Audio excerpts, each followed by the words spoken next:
Good morning from Amity University. Hi, nice to meet you. Same here. Good morning, sir. Hello, good Good morning. morning. Hi, Sitaram. Good morning, ma'am. We'll start the program shortly. Sure. Yes.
So, with your permission, sir, both the session chairs, I think they are there with us. So, should we start?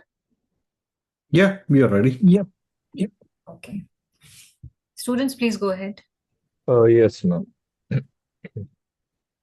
IEEE, that is illuminating innovation, empowering excellence, and engineering a future where technology transforms dreams into reality. Ladies and gentlemen, it's my privilege to introduce an extraordinary visionary and educationist, Dr. Ashok K. Chauhan, the founder and president of AMT Education Group, a pioneer in redefining education in India.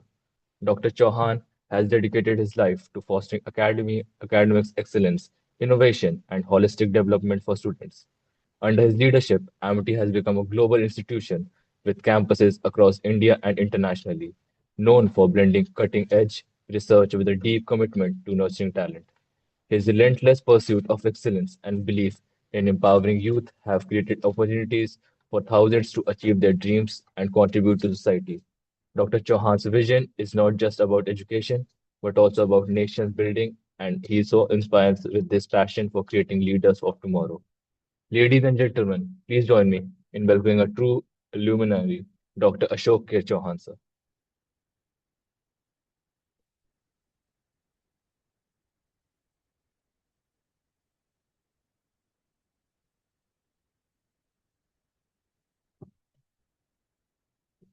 An exceptional leader, Dr. Atul Chauhan, sir, the Chancellor of Amity University and the driving force behind one of the India's leading educational groups with a deep commitment to fostering innovation, academic excellence, and global collaboration. Dr. Chauhan has transformed Amity into a globally recognized institution, empowering thousands of students to achieve their dreams. Under his leadership, Amity has established a presence in multiple countries, setting benchmarks in research, innovation, and holistic education. His relentless pursuit of quality and dedication to preparing students for a rapidly evolving world has not only enriched academia but also made Amity a hub for nurturing future leaders. Please join me in welcoming a true pioneer of education.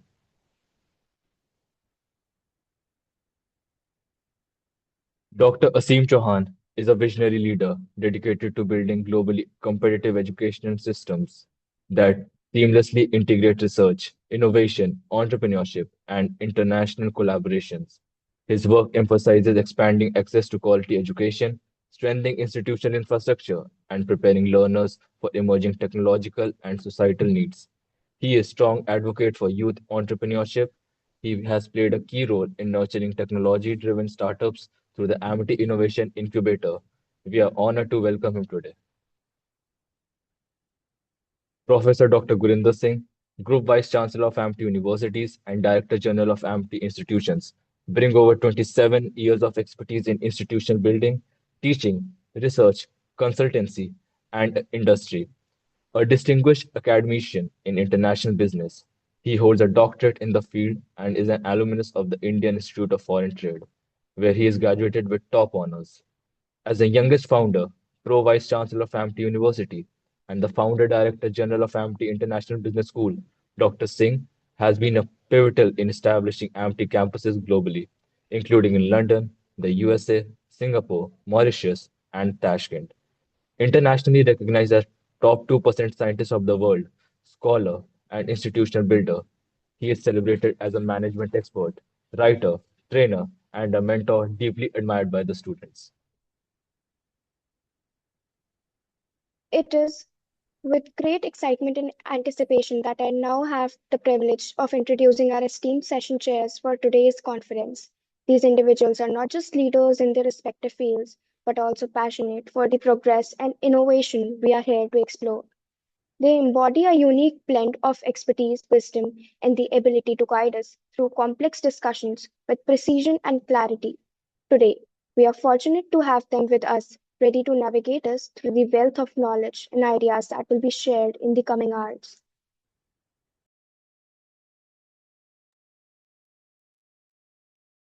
Sitaram Srivatsavai is Senior Director of Software Development at IQVIA. He leads globally engineering for multi-tenant cloud performance and AI-driven applications, spanning API-first microservices, event-driven streaming systems, and offline-first mobile edge patterns. With over 17 years of experience in CRM, iOS, and web development, he oversees architecture evaluations, platform governance, secure SDLC, DevSecOps, SRE, and performance observability. His work emphasizes configurability, approvals, privacy by design, and operational excellence. He mentors engineering leaders and brings a practitioner's lens that balance innovation with reliability, security, and real-world impact.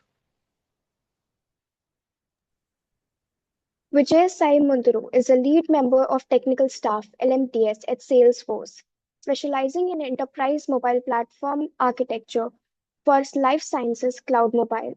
With over 14 years of experience in software engineering, enterprise CRM systems, cloud integration, and mobile platform engineering, he leads the design and delivery of scalability, offline-first mobile architectures used worldwide by pharmaceuticals and healthcare organizations. His work spans metadata-driven mobile frameworks, distributed synchronization pipelines, mobile cloud interoperability, and performance-focused CRM application design at enterprise scale. He provides architecture governance across engineering teams, guiding system design decisions, enabling observability, and promoting modular reusable patterns for large distributed systems. Vijaya is actively involved in global research communities. He serves on the Technical Program Committee for the Artificial Intelligence and Smart Data Science AISDS 2025 conference in Marrakesh, Morocco. He also contributes as a peer reviewer for multiple international conferences, including International Conference on Data Science and Intelligence System DSIS 2025 China, IEEE 6 International Conference on Machine Learning and Applied Network Technologies ICMLANT 2025 El Salvador, 7th International Conference on Intelligent Autonomous System ICO-IS 2025 Japan, and he has certifications like Salesforce Certified Platform Administrator, Salesforce Certified Platform Developer, Salesforce Certified Platform App Developer, and Platform Data Architect. The areas of expertise he has are mobile and cloud architecture, Salesforce platform engineering, offline first systems, distributed synchronization, enterprise CRM, metadata frameworks, cross platform applications, and system observability.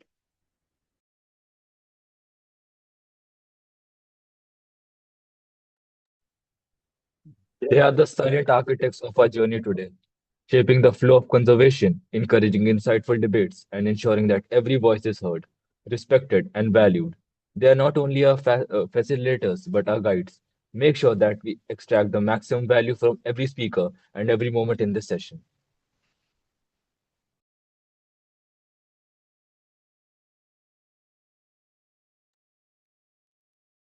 Please join us in extending a warm welcome to our session chairs who are here to ensure that we are not only left with knowledge, but with inspiration to take the next step forward in our respective paths. Let us look forward to the leadership and enterprise as we dive into today's discussion about Amity University. Amity University is a globally recognized institution known for its commitment to excellence in education and innovation. With a strong focus on holistic development, it offers a wide range of undergraduate, postgraduate, and doctoral programs across disciplines like engineering, management, sciences, and humanities. The university boasts state of the art infrastructure, experienced faculty, and a vibrant campus life, fostering creativity and leadership among students. Emphasizing research and industry collaborations, Amity provides opportunities for internships, global exposure, and skill development. Its dedication to nurturing talent has earned it a reputation as a leading center for academic and professional growth in India and beyond.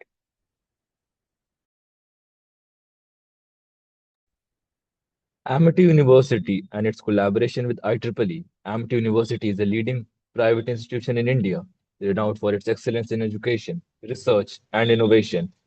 With a global presence and state-of-the-art infrastructure, Amity's commitment to fostering a culture of academic rigor and interdisciplinary learning. Its collaboration with IEEE aims to enhance research, innovation, and knowledge dissemination in engineering, technology, and related fields about IEEE. IEEE is the world's largest professional organization dedicated to advancing technology for the benefit of humanity. With over 400,000 members in more than 160 countries, IEEE provides a platform for engineers, scientists, and professionals to collaborate, innovate, and contribute to technological advancements. Through its publications, conferences, and standards development, IEEE drives progress in a wide array of fields, including electrical engineering, computing, robotics, and more. Its partnership with academic institutions like Amity University ensures the seamless integration of industry expertise and academic excellence. We are also pleased to announce that we'll be organizing another IEEE conference, ICIPM PTM 2026, scheduled to be held on 19th February 2026.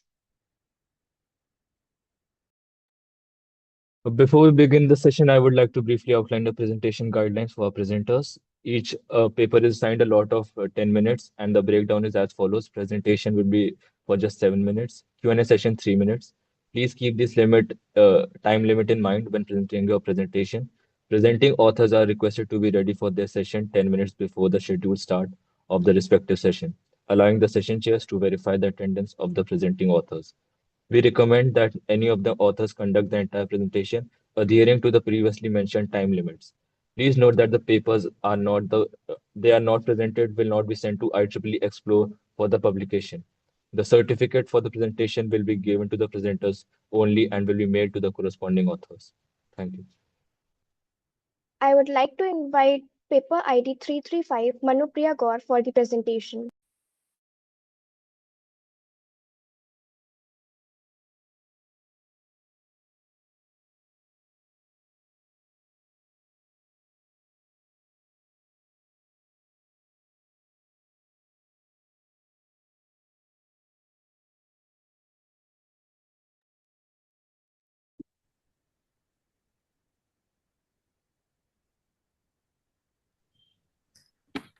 Dear Sitaram sir and Vijay sir, Dr. Nikhil must have shared the Google Sheet with you. I mean, Yes. for the marking. So please, for each presentation, you need to give the marks. Yeah, will do. Sure. Yeah. Thank you.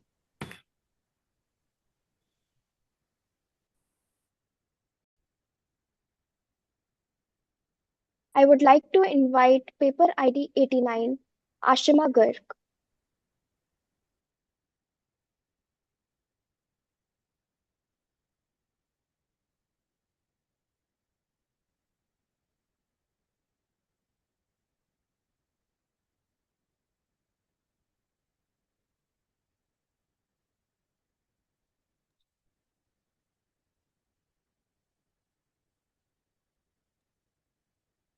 I would like to welcome paper ID 88, Pankaj.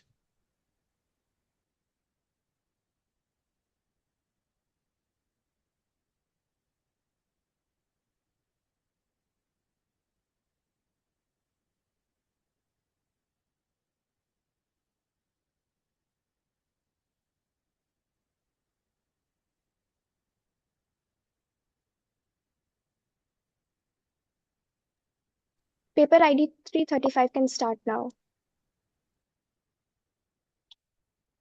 Good morning, everyone. Respected panel members, organizers, and fellow participants. I'm here to present my research titled AI-powered circular economy towards more sustainable and efficient industrial operation. This work has been submitted under paper ID 335. So moving on with my presentation, the introduction. So panel members, I would like to introduce you to this research work by just adding a few lines for the introduction. In today's industries, we are seeing a rapid shift from the traditional linear model of take, make, and dispose, which is now today proving unsustainable due to environmental strains and resource depletion and rising global waste. And our research work is on circular economy or CE offers a solution by promoting closed loop systems where materials are reused, recycled, repurposed, or rather than discarded. This approach includes remanufacturing product as a service and better energy efficiency. The rise of AI and predictive analysis has further accelerated circular practices.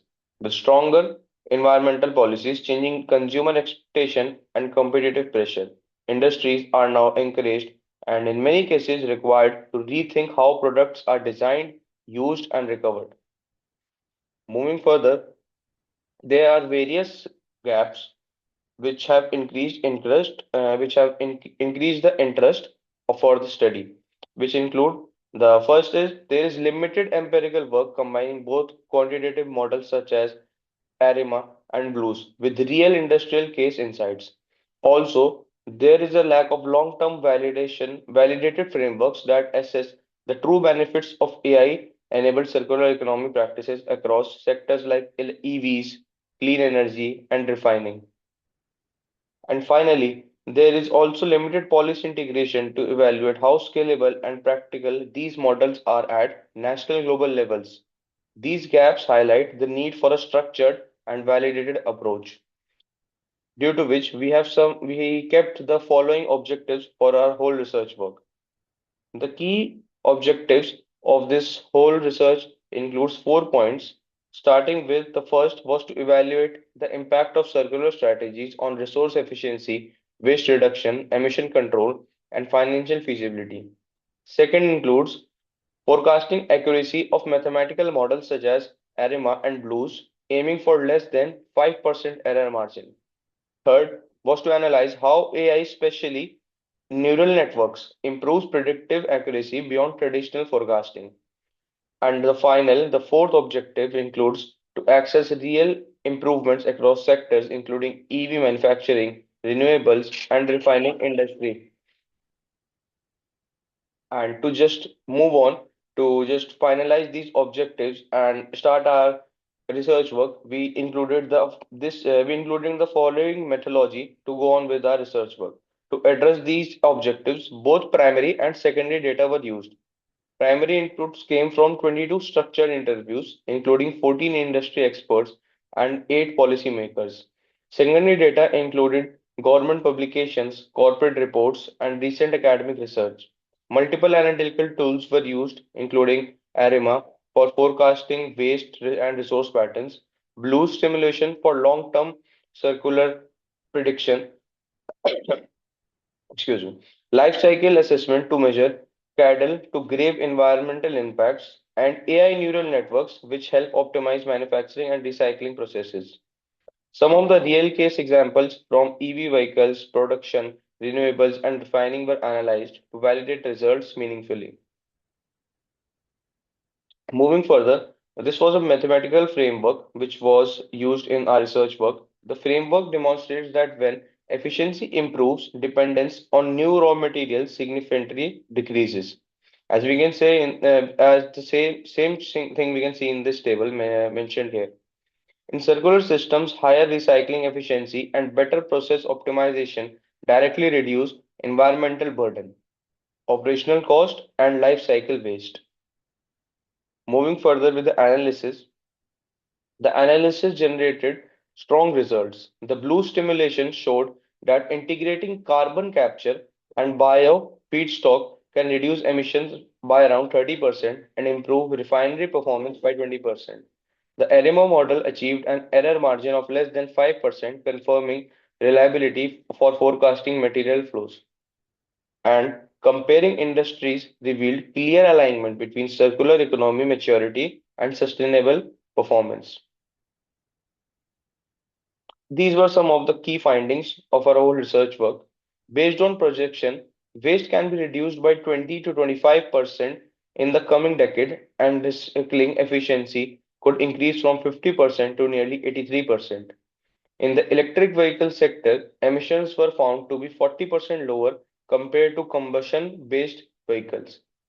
Battery as a service and AI-enabled design Sorry support. to interrupt, but please wind up your presentation fast. Okay, sure. So these are some of the implications of our whole study. The mainly we have just implications for three sectors: the industry, policymakers, and for society. For policymakers, evidence supports need to be tighter recycling laws, subsidies, and public-private innovation frameworks. For society overall, transition support, low carbon development, cleaner industrial ecosystem, and systemic environmental resilience. To conclude, the integration of AI technologies with circular economy frameworks is not just an environmental strategy. It is becoming a practical system for future-ready, efficient, and sustainable industrial operations. Thank you.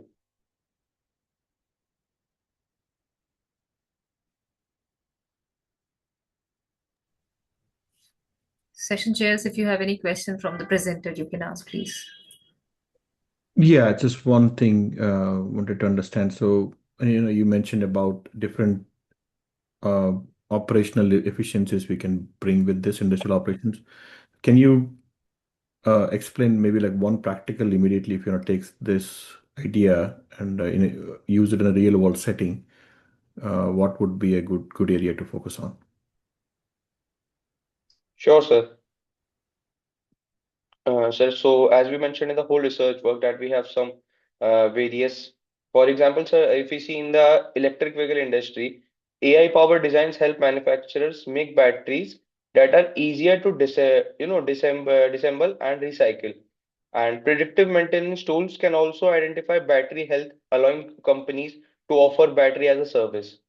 And another scenario is that refining and manufacturing sector we can see where AI forecasting tools like neural networks combined with ARIMA can predict material usage, waste production, and recycling requirements. And similarly, in renewable energy systems, AI can assess component life cycles and recommend the best end of life strategies. So that's the answer for your question, sir. Thank Parth, you. you can switch on your camera.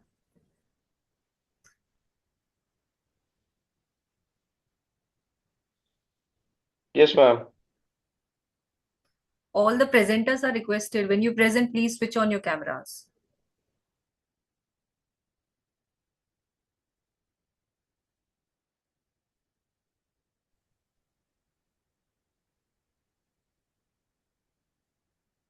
Sorry, if you're talking, you're on mute. I'm saying I request all the presenters, when you present, please switch on your cameras.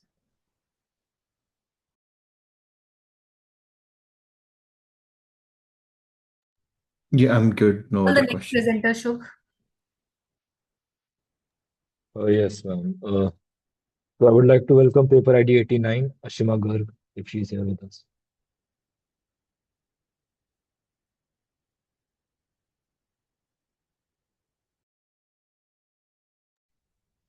If she's not there, you can call the next presenter, please. Paper ID 88, Pankaj, if he's there with us. Repeat again, please. Paper ID 88, Pankaj. So if he's not there, just call the next presenter. Paper ID 86, Rakhi Rani, if she is here with us, she can present.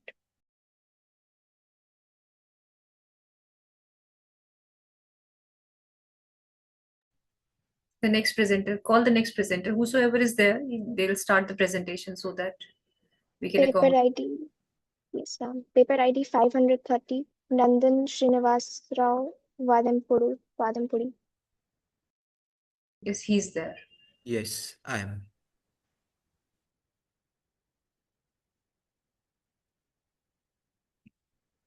I think there is some issue with your, Yeah. visibility of your this thing slides. You'll look, appearing upside, down. Can you just check it out, or is it just visible to me? It is same for everyone. I think he needs to adjust. Yeah, you'll have to just check that out. This Uh, seems okay. Is this okay? Yeah, this is fine, but your picture was coming upside down. Oh, my picture is still coming upside down? We can't, yeah, it's still coming. Oh. But you can proceed. I hope it's okay with the session chairs. We will Yeah. not be able to see him No, properly, that's but Yeah, at least we can see yes. him there, and so that we don't waste time. And we have other presenters. But if you could do something about it, it'll be better. But otherwise, you can proceed. So, ma'am, you are able to see my full PPT, right? Yes, we Yeah. are. Yeah. Go. So, yeah. So, coming to my project. So, lightweight and explainable phishing URL detection using feature selection and XGBoost. So, coming to the introduction of my project. So, as we know that phishing is really a cybersecurity concern which is increasing day by day. According to the APWG reports, over 1 million attacks in 2023 alone, out of which 70% initial attacks were phishing attacks. So, it is becoming a day-to-daily concern. So, current solutions are failing, like traditional values. They are not able to detect advanced phishing patterns. When it comes to deep learning, there are high computational costs. So there is a gap. So there is a need for a detection system that is accurate, lightweight, and transparent. So coming to the objectives of my project, coming to the primary objective to develop a lightweight, interpretable, efficient, and phishing URL detection framework that maintains high accuracy while reducing computational cost and improving explainability. So coming to my sub-objectives, so first I have implemented recursive feature elimination which reduces features from many to least features to least important features. To coming then second, synthetic minority oversampling technique, where I have applied SMOTI to handle imbalance between phishing and legitimate URLs and improve the recall. Then I have used XGBoost to train and evaluate for effective and robust phishing URL detection. And I have used Shapley additive explanations to utilize SHAP to interpret model predictions and enhance transparency. So coming to the literature survey, so overall summary of literature survey, overall the gaps I could find is that there are high complexity issues when we use the high number of features, high computational cost come up with when we use deep learning method models and all. And there is also coming to the data thing, there is also a large imbalance between real world data sets which are biased, and where it leads to low recall. And yeah, there are many MLDL models which lack interpretability, making it hard for security professionals to understand why a URL was flagged. So coming to my methodology, the dataset I have used is a fish usual URL dataset, which contains 2,35,795 URLs. It is a recent one, and 1,34,850 URLs, and phishing URLs are around 1 lakh. So the core four features, lexical features I took as URL length, digit count, dot count, and has HTTPS.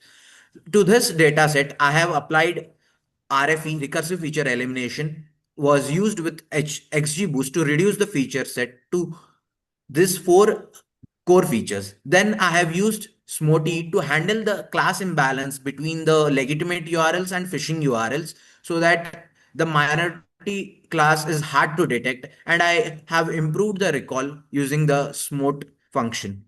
Then I have used XGBoost, which is selected for its high performance and strong regularization capabilities, and it was also compared against random forest and logistic regression baselines. So overall, I am able to. Overall, I got good results. So coming to my key findings, efficiency and accuracy, computational efficiency. When I see that when I compared full features versus reduced features, I found that it the decrease in the efficiency is not much, only 0.2%, and the training time, it is almost getting less by 4 times.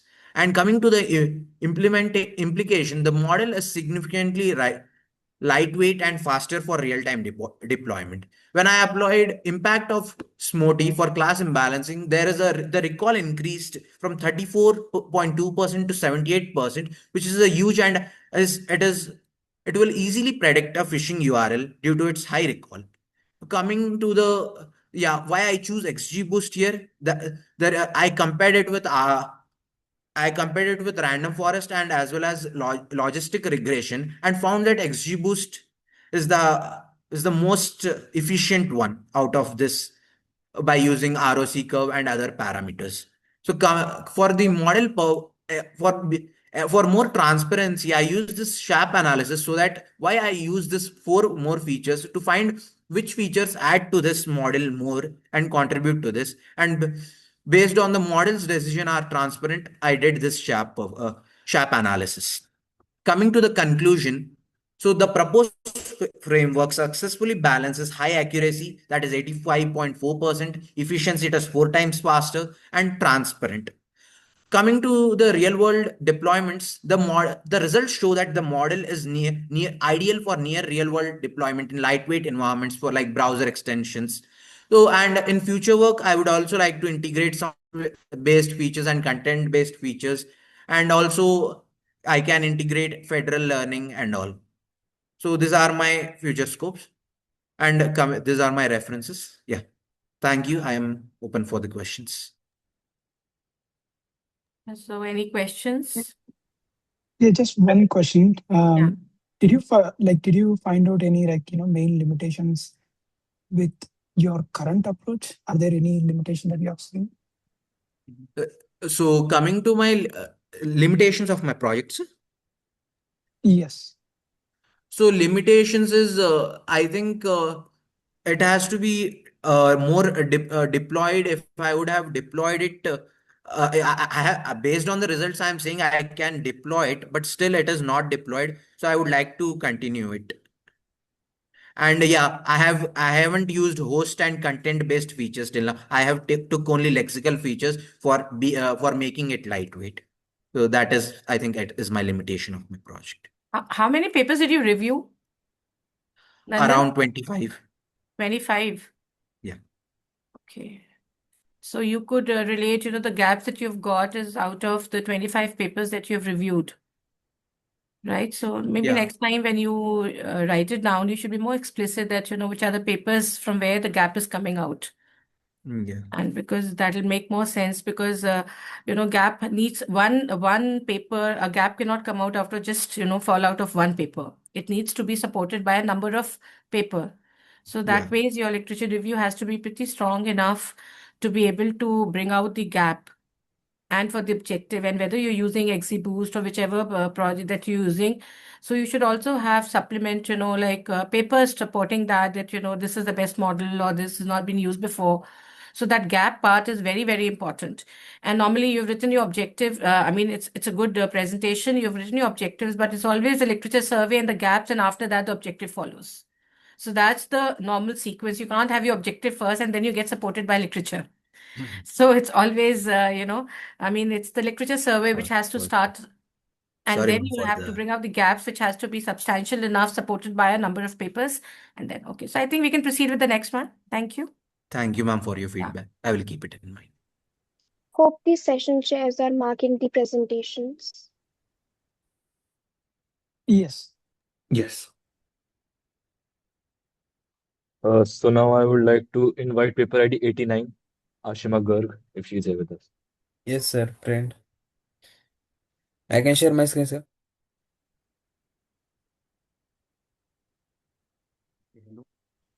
I'm present. Please go ahead. Just let me.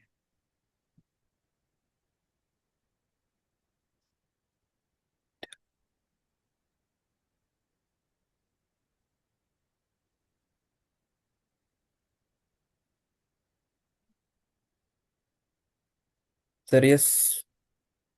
Just My screen is visible, sir.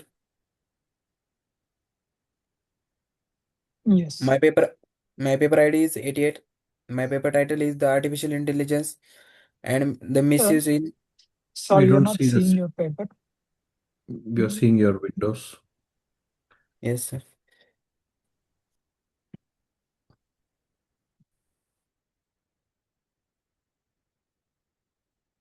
Visible, sir. Yes. Yes. Thank you, sir. My paper ID is 88.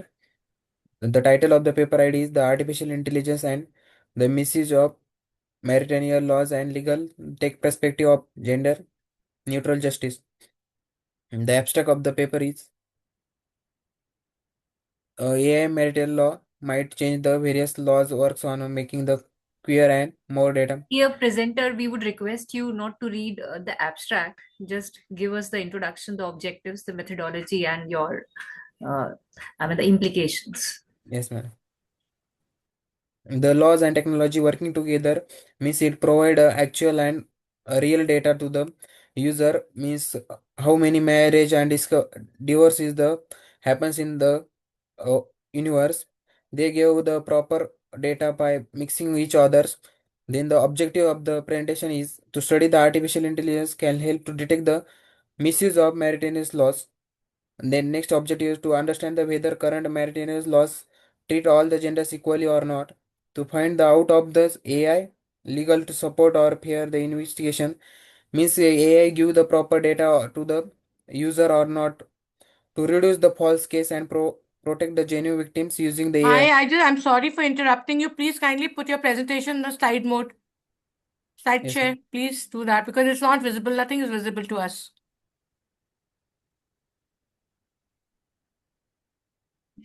Kindly put your presentation. Yes.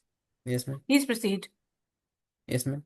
The next objective is to reduce the false case and protect the genuine victim using the AI-driven legal analysis. Means we can reduce the faults by using the AI. Next is literature review. The literature review can detect the all the datas, but the various are failures in the datas because of the some technologies we are use here.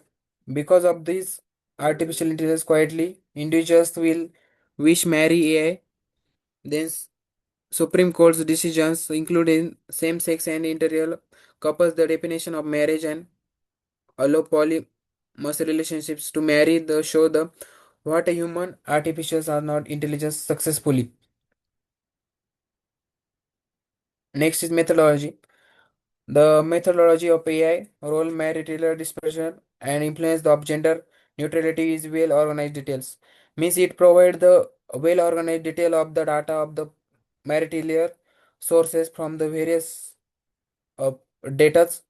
Legal matters, notably marital laws. The information offer a general understanding the how the AI employed legal system with made worried about the data mis misuse or defects or the they can detect the faults and systems in the data. Next is analysis and interpretation. When you use the Medicaid dispute between spouse and artificial intelligence approach might help uncover patterns, detect a prejudice, means which can detect the faults or causes in these data, Sorry means to where our interrupt, victims but are please not. wind up your presentation fast. Yes, ma'am. Next is result and discussion. The research shows AI may either keep unequal marriage equals rules, means it is very useful to understand the various abilities to means equally are marital laws are distributed or not, means equal sequence are gender neutral data models, framework technology. Next is conclusion. The interesting challenging the AI marital laws. AI can be help case management. It can manage various things, data resourcing, sharing, predictive analysis better, which speed code process make the justice means is the earlier process take the more time to take the data. In this AI process, they can give the faster responses to the user. Thank you.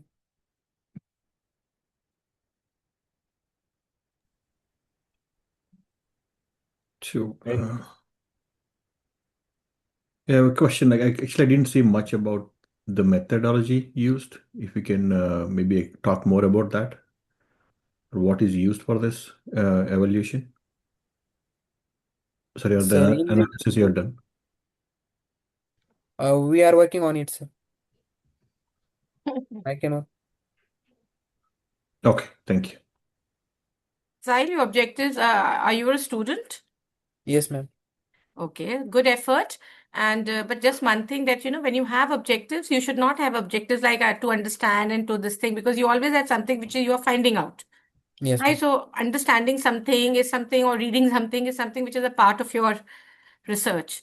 And in any case, you need to really work more on this, Yes, ma'am. because there are a lot of missing gaps. Yes, ma'am. So, as sir is also asking, there are very clear-cut methodology and everything is there. So please make sure that when the final paper is there, you are all these gaps are addressed. Yeah. Yes, ma'am. I am working on it. All right. We can move on to the next. Please kindly, the MCs, I request you that one quick line on the presenter, the name and the institute or the affiliation from which they belong to. Right? And then they can come straight away. I mean, like, we don't know who the person is. We should know, whether they are a student. We should know they are research scholars. So one line, maybe just half a minute, they can introduce themselves. yes, ma'am. Yeah. Paper ID 89, if he is with us now.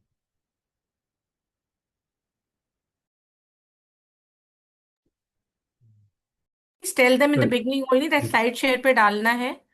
Okay, so all these things, instructions, keep repeating it, put it on the chat box.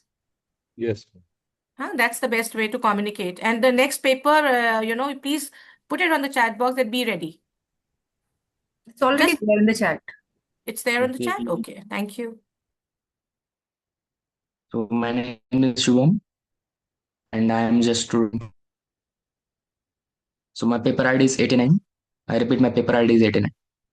So my topic is prescriptive probability at the job satisfaction as the predictors of the work mode preference evidence from the Indian IT sectors. So we move towards the abstract. So the study explores the evolving work arguments in the Indian IT sectors. So focusing on how much different work modes, remote, hybrid, or in office influence employees perceived the productivity of the job satisfaction. The repair shift acceleration by the COVID-19 pandemic has introduced the significant flexibility, also challenges related to the work balance and then conditions. So abstract told us that the study examines the remote, hybrid, and in-office work mode of influence, predict productivity and the job satisfaction in IT sector. So in COVID-19, accelerate that the shift towards the more flexible, more argumented. So the findings indicates that the remote workers reported the higher main productivity and the job satisfaction, followed by the hybrid and the in-office workers. A satisfaction significantly differs in perceived productivity across the work modes. So underscore the crucial role of the work arguments is employee experience. The study emphasizes the organizations must adopt the flexible work policies and the enhanced employment engagement reduces turnover and the forecasting revealing the productive work culture in the involving Indian IT landscape.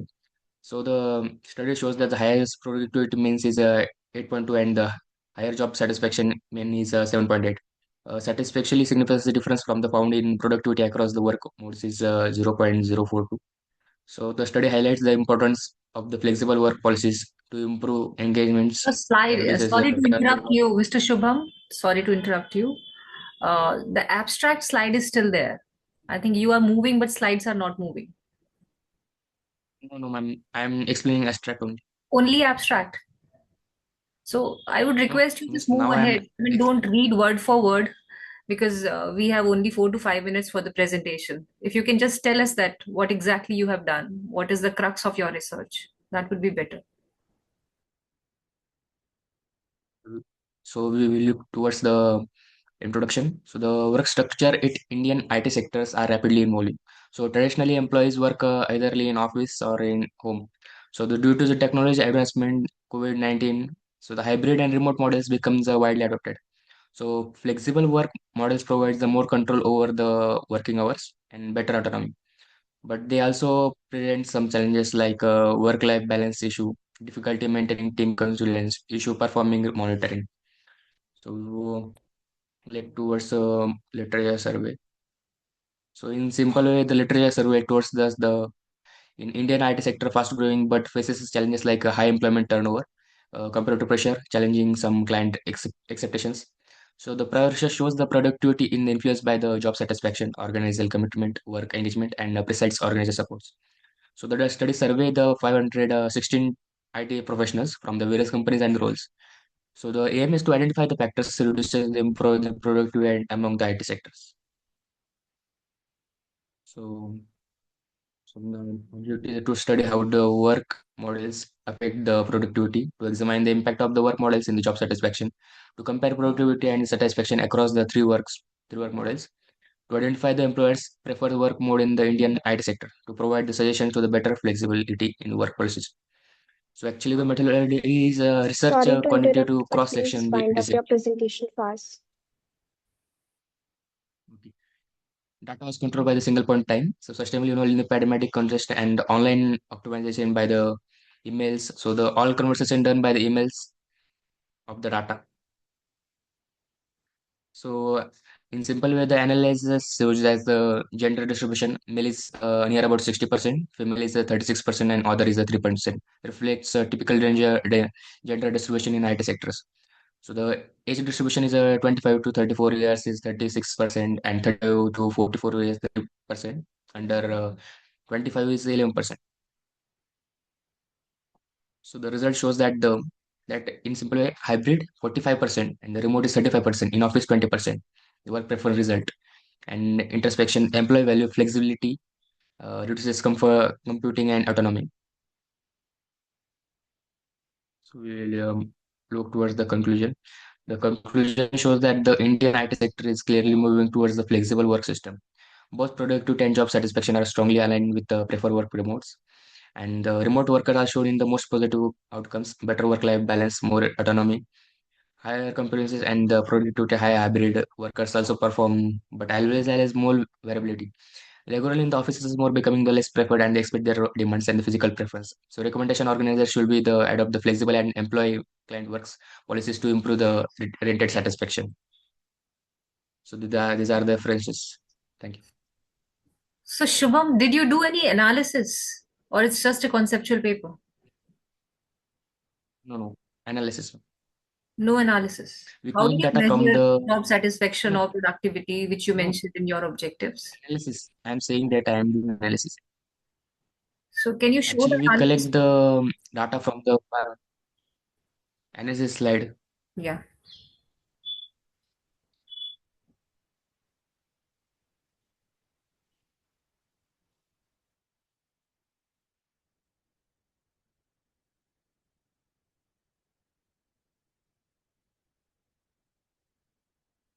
Yes, this one. Actually, ma'am, this is should be in table form, but this is This is directly in this is line not this is not paragraph. analysis. This is just a description in terms of percentage, in terms of your sample. It's not an analysis. You are saying that this percentage of your sample belongs to this category. This is just the descriptives. You mentioned in your objective related to productivity, job satisfaction. How did you measure all these constructs? By doing the analysis, ma'am. So do you have the results from you? So you mentioned you did some survey about 500 some odd people. Do you have those results from those surveys? Yes. Okay, maybe that's what you should have shown that here in the results. It's okay. That's okay. Yeah, can probably continue.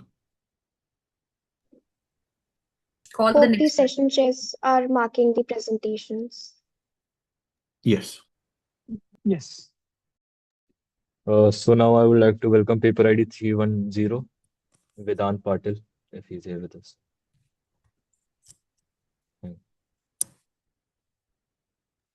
Please introduce yourself, Vedant. Yes. Is my screen visible? Yes. Yes.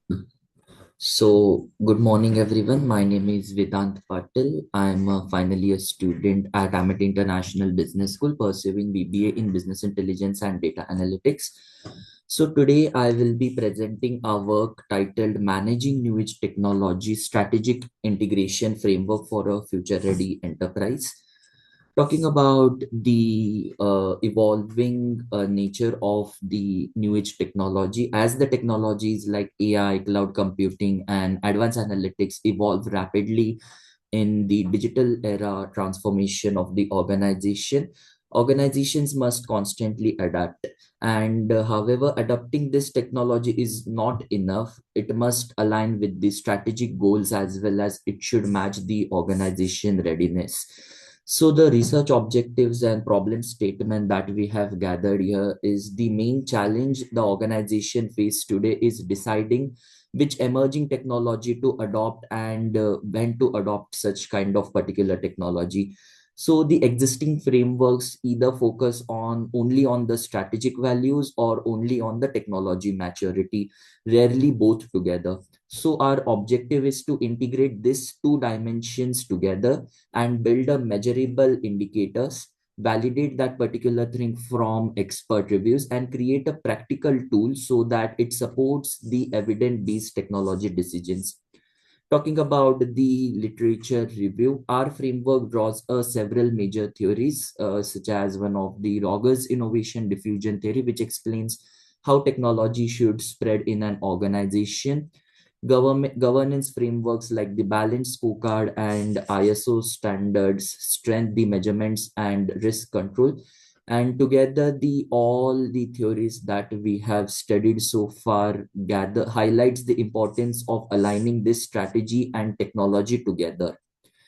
So the gaps identified were that in current framework, either they are too broad or too technical, and they do not combine the strategy with readiness, and they overlook the capability of the gaps, and they lack an actionable enterprise wide tool. So this gap is filled by the proposed framework called as the strategic technology fit matrix that we have proposed. It is a straightforward 2 by 2 dimension model. It is a matrix and it evaluates the technology on 2 axes. One axis is a strategic fit and another one is the technology readiness. Based on the score, a technology falls into one of the 4 quadrants: invest or scale, selective adoption, monitor and develop, or avoid or divest that particular technology. This approach helps organization to reduce the risk and adopt the misaligned investments. So this is the particular framework that is presented on the right hand side.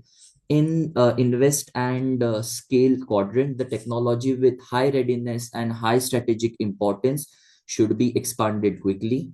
And another quadrant such as monitor and develop, that refers to the strategic importance that technology should still needs to build the capability. Talking about the methodology to validate this particular thing in an organization, first the data can be collected from the indicators and it can be normalized on the score of 0 to 1. Second, that particular indicators can be reviewed through the Delphi rounds with the experts. Third, we use the system dynamics modeling that can be stimulated how decisions play out over a time. And finally, the pilot Sorry to testing interrupt, can but be done. please wind up your Yeah, presentation surely. fast. So this is about the measurement indicators. So technology readiness indicators can be like the what is the API scoring, what can be the vendor ecosystem readiness, and what is the quality of the data that we have right now. And the strategic fit indicators can be the market differentiation or customer impact or the stakeholders importance. So this framework we applied in one of the sample organization, and we classified that into the 4 business units. And this was the and in this particular table we can see the results.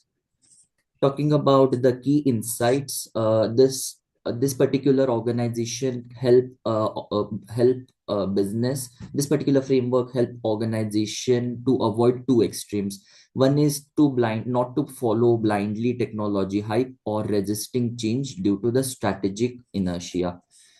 Limitations and future scope. Yes, we do have the limitations, such as the indicator scoring is still subjective. We have to find how this particular can be more objective.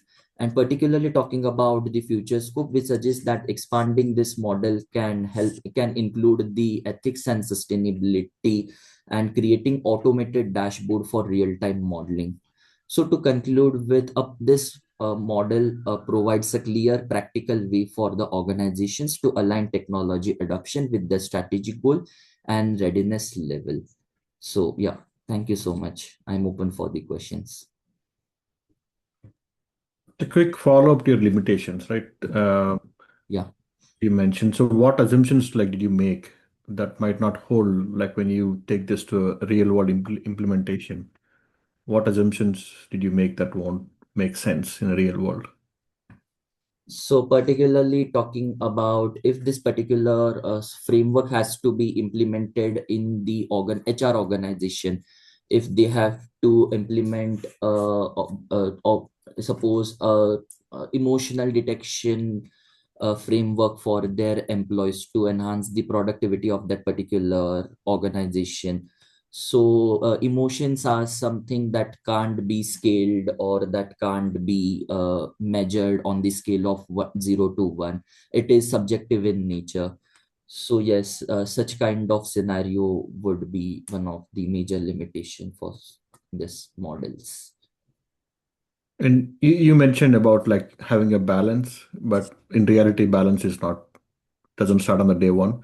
So between the strategic fit or the technology readiness, which weighs more weightage? Which has more weightage? So to be honest, I believe the strategic fit should be one of the should carry more weightage for this particular thing, because the technology readiness is in the hand of the organization. They can prepare themselves to adapt with the finance or something, but the strategic alignment to the vision and mission of the organization should be more focused for this framework. Okay, thank you. Yes, thank you so much, sir. Now I would like to invite paper ID 552, Jasmeet Kaur. I'm here, ma'am. Good morning, everyone. So I'm going to share my screen to everyone. I want to know, is my screen visible? Yes, it is. Okay.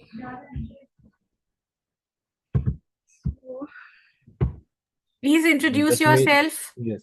Okay. And your team members very quickly. Okay, I am Jasmeet and currently pursuing my master's journey in Lovely Professional University. And today I'm going to present my paper. Paper ID is 552, and the topic for and I'm going to present my review paper. And topic for this is wait a minute.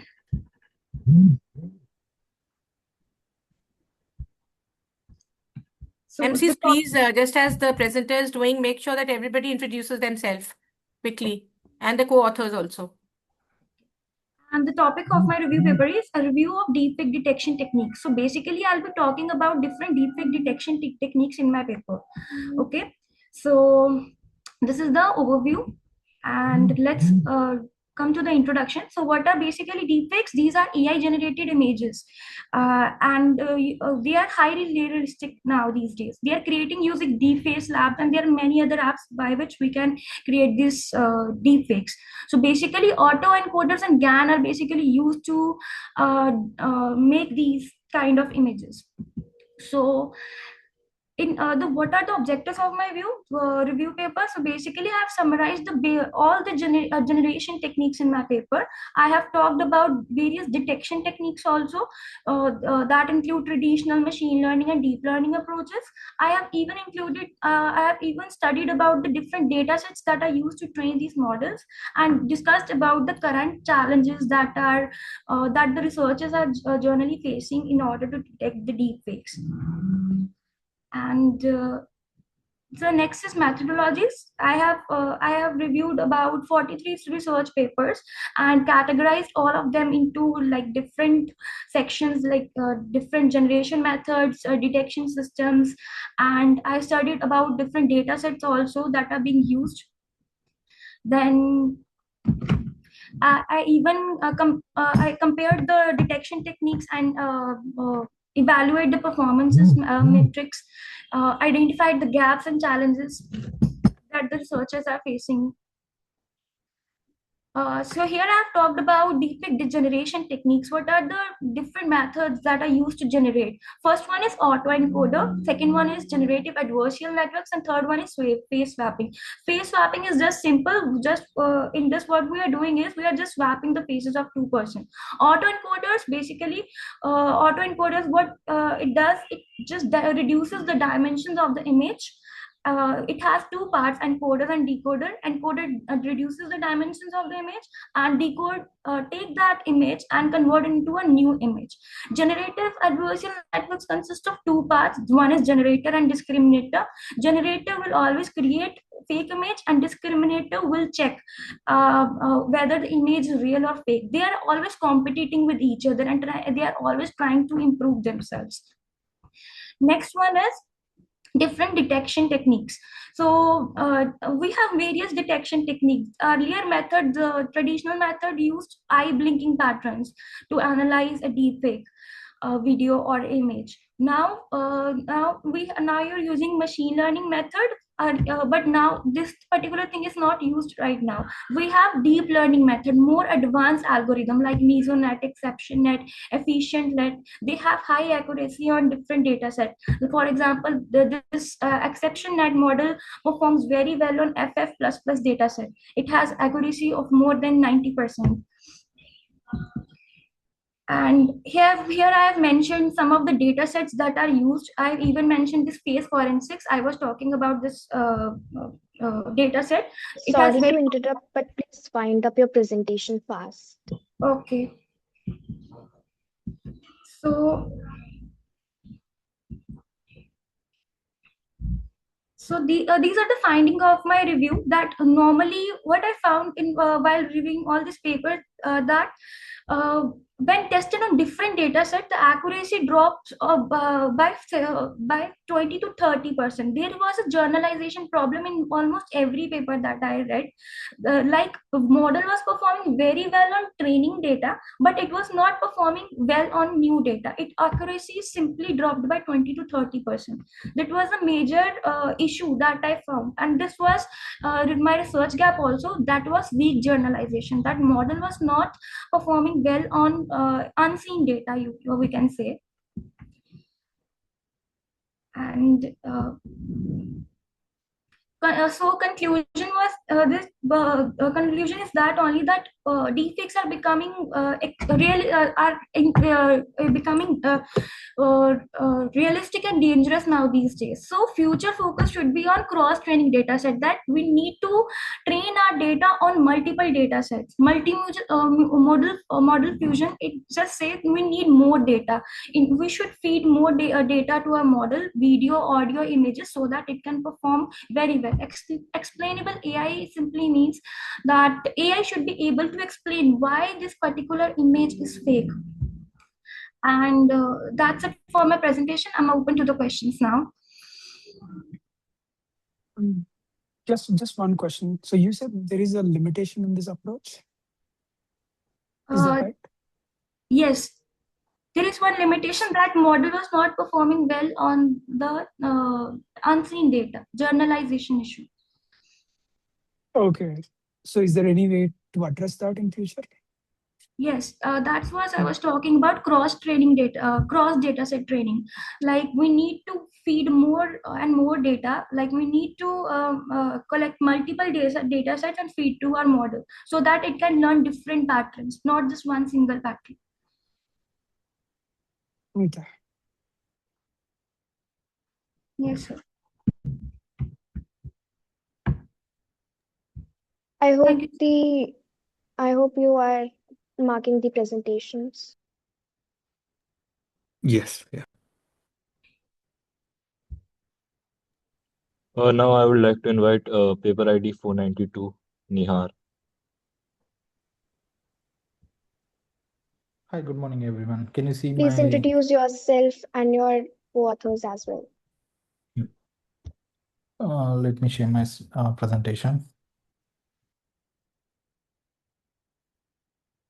Hi, good morning, everyone. So my name is Nihar Kara. I'm a cloud engineer at Amazon, and I'm with my co-presenter Nikhil Kara. He is a student at Southern Arkansas University in America. So here we are talking about we are presenting the paper for called Priority Aware Historic Load Balancing Framework for IoT Applications in Fog and Cloud Environments. Our paper ID is 492. I repeat, it's 492. So yeah. So the rapid growth of IoT devices has created significant challenges in processing massive amounts of real-time data. So while fog computing helps by bringing computation closer to data sources, effectively load balancing loads between clouds and fog layers remain complex. That's why our research we came up with research which addresses this challenge through a novel framework that combines fuzzy logic-based task prioritization with historic low resource allocation. Um, so the key problem was the gaps were like traditional algorithms like round robin don't consider task priorities. Current solutions often treat all IoT requests equally, and there's a critical need for priority aware load balancing, especially for time sensitive applications. So these are the gaps and issues that we're trying to address.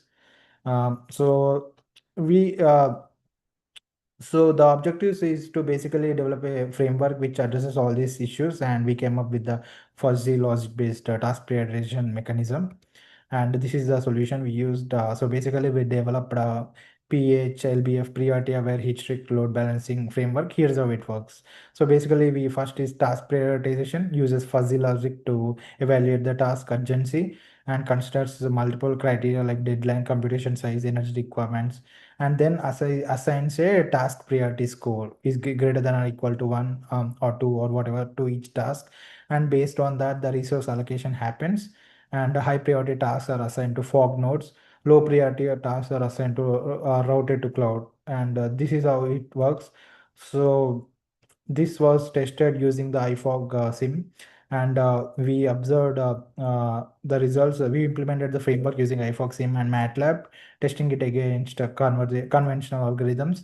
The results show significant improvements like 58% reduction in maximum delay, 53% increase in throughput, 20% better resource utilization. So these improvements were consistent across multiple test scenarios and workload patterns. And yeah, so implications. So these are the implications. So and and also talking about the in conclusion, basically, right, our framework demonstrates that combining priority aware tasks classification with historic load balancing can significantly improve the fog cloud system performance. This framework is particularly valuable for time sensitive IoT applications requiring efficient resource utilization without wasting a lot of resources. So that's pretty much about my presentation. And yeah, so and some of the limitations were like while our simulations were using iFog sim provided valuable insight, they may not fully capture all real world scenarios and network conditions. So real IoT deployments often face additional challenges like internet connectivity, hardware failure. So that I'm planning to address it in the next paper extension to this. So that's about my presentation, and any questions? I have like, can you give some real-time examples for this? And like, does it work only online or like can it run offline as well?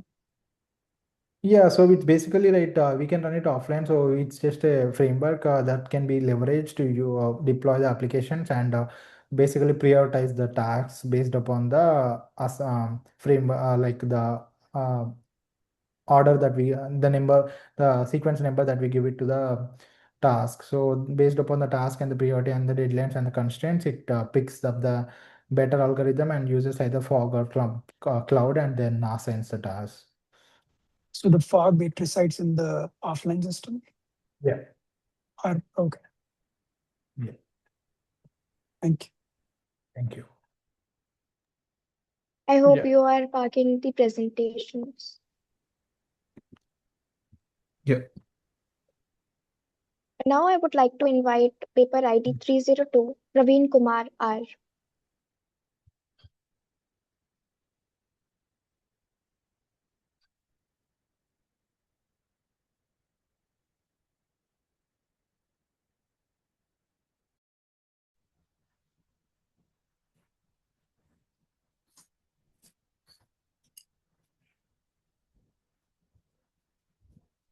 Can I start this, Praveen Kumar?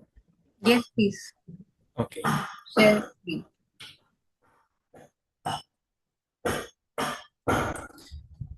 Yeah, good morning to everyone. Today I am going to present my paper title ML and DL based approach to predict and detect forest fire risk management. I am Praveen Kumar, final year Your CSC presenter, student please from share your Calcutta. screen.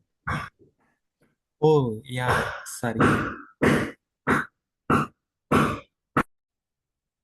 Quickly introduce yourself and your co-authors.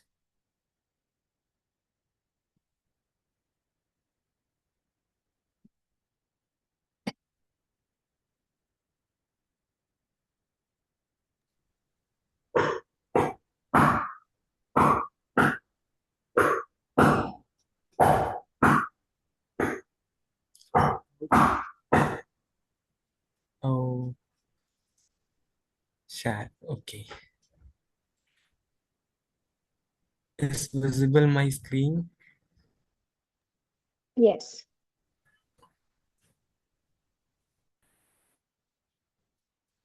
Okay. Good morning to everyone. Today I am going to present my paper title ML and DL based approach to predict and detect forest fire management. I am Praveen Kumar, final year CSC student from CAD College of Engineering. Presented by Praveen Kumar. These are the outlines. In this presentation, I will cover the following topics: objective, introduction, limitation, proposed methodology, result, comparative analysis, conclusions, and future works. This is my objective. Our project has five main objectives: predict forest fire risk before it occurs using environmental data, detect achieve forest fire from images using a deep learning model, compare ML and DL model using accuracy, precision, recall, and F1 score, improve yearly warning system using AI-based method, build a complete pipeline for prediction and detection, real-time detections. This is the introduction. Forest fire cause huge damage, biodiversity losses, environment pollution, and economic impact. Traditional detection is slow and reactive. That means fire is detected and only after it's spread. So we bring AI-based ML and DL approaches to perform prediction before the fire system faster and more accurate. Limitations. Go through 5 or 6 literature surveys. First, ML models, XGBoost, and random forest depend highly on future engineering and clean data. CN made accuracy but tested only in limited environmental conditions. Objects improved YOLO variants. YOLO fit for long distance irregular smoke. Hybrid models like neural XGBoost give that lack real-time IoT like because of these we improve models XGBoost for vision transfer proposed.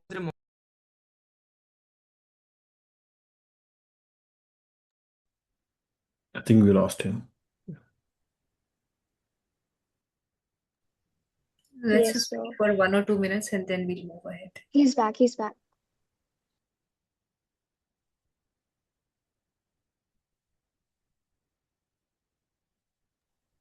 You're muted. He is on mute. Please unmute yourself, Praveen. Yeah, is audible, ma'am. Sorry that some network issue. Proposed system ML models. In phase 1, we Please predict share your fire screen. risks using weather. Okay.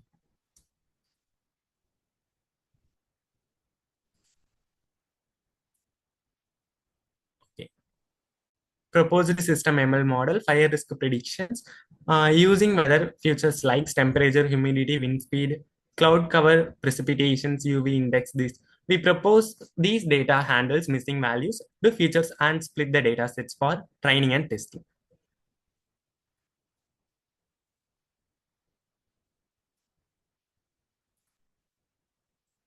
This is a sample data set for fire predictions, architecture diagrams.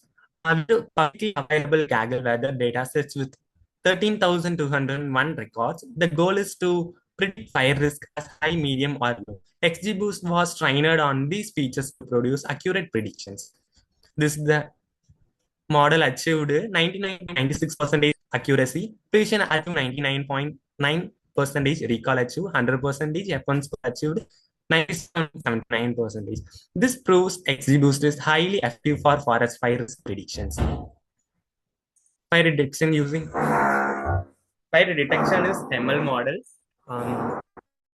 In phase 2, we detect fire and non-fire images using vision transformer. The data size is 1,887 images split into train, test, and validations. The model used pre-processing such as resizing, normalization, and using cross entropy losses.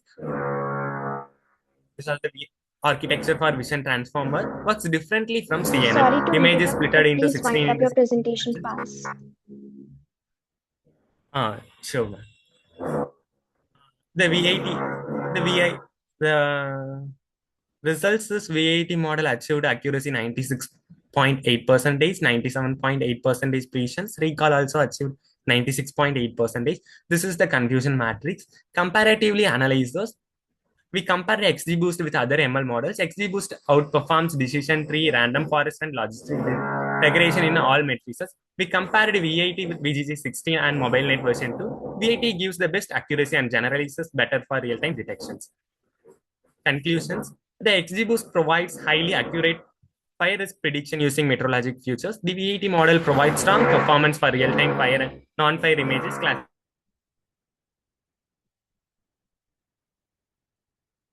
reliable forest fire monitoring system. This approach is better than traditional methods and improve disaster prevention. Future action work, adding accurate geolocation, latitude, Thank you, Praveen. I have a couple of quick questions for you. Please take back your slides. Just start from the beginning. Once a couple of questions I want to quickly ask you. Yeah, just take it back, please. First of all, please tell me the difference between machine learning models and deep learning models. What is the difference between machine learning models and deep learning models? What is the difference? Deep models analyze high complex patterns also. Deep learning models analyze high complex from deep learning. And both there is a problem with your, are you on your mobile? Are you presenting from your mobile? Yeah. No, ma'am. I have network using mobile network only. I used mobile. Okay, quickly, because we'll just give you 1 minute. So what is come very quickly, difference between machine learning models and deep learning models? Yeah, ma'am. Machine learning is the analyzing patterns, complex patterns, and deep learning is advanced AI technologies. It analyzes the complex patterns. Machine learning is also using advanced AI. So what is one critical difference between the two? Okay. And then you are talking about the evaluation metrics that you're talking about, the 4 of them that you're using. So what is recall and what is F1?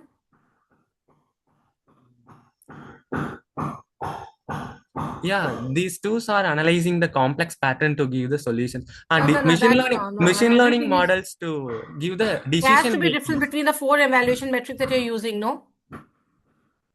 So what is the last 2? And can you explain to me recall and F1? Yeah, recall and F1 scores shows the true values of results. how the models is working and predicting. And take back your, when you're talking about the models, take to your second slide quickly, please, where you're talking about that these are the models that you're going to be using for your research. Yeah.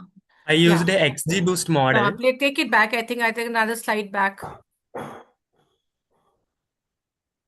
I used Before this. Okay. So how have you decided these models? Is it based on literature? How have you decided this? Oh, this one is literature survey. So you should mention your literature survey, which are the papers we are talking about. They have used this particular model to study a similar study which has been done. Yes. Literature survey, if you're not mentioning any paper, you're just putting on the slide, this is not literature survey. Literature survey is actually you're citing papers, you're telling papers which are the papers which have you have read, you have surveyed, reviewed. Okay. And that's a very, very important part of any research. If your literature survey is weak, your half your research is literature survey. Okay. I know something, I feel something, that is not something that or I have heard something, that is not a part of research. Right? So you have to have a proper literature backing for it. And every time here you're on this slide, you're writing real-time detection, this thing. So, and you're using this thing, you're using. So, which are the papers which have used such models before? And it's very clearly mentioned in the outlines that you need to have a proper literature gap. So, a literature gap also needs to be supported by literature.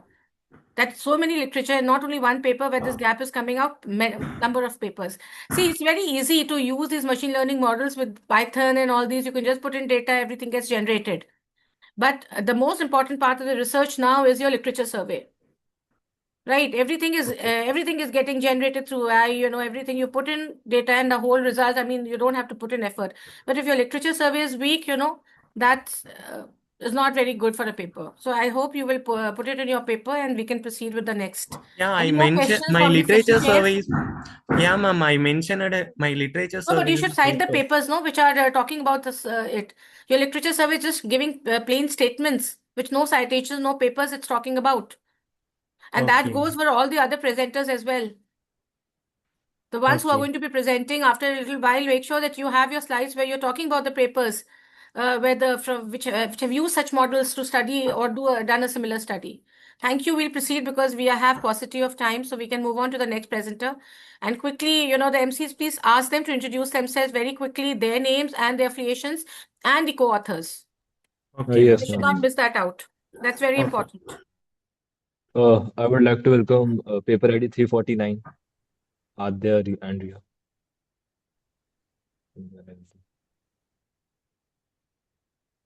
Should I start? Yeah, please introduce Yes. yourself. All right. Good morning, everybody. My name is Adha Gupta. Co-presenter is Riya Payal. The co-authors of this paper are Dr. Naveen Kaur, Dr. Abhas Khambati, Pare Sarwan Hold on. Kumar. The previous presenter, please. Please unshare our Yeah, presentation. unshare your slides. Praveen. Sure, ma'am.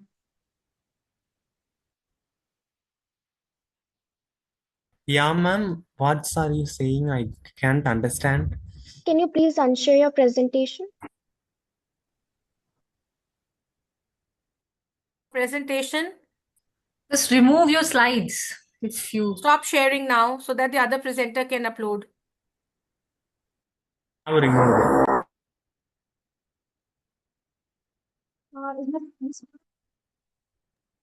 Yes. All right, one second. All right. Well, Sadhya Gupta, co-presenter Riya Payal, and the co-authors of this paper are Dr. Naveen Kaur, Dr. Swaralipi Saha, Dr. Abhas Khambati, Pare Sarwan Kumar.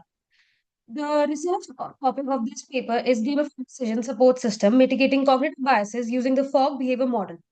Financial decisions, even educated individuals, are distorted by psychological biases like loss aversion and overconfidence.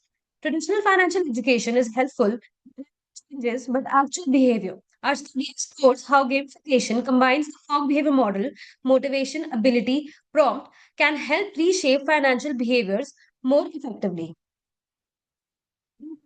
Uses the behavior happens only when the motivation, ability, and a prompt converge at the same moment. We evaluate all three motivation through reward, storytelling, and challenges. ability through usability and simplicity, prompt through notification and reminders. This framework guides our entire research. Review of literature, our work builds on behavioral finance, which challenges rational choice assumptions, particularly using studies by Kahneman, Tversky, and Thaler. Research gamification shows its ability to enhance engagement across domains. However, the application of FBM with gamified financial tools is still underexplored, and the research aims to fill the empirical gap. The research methodology that we conducted a survey with 204 participants who had experience using gamified financial tools. Questions were aligned with each FBM component: motivation, ability, prompts. We analyzed the data using our average component scores, Pearson correlation, and behavioral segments. Participants ability scored highest 2.6, showing that tools were usable but still had complexity barriers. Motivation is moderate 2.4, initial interest but weak long-term engagement. Prompt was 2.2, weakest. Notifications lack personalization and relevance. This indicates that even the tool fails if it does not nudge users' fidelity effectively. The groups that we analyzed and interpreted, that low prompts users, 83 participants, showed that they rarely act because nudges are ineffective. High motivation, low ability users, they want to engage but struggle with complexity. 41 users showed that low high ability users, they understand the tool but lack emotional engagement. These segments help us evaluate the exact behavioral barriers. Riya Payan will continue further. Yeah. So now we have the key findings. Key findings: usability is foundability. Usability is foundability shows that ability. Am I audible? Yeah, you are right. Usability demonstrate the strongest positive correlation with the prompt's effectiveness, where the relation is equal to 0.478. So this simply puts that the user are far more likely to act on the prompt. And next is motivation is not enough. There's a weak negative relation between a motivation and the ability, which is relation is equal to minus 0.298. That shows the high motivation cannot overcome poor usability. Next is prompts are underperforming. The low prompt segment was the largest user group, and the component had the lowest average score, 2.2. This indicates a widespread failure of current triggers to be timely, personal, and relevant through inspire. Next slide. Next I'm going to conclude. Next is to This study confirms the potential of gamified tools to mitigate cognitive biases in finance. However, their effectiveness hangs on a balanced design that addresses all three components of the fog behavior model. While tools are moderately usable ability, they suffer from a lack of sustained motivation and, most critically, weak prompts. The interconnected nature of these components means that enhancing usability is paramount, as it directly improves the effectiveness of engagement trigger. Next is suggestion and future work. Longitudinal studies assess the long-term impact of gamification on financial behavior to see if changes are sustained over time. AI-driven personalization. AI-driven personalization develop tools using AI to dynamically adapt prompts, rewards, and tutorials to individual user Sorry to behavior. interrupt, but please wind up your presentation fast. Yeah. Demographic analysis investigates the effectiveness of these tools across diverse demographic, age, financial literacy to ensure inclusive. Integration with education. Explore how gamified tools can be embedded with financial literacy programs to address cognitive basis at scale. So now we have the bibliography, which shows some key references. Thank you. So Adya and Ria, I have a quick question. You mentioned in your research methodology that you surveyed around 204 respondents. Yes, ma'am. How did you decide on this number? Ma'am, this was not a particular number, but we basically distributed the questionnaires online form. But the number of participants that we got, we conducted a survey on the basis of that only. It was not a very particular number that we decided, but the number that we got. But in research, we need to take care of the sample size, and it should be Yes, based ma'am, on I'm the aware number of of that. It was constructs you a have taken. yes, And ma'am. how many I'm aware of constructs that. you have taken into consideration? Ma'am, motivation, ability, and prompt, 3 components. And how did you measure? Ma'am, correlation, Pearson correlation. We used Pearson inferential correlation is for analysis. the analysis. I'm saying, how did you measure it?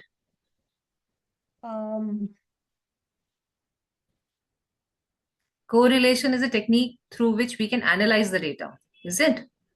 Yes, ma'am. My question is, how did you measure those constructs?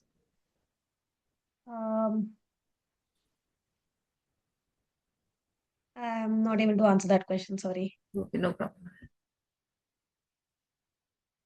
Session chairs, if you have any question, please. Yeah, I'm good. Thank you. Please make sure that you, whatever observations that ma'am has raised, you make sure that you include it in your paper. Yes, And ma'am. all those things should be mentioned very clearly in the paper.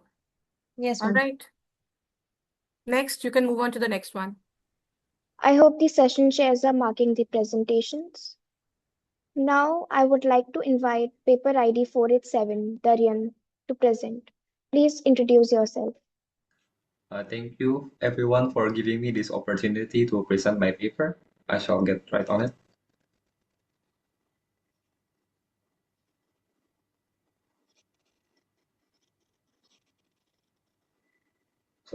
Sorry, my computer lagged. Is my screen visible to the crowd? Yes, it is visible. Yeah, Daryan. You can go. Okay. Sorry, this is the screen. Good morning, everybody. This is my presentation. I am my group's representative. We are doing research on the factors affecting perception and use intent of AI-generated assets in content creation in Indonesia. I am Daryan Halimunjaya, and I am from Binus University as a student. For the breakdown, this is the topics that we will be discussing in the presentation today. For the introduction first, we need to define what is AI assets. These are some samples. AI-generated assets refer to the digital content or images created by AI tools. An example would be Gemini, Sora, and so on. This research will focus on how these assets are being integrated into social media platforms. Now, these integrations are disrupting traditional content creation. Now, the creators, they can mass produce content in increasing their productivity and output. However, these integrations encounter criticism from many people who reject the integration of AI assets for various reasons. Some are due to perceived lack of quality, accuracy, or inauthenticity. As such, this research intends to fill the gap where we believe that organizations and creators would like to know what ensures that their integration of AI towards their content will be successful. And that's what we want to find the key insights. For our literature review, we use the Unified Theory of Acceptance and Use of Technology 2 model because we believe it can cover the factors that play a significant role, especially since it improves on the original model, adding hedonic motivation, price value, and habit. We chose to use this model because, first of all, it is highly relevant to our construct as, for example, price value is good at addressing the perceived worth of someone integrating AI tools in their projects or creation, and also that it is proven and comprehensive. We have, using our previous, not our previous paper, but we found some previous papers using this model as well for AI as well. So as a result, we believe that it is relevant to this topic and can be used. For our research method, we distributed some Google Forms and analyzed the data using SAMPLS method, where we had some valid respondents, 308. We used non-probability sampling to ensure that the respondents are random and using a 5-point Likert scale because we believe that it can give us the insights we need. And all the samples are convenient sampling, so they're all willing respondents. We didn't force anybody to fill out our forms. For our research model, this is our framework. Based on the papers we studied, we have performance expectancy, effort expectancy, social influence, hedonic motivation, price value, behavioral intention, facilitating conditions, habit, user trust, and user behavior. These are our demographic data. Our valid respondents are 308. Majority are in the age range of 17 and 28, though there are some minorities in 29 to 44 years old. The majority respondents are in the urban areas of Banten and DKI Jakarta, with a minority being in West Java. The highest minority is in West Java. The majority of respondents Oh, sorry. For the measurement model, we have this one. This is our proof that our data is all valid, alongside for our discriminant validity is also valid. And this is the results of our hypothesis testing, where our hypotheses are all accepted except for two, which is habit to behavioral intention and habit to user behavior. For our conclusion, first, we have found our objective where we have gauged the public perception towards the integration of AI-generated assets, with the majority of our respondents have used these tools and AI-generated assets in their content. And we also found the determinants that impact the continued use and adoption of these AI assets. The key findings that we found were that performance expectancy, effort expectancy, social influence, hedonic motivation, price value, facilitating conditions, and user trust were all found to significantly impact user perception and use intent. But the insignificant factor was habit. Our hypothesis is that the weak influence of habit is due to how normalized AI tools have become, and that it's no longer necessary for a habit to be made to use AI tools because it's already too normalized. For the implications, this paper has fulfills its objective and identified the core factors of AI asset adoption. And as such, we have concluded that in order for an AI asset integration to work, the integration of the tools as well to create those AI assets, organizations and creators need to ensure that they don't only focus on the functional utility. For an example would be how performance friendly it is or the quality of the images, but they also need to focus on the equally critical psychological factors such as social influence and user trust. Because even if your Sorry to AI interrupt, but please wind up your presentation fast. sorry. This is our conclusion. Limitations is that the diversity in terms of region and age, as the demographics are centered in Banten and Jakarta, which means that this paper may be more applicable to the metropolitan urban population of Java. For further study, I would recommend the future researchers to find a more diverse range of samples to ensure that it's much more applicable in other regions, especially the much more rural regions compared to the Jakarta and Banten area. These are the references or the papers that we have studied. These two in particular are our main one that we use to help design our framework and utilize the UTAO2 model. And that is our presentation. Thank you very much for your attention, ladies and gentlemen. Are there any questions? Yeah, one question, right? So more Yes. focused on your the method, right? So behind the key idea, whatever you have behind your method, like what makes it better than the baselines, whatever from your research or literature review? So I'll move to that page. Okay. We chose to use this UTAO2 method because of these, again, the two reasons. We found that the original method lacked some of these three factors, because in our opinion, these factors can really impact on what someone's perception of AI generated assets, because the price value of the tools or the AI asset to be created may impact the willingness of somebody, because obviously having something that's free can really increase someone's perception of it, and that's also shown in the previous research as well, where somebody did a research on the AI generated assets in business and found that these factors are also useful. Yep, that's why we believe that this is a much better method than the regular UTAO model, because it covers way more of the factors that may play a key insight. So I have one quick question. Which Yes. software did you use to run PLSM? We use the software Smart PLS, ma'am. Smart PLS. Which version did you use, and did you incorporate the extended version of it, which shows the better reliability and validity aspects of it? For that, we have these two as our table. This is what we applied. For further details, I believe this is what it is. We already put the metrics that we studied is in here, that we analyzed. And how did you measure this hedonic motivation? We had some Google Forms in the method, which we asked that. Sorry. Google form is just to fetch the data. My question is, how did you measure hedonic motivation? We currently measure it the same way we measure the other factors based on the answers that were collected Other by the factors you mentioned that you have borrowed from UT-UAT model. No. Although this model is quite dated these days. I mean, people are not using UT-UAT. It's quite dated.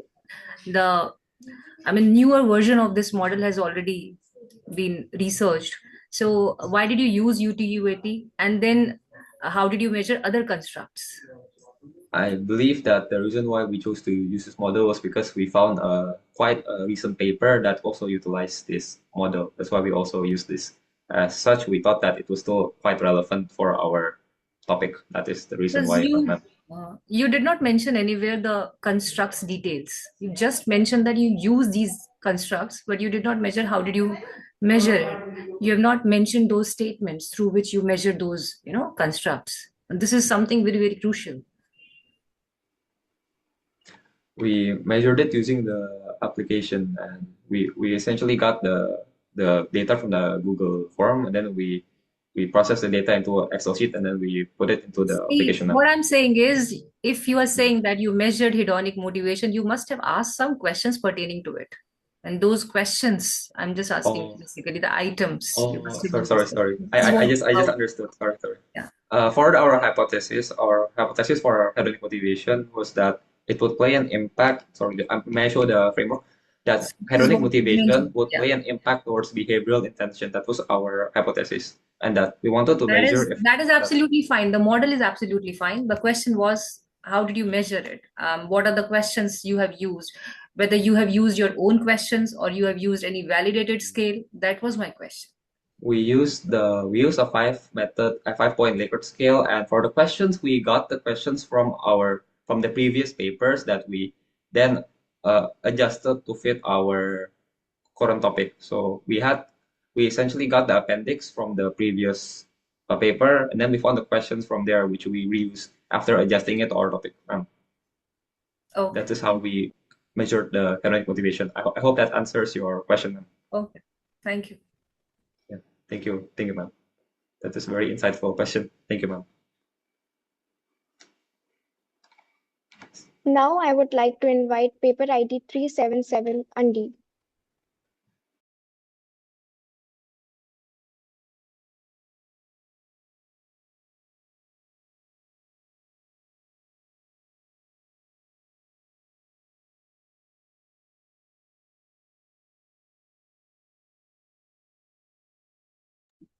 Paper ID 377, are you here with us? Shubh, please move ahead if the person is not there. Yes, Paper ma'am. ID 151. Razib, are you here with us?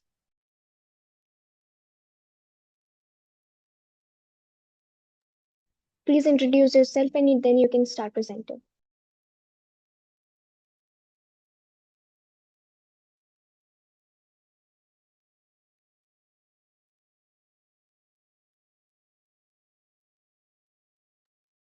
You are muted. Yeah.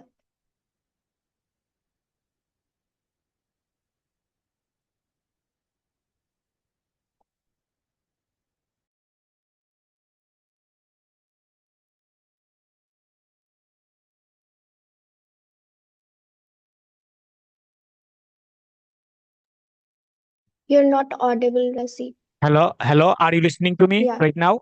Yeah. Yes, Okay. you're audible.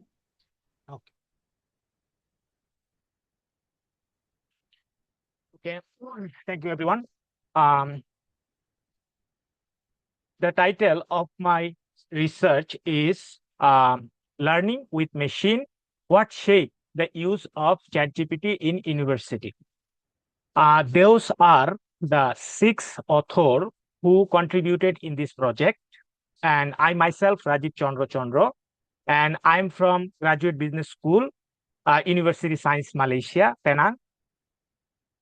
Now, this is the table of content which I will follow to present for next few minutes. So, what we see that world is rapidly growing digitalized.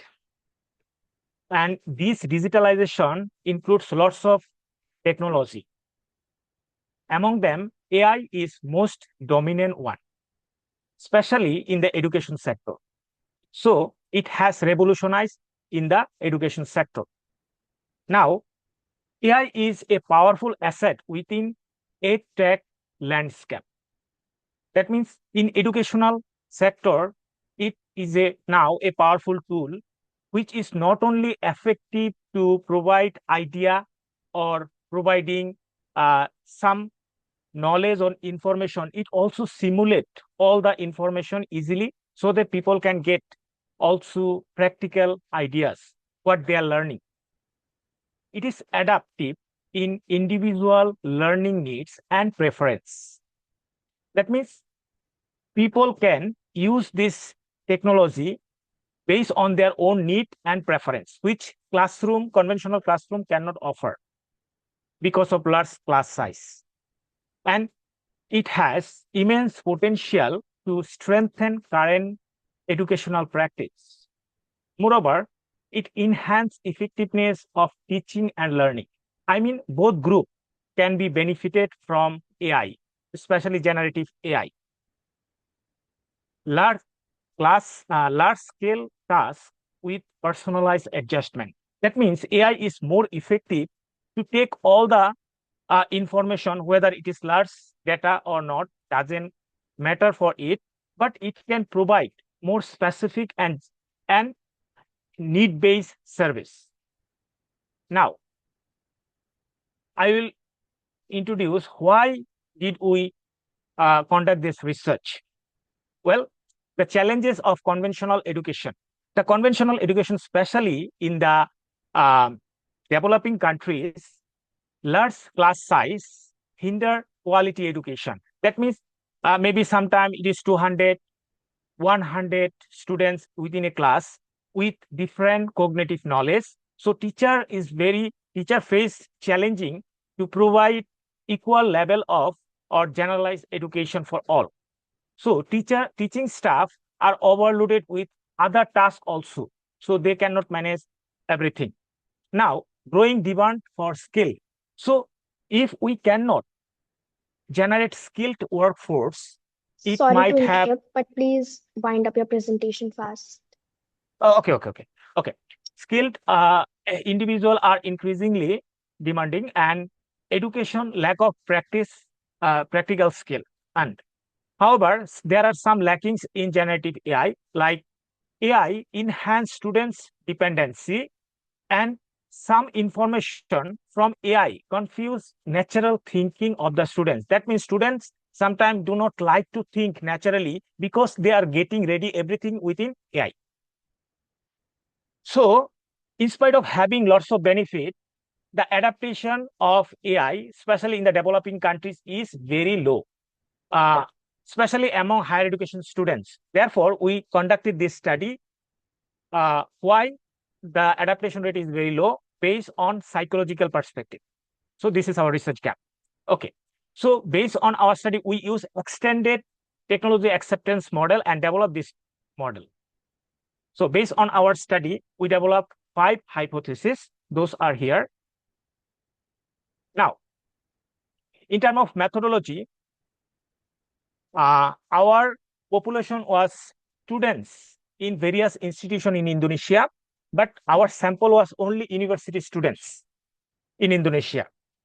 And unit of analysis belong to individual users, and our sampling was non-probability. Under non-probability, we use purposive sampling, and our minimum sample size was 138 using G-Power software. However, our sample is more than 200, so it is acceptable. Then data collection. Our data collection was survey approach. Okay, we use Google Form to use different medium. Okay, in terms of analysis data, we use 2 software. One is IBM SPSS, which only analyze descriptive analysis, like demographic data. And for models, conceptual model analysis, we use SmartPLS version 4, most updated version. Now it is widely used almost everywhere. So this is our findings. Out of 5 hypotheses, we found 2 hypotheses rejected and rest of the 3 accepted. Now, in the discussion, we can say that our findings highlight that perceived usefulness is highly influential to generate AI or ChatGPT adaptation intention among the students. That means students want their generative AI will be more useful and it will provide need-based service. Then we also observe perceived risk is significant. That means people or students are very concerned about their data sharing and they want that the AI would be more transparent. So they will provide all information where they are using this data. Then moral obligation. So we also found that moral obligation significant because when a student thinks it is my moral duty to achieve the right information at the right time, and we need to cooperate with the world. That means world is going far by using technology. Why not us? So this is also important factor. Then we observe that perceived trust and social influence not significant. That means these AI generative AI already introduced in the society, so they don't care. Trust because their friends are already using, and social influence here we observe that society already know about this technology, so these also don't care by the students in terms of considering adaptation of ChatGPT. So in terms of here we found both theoretical and practical contribution. In terms of theoretical contribution, we observed that these findings suggest an extended TAM, technology acceptance model, within AI education literature, which is less used, especially from the developing countries' perspective. Please This round study up your also presentation. finished. Okay. So those are our practical implication, like help to understanding how to design user-friendly digital technology environment in generative AI, provide guidance on how to strengthen students' engagement with AI based and help designing education practice. Sorry.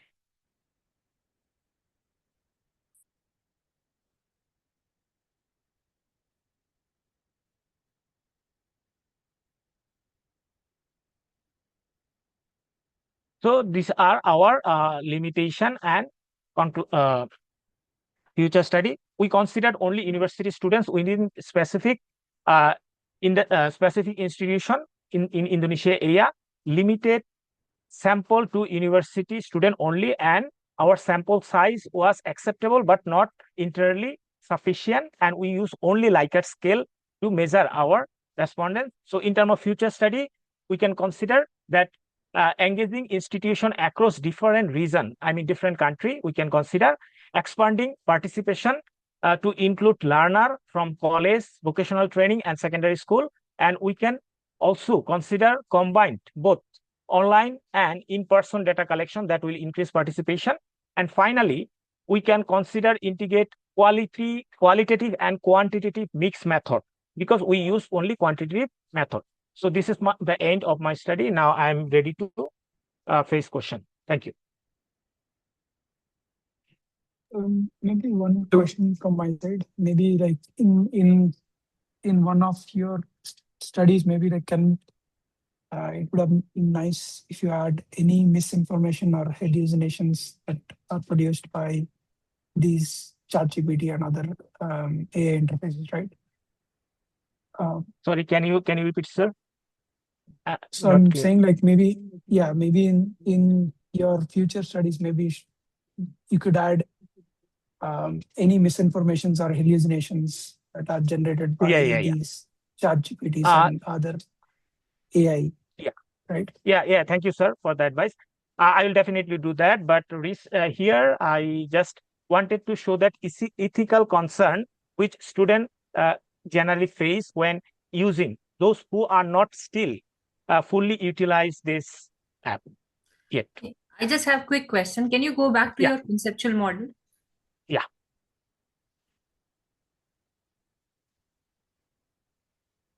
So you mentioned like moral obligation.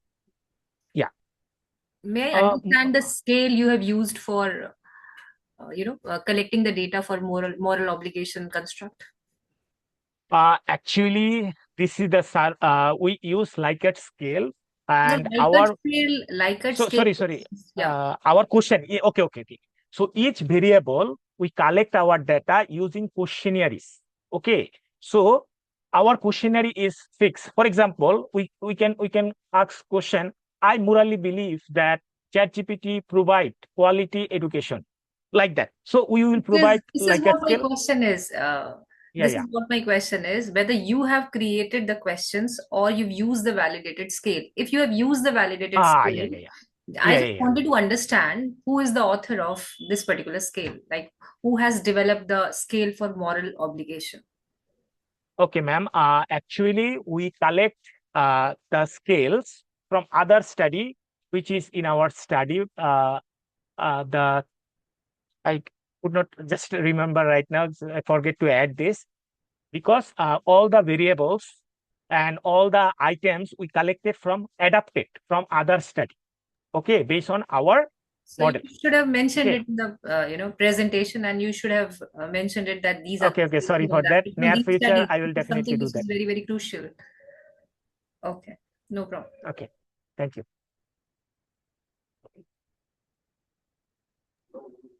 I hope the session chairs are marking the presentations. Yes. Now I would like to invite paper ID 1886, Rakhi Oh, Reni. yes, ma'am. Yes, ma'am, 86.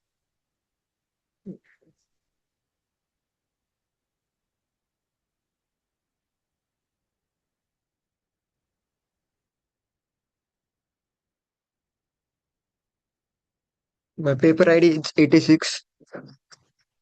The representation of the legal defense in literature, victim, villain, or both. Please introduce yourself. My name is Shendkar Siddharth. I am from Kopargaon. In abstract, in literature, legal defense are more than simply characters. They also reverse how people's ideas about morality, justice, and identity develop throughout time. This is because the people who are accused of crimes live in a society that is full of scales and symbols. This research focus at how defendants and presented in different type of writing and the time. The authors divide defendants into three groups. So the victims is the first group, villains is the second group, or both, or those whose moral are not apparent is the third group. The study, which looks at 50 different literary works and include them, coding, reader ratings, gender analysis, and technical assessments. Based on the analysis of variances, NO1 found that literally and surprisingly Dear presenter, please do not read balance word about for word. 36 of Excuse the me. Do not read Yes, the ma'am. abstract. Just give us your objective research methodology and the results and findings, and what are the implications. Please go ahead. Methodology in order or truly understand how legal dependence are portrayed in the literature, not just a legal construct, but as characters. We approached this research with both structure and sensitively. Our goal was to explore whether fractional defense are cast and the victims, villains, or more complex figure who blur the line between the two. To do this, we blended qualitative interpretation with quantitative rigor, allowing number to the support or analysis while ensuring that character nuance wasn't lost in the process. So reader ratings were collected ethically and anonymously, and the sentiment analysis was carefully done, but literature, as always, resisted full quantification still by blending human intuition or statistical reasoning. We hope to have captured something true about how stories shape our understanding or guide in innocence and the regular space in between. So analysis and the interpretation in the presentation by engineer. So this blue is the victim. This like um, the crime faction. So the next graph is historical drama. Next is the physiological novel. Second is the political allegory and the science action. So the different representation across literature genres.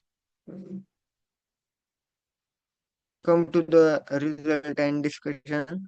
It is not unusual for this picture for function as a reflection on historical injustice such as the colonialism, economic inequality, or the severity of the practical reasonableness. This is the something that happened rather often, sometimes in character in physiological novel, which are the often defined by ambiguity and the reflection have several identities.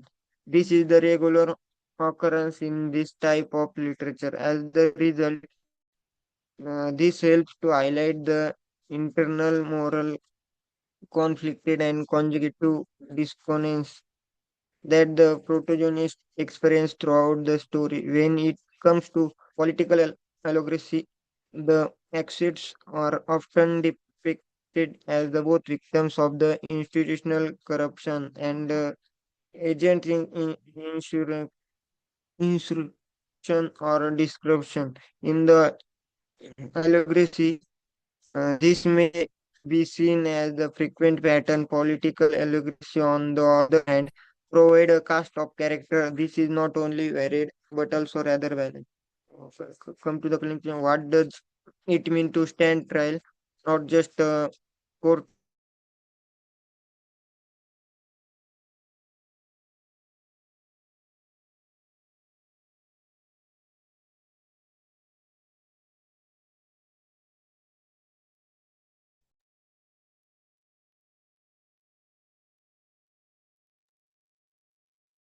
Siddharth, are you here?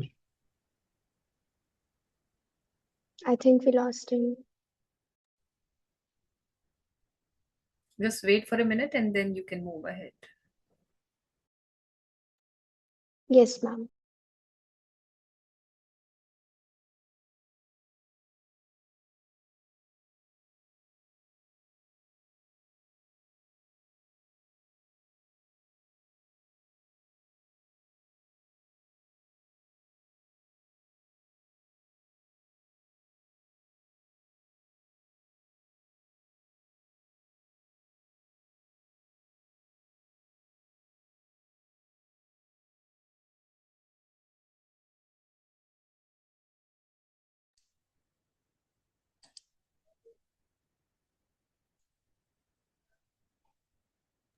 You can call the next presenter.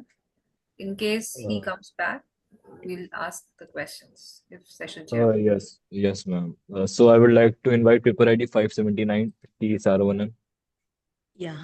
So is my screen visible? Yeah. Please Yeah. introduce yourself and Yeah, sure. So today I'm going to present a topic on robust Honeyword encryption framework for password security in cloud-based authentication system. I'm Kamala, one of the co-authors of the paper, and I work in Geetham University as assistant professor.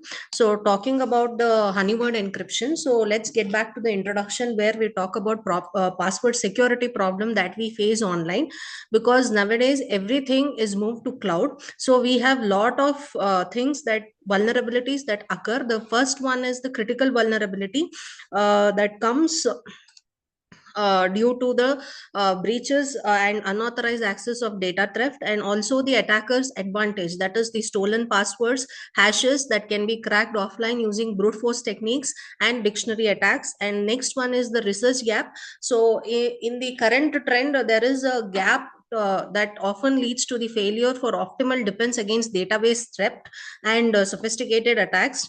So our proposition is to introduce to robust honeyword based encryption framework that detects the breaches, confuses the attackers, and also enhance the overall password security. So before getting into what are these honeywords and what is the concept, so dated back to year 1970 when the first script function was introduced for the encryption of passwords. Then in 1970, Robert Morris and Ken Thompson developed hashing technique, and then in 1990s we had the password significant vulnerabilities, and 1999 we had a well-known algorithm called bcrypt being introduced, and now we have NIST guidance on using hashing techniques. So when coming to honeywords, it's the core concepts where we'll be using the sugar word, the user's actual legitimate passwords, and we'll be using the honeywords, a set of convincing fake decoy passwords, that is the words which are not actually there in the password, and also a list of sugar coated words or honey words, what we call,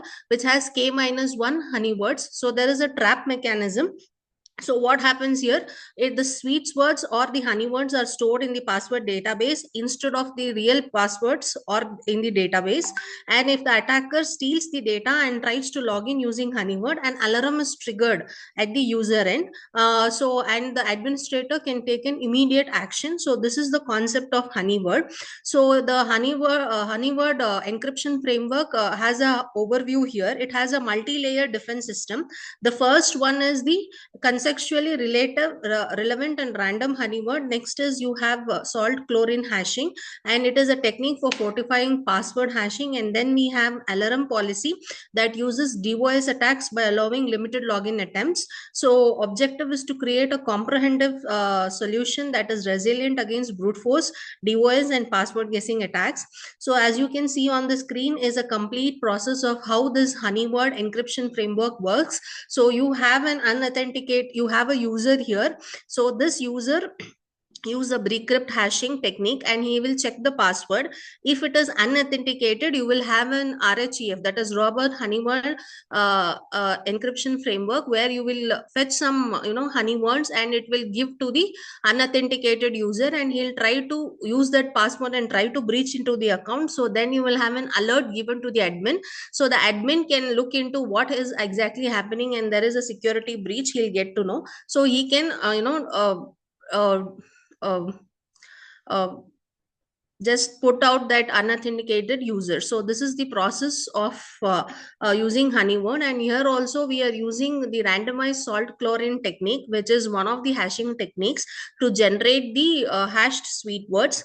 So there is component one that we have is the rule based honeyword generation. So here we are using 50% user contextual data and 50% random contextual data to generate the honeywords. And we also have distance metrics using the Hamming distance process, and also uniqueness and freshness for all sweet words are unique. Honeywords are updated with every password change or password update. And the transformation here is we are using ROT 13 algorithm with a random seed to unlink them from user data. That is, it is a cipher algorithm which encrypts the alphabets from A to Z in 13 random ways. So that is used. And the second technique we are using is salt chlorine hashing. So here we are using the vulnerable pre-computed rainbow tables, and also we are using the pseudo random string generation that converts it into ASCIIs, and then shuffle, filter, and then the symbol transformation. So the impact is it dramatically increases the time and conceptual power required to crack a single hash. And the last one is alarm policy and DOS mitigation. So here the attackers then trigger alarms repeatedly by submitting the guessed honeywords, so using DOS locking mechanisms. So we are using this RHEF's adaptive policy that is used. And then we have the experimental setup, so where we have used hash cracking resistance, DOS attack resistance, and flatness. So you can see the result for hash cracking resistance when we compare with Sorry to only... interrupt, but please wind up your presentation fast. Yeah, sure. There is 2 more slides. So here we have all the algorithms being compared without salt chlorine hashing. And here it is only with salt hashing. And the third diagram that you can see is both with salt and chlorine hashing. Similarly, you can see the password length. So this is the result we have obtained, and we have compared it with and without salt chlorine hashing, and you can see the bcrypt plus random salt, what is the brute force success and what is the dictionary success. And similarly for the random data set we have taken, that is the proposed one, so we are getting the dictionary success of around 38%. So that gives us the finding due to random seed and ROT transformation, the robust Honeyword encryption framework is the best for preventing the malicious breaches from the hackers.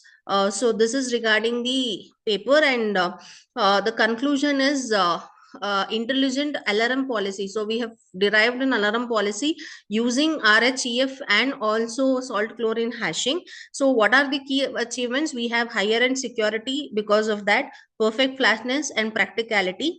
So you can also use multi-factor authentication scenarios in future development process. So these are the references I have gone through. Thank you.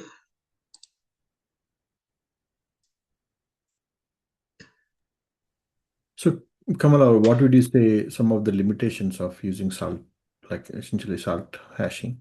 Yeah. Sir, no, without salt chlorine hashing, there might be breaches. There are chances because there is no honey word generated and there are no sweet words, so it might be prone to threats. So here you can see without salt in the passwords, without that salt chlorine hashing, using other techniques that are there, so it reach you have chances of security breaches and the hacker can get into the account and he can authenticate himself. So with the salt chlorine hashes, this can be avoided, and it is more advanced with level of security when I use it with respect to RHEF, that is random Honeyword based encryption framework. And as you probably know, there are already some applications available which provides this authentication using salt hashing. So how is this different from the practical applications which is already available in the market? Sir, we are using here both honey words and sweet words which are not there in the context of password. Suppose I am logging into a Gmail account and I have my own set of characters and numbers given there. So the honey word that will be stored behind that is nothing that I have entered as a password. Those letters and numbers will be missing there, and you will have a new honey word being generated. And every time I update that password, that honey word also will get updated. So there is a lot of confusion to the hacker, and also there is a chance I get a alarm or my admin. Suppose if I'm using from my college or my official mail ID, an admin might get the trigger or an alarm that someone is trying to breach out the security, and he can take the necessary actions if it is controlled by a particular organization or a company. Okay. Thank you. Thank you.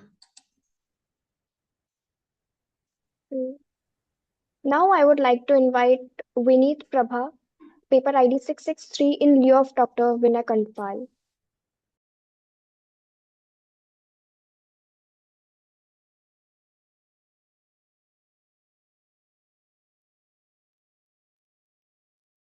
A very good morning to all of you. I will share my slides. Can I please switch off the video? Okay, sure.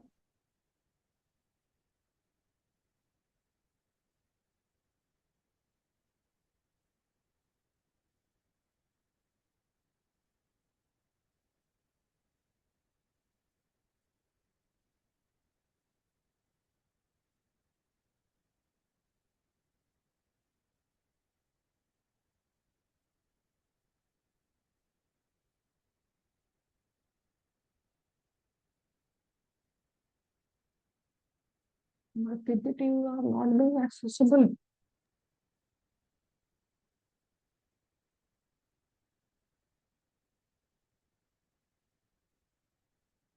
Is my screen visible? Yes. Yes. Hello. It is visible? Yes, it is visible. So my co-authors are Dr. Vinay Kandpal and Dr. Deepchand Oli. The title of my paper is Information Asymmetry, Unveiling its Impact on Borrowers and Credit Risk. The study investigates how information asymmetry affects borrower selection and credit risk management. Because, sir, the thing is that either intentionally the borrowers conceal information, or it could be that at the end of the lender, sometimes there is misinterpretation. So this could also be a reason for this information asymmetry. We did study of around 111 bankers. From them we collected the data. The method we have used is descriptive statistics, correlation, and regression. Findings are that borrower behavior and misreporting significantly increase information asymmetry. Information asymmetry, it reduces the credit risk assessment, the accuracy, and as a result, the bankers end up giving a loan to the defaulters. Information asymmetry occurs when borrowers have the knowledge of their project, but they do not impart the information correctly. And at the same time, it can be that even the lenders, they are not able to extract the accurate information which is required for credit appraisal. And then asymmetry is also due to agency problem, where lenders cannot observe borrowers' action and for true credit worthiness. There could be a reason for this, that since lending is a long period process, so whatever the static information we gather, that might not hold true for the whole period of lending. Information asymmetry affects major financial concepts like the net present value, capital structure, portfolio theory, and option pricing. It leads to credit market issues such as adverse selection, moral hazards, credit rationing, and higher transaction and monitoring costs. Countries with weak institutions, they face greater impact of information asymmetry, because wherever weak assessment process has been applied during global shocks, the lended accounts appear to be bad and they turn NPA. Like during the COVID period, such accounts were detected, which could not, they generally are not able to absorb or survive during these global shocks. Online lending face risk such as poor credit checks, transparency issues, unethical behavior. Financial literacy is also low among the borrowers, which helps them take wrong or weak repayment decisions. Effective credit risk management requires robust data system, clear credit limits, and continuous monitoring. Even though there is a lot of fintech growth, information asymmetry still persists. My research objectives is to examine the impact of information asymmetry on adverse selection, to analyze the relationship between information asymmetry and credit risk management practices, to understand how information asymmetry influences borrower behavior. Adverse selection. Adverse selection arises due to information asymmetry, where the banks lack knowledge about borrower risk. It leads banks to select higher risk borrowers, increasing chances of default. One study conducted by Rwandans shows that there is a positive correlation between adverse selection and banks' performance, indicating that reducing asymmetry improves lending. High information gaps forces banks to raise interest rates, which discourages low-risk borrowers. Asymmetry causes inverse Sorry to relationship interrupt, between. but please wind up your presentation fast. Okay. Moral hazards. This arises after loan sanctions, when borrowers' action become unobservable. Borrowers may take excessive risk or misuse funds. Borrowers' action during project execution remain hidden from the lender. Enforcement issues such as borrowers may avoid repayment even after earning profits. Collateral credit reports. Solutions include collateral credit reports and rating agency information. For this, the method applied is if we take ratings from various rating agencies, so we go by the rating which has been on the which is on the least side, to be on the safer side. Where the lender cannot observe the borrower behavior, this is because there is an agency relationship between the principal and the borrower. Borrowers may invest in unauthorized projects due to weak monitoring. Generally, this happens when there is misappropriation of funds and when the lenders are not able to monitor the usage of funds. Credit rating companies, banks compare internal and external credit rating discrepancies. So, as per RBI guidelines, multiple ratings, banks use the higher risk weight for deciding the capital adequacy ratio. Misreporting borrower assets leads to 25% higher delinquency. This has been shown.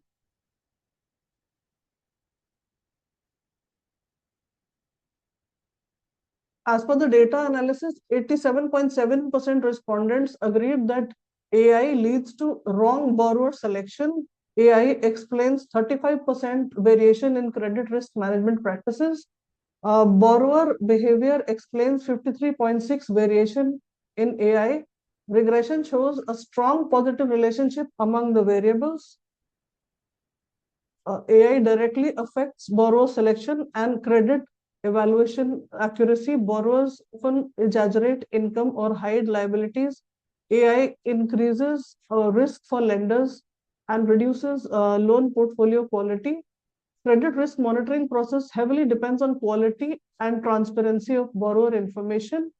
AI leads to poor borrower selection and weakens credit risk assessment. Borrower misreporting significantly increases asymmetry and default risk. Better transparency and verification methods are required.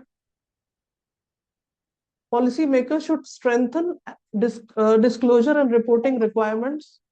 AI and machine learning based credit scoring can reduce asymmetry further. Studies needed on borrower psychology and real-time monitoring. Fintech innovations offer tools to decrease information gaps.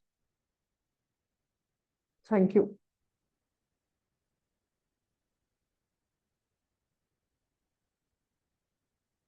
Sir, I've completed my presentation. Yeah. So just one question, right? So I think you use some sample data for this, but to what extent do you think those the results like depend on the market or the region or the data set you use? Like how would that vary between different regions? Between different regions, basically the sample has been collected from bankers. So irrespective of the region, basically it's the opinion of the bankers on this issue. The borrower behavior actually it cannot be classified on the basis of region. Rather, I can say that to some extent, religion can be counted over here, because sometimes when the bankers mortgage some security, there are certain information which cannot be captured through any software, like we have Sarsai, we have Sibyl. So there are certain things which cannot be captured. For example, there is this system of Meherul Haq. Suppose a property has been mortgaged, and that same property has been promised as Meherul Haq, but that has not been registered anywhere on any site. And when to save the lender's interest, when the property undergoes securitization, then we realize that nothing can be done because there was certain information which was not captured, which generally the borrower does not give on its own.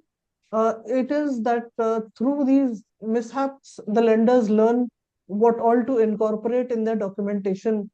So that is it. Anything else? So If you go back to the previous slide, I think where you mentioned about fintech, the next step. yes, sir. Yeah. So I know so you're saying this is something you want to do in future, or did you already do some sort of consider anything which fintech can help in reducing this information asymmetry?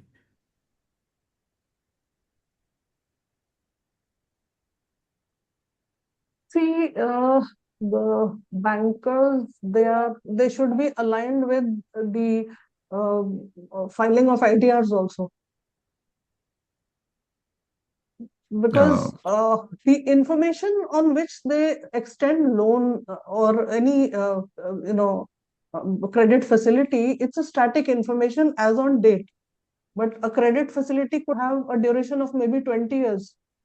So as and when the financial position as per the income tax data is changing with the borrower, so at least we can get to know when should when he should repay more. There should be some flexi component added in his repayment, so that when his income is increasing, we just gave him loan on his data which was static at one point of time, maybe 5 years back. Now currently, if he is earning much more, how will we get aligned to that if we do not link ourselves to other websites? So I mean, this can create a problem. This is creating a problem rather.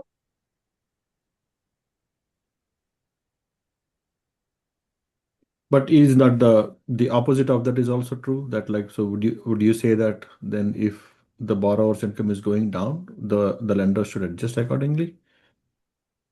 Yes, because there is a method for that also, for rescheduling.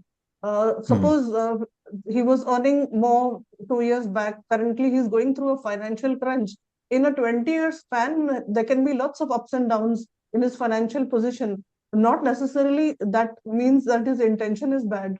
So the lender, taking that into account, can reschedule his loan to a greater tenure, reducing the amount of EMI. Maybe the borrower can conveniently pay, and then later on, when his situation improves financially, then it can be rescheduled accordingly.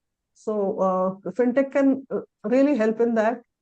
Because why I'm saying fintech will help, because the borrower himself might not like to impart that information that now my income has gone up, but through the linkage of other access to other sites, one can make out that since the person is filing more income, so obviously he can repay more. Okay, thank you. Thank you, sir. Yeah, one small question. I mean, just a little observation. Towards the end, you wrote AI, ML, based system. So what have you used actually? AI models only or ML models? Or you've used both? And what is the difference? Because as far as I Ma'am, I understand, am not a very tech savvy person, see, because so ML is a subset of, AI. I get your When you point. write AI/ML, so Right, I ma'am. mean, what I own up have you used, ma'am? upfront that I am not a very tech savvy person. I will not be able to answer your question. But sir, okay, so that's just little observation that in future, ma'am, we have to be very careful about the words that Right, you're ma'am. using, because AI is a vast universe. I mean, ML is Okay. just one part of it. So if you're Ji, using ma'am. both of them, it's okay. But if you're just using one of them, or so you have to don't make a very generalized statements. These are Okay, very ma'am. small I'll things, keep that in but mind. one has to keep in mind. Thank you. Thank you, ma'am. Yeah. All right, so I would like to now welcome paper ID 240, Narendra, if he's here. Yes, sir. Please introduce yourself and present the presentation. Okay.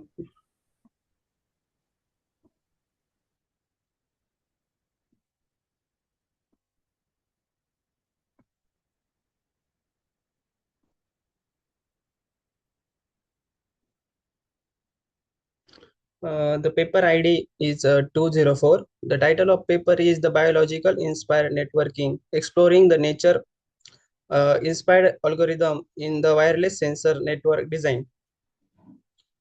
I repeat, my paper ID is 240. Sorry. Let's talk about the abstract of the paper. This paper explores the application of the biological Excuse me, I'm inspired sorry for intervening you. Please kindly introduce yourself and your co-authors before you begin with the paper. And as ma'am, Dr. Rashmi has already pointed out many times, if you've been hearing, we don't want you to read word by word, the whole thing, just, putting a paragraph here, just share the important points and straight away move to the objectives. Don't read out your abstract completely. Please Okay, introduce ma'am, yourself and your co-authors. Myself, Abhishek Damale. I am the co-author of the paper. We directly talk about the. Then who are the main authors?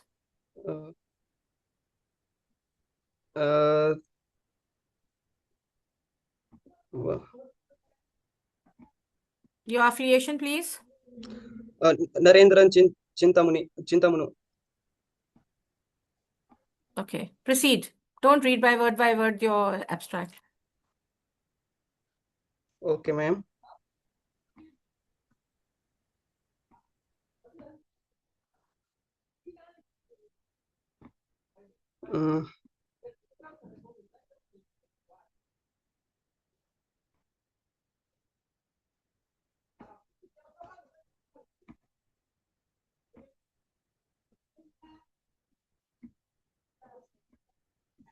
Let's talk about the first we can talk about the introduction part of the paper.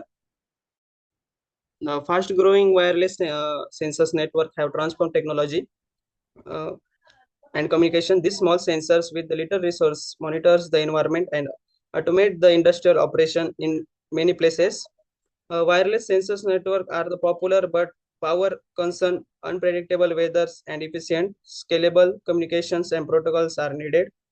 Bio-inspired inspired networking is increasing due to the concerns. Let's talk about the methodology used in the paper. Biological inspired networking, exploring the nature. Excuse me, before going for the methodology, can you please explain the objectives of the study? Inspire algorithm in the wireless sensors network algorithm. It's begin with through the literature analysis of the nature inspired algorithm and their potentials uses in the wireless sensors network. We then Still, study I the could see biology. the methodology slide. Just, I could not see the objectives. Disconnected.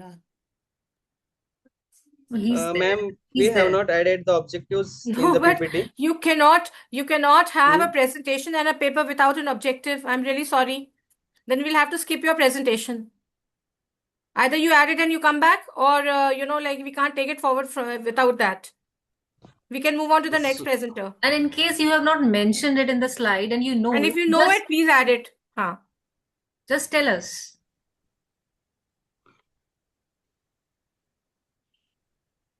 If slide is Sorry, not the there, it's presentation. okay. Can you just tell us what is the objective of this project, this research paper? Yes, means we are. This is the review paper which works on the It's okay. biological I inspired think we can skip this. network. If you want to add, you can just see the title and you can explain what you've done. Tell us this. Yes, Let's ma'am. not go through the whole presentation. I mean, you can explain your title and what have you actually trying to find out, and how do you go about doing it?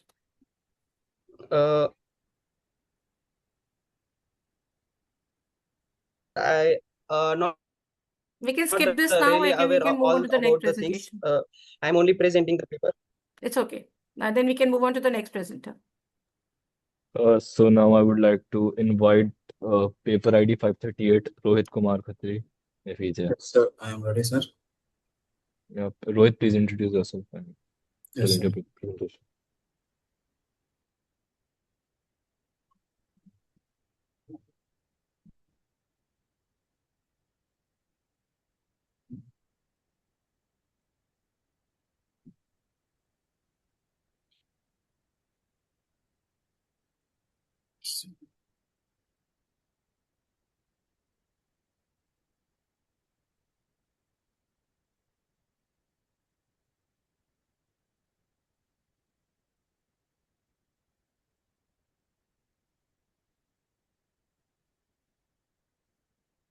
Yes, sir. Is my screen visible?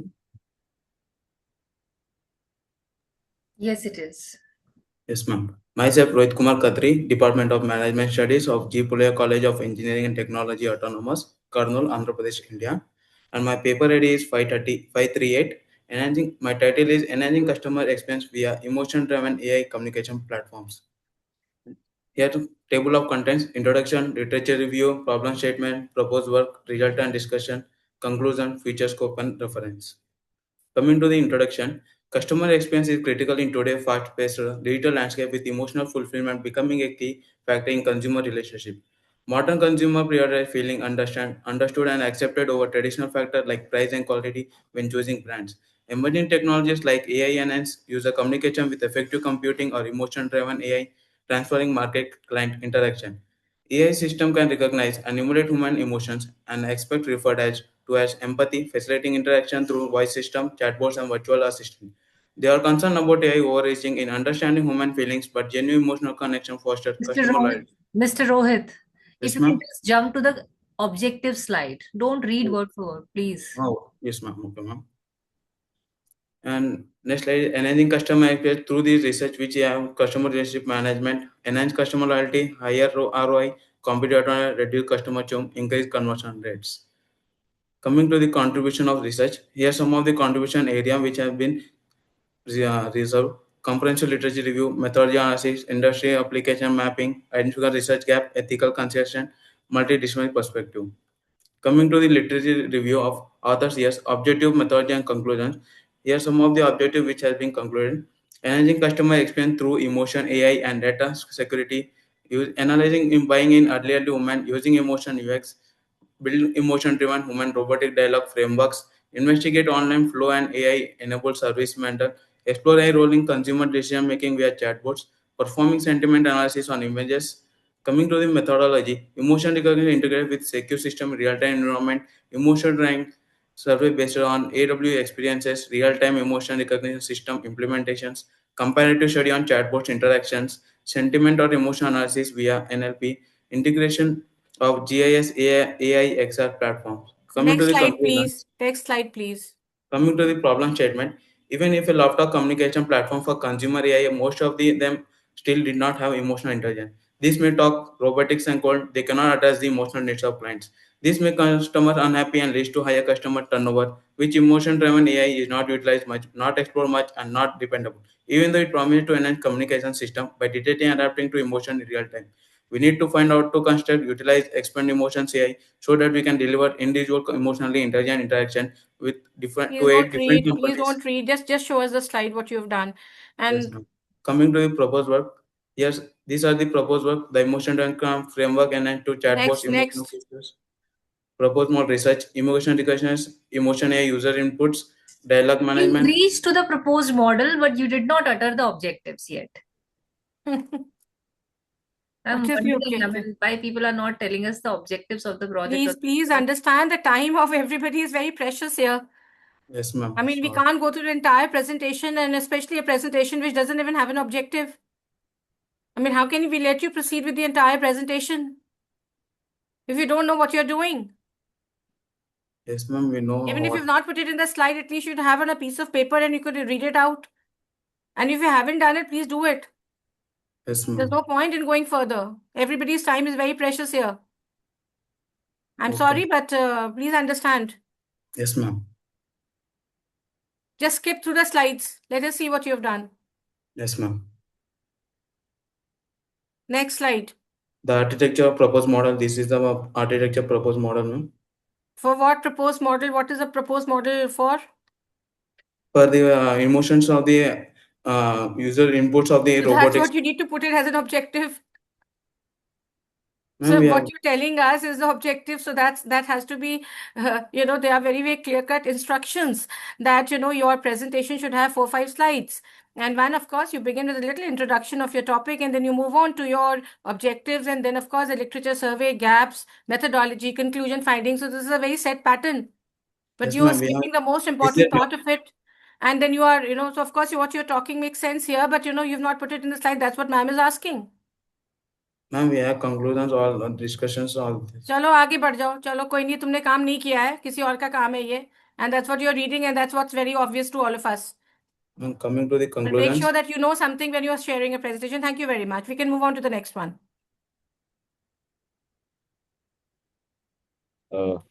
Session chairs, if you have any question to ask, please, or any observations to make.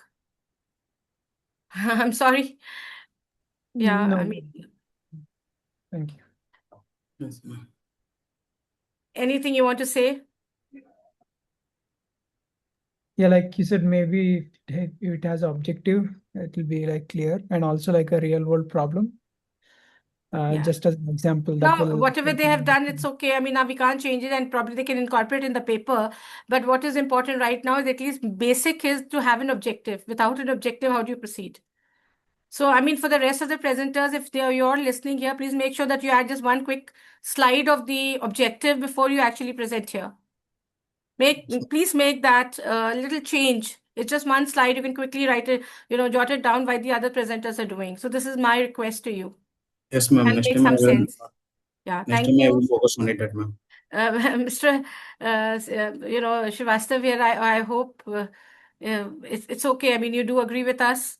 Yes, I understand. Yeah, I said, I mean, thank you so much for chairing the session, and I understand everybody's time is very precious, so we have to check the students, and that's the reason why I have asked them to introduce themselves, that, if we don't check them, they'll continue doing this, right? So it is important to, Makes sense. so my intervention, I'm sorry, we did intervene, so we can have the No, next definitely. presenter, please. I appreciate that. Like some of those things Yeah, we are. thank you very much. Okay, so we can have okay. So now I would like to invite paper ID 177, Red, if he is here with us. Yes, sir, present. Yeah, please introduce yourself and present your presentation. Okay, sir.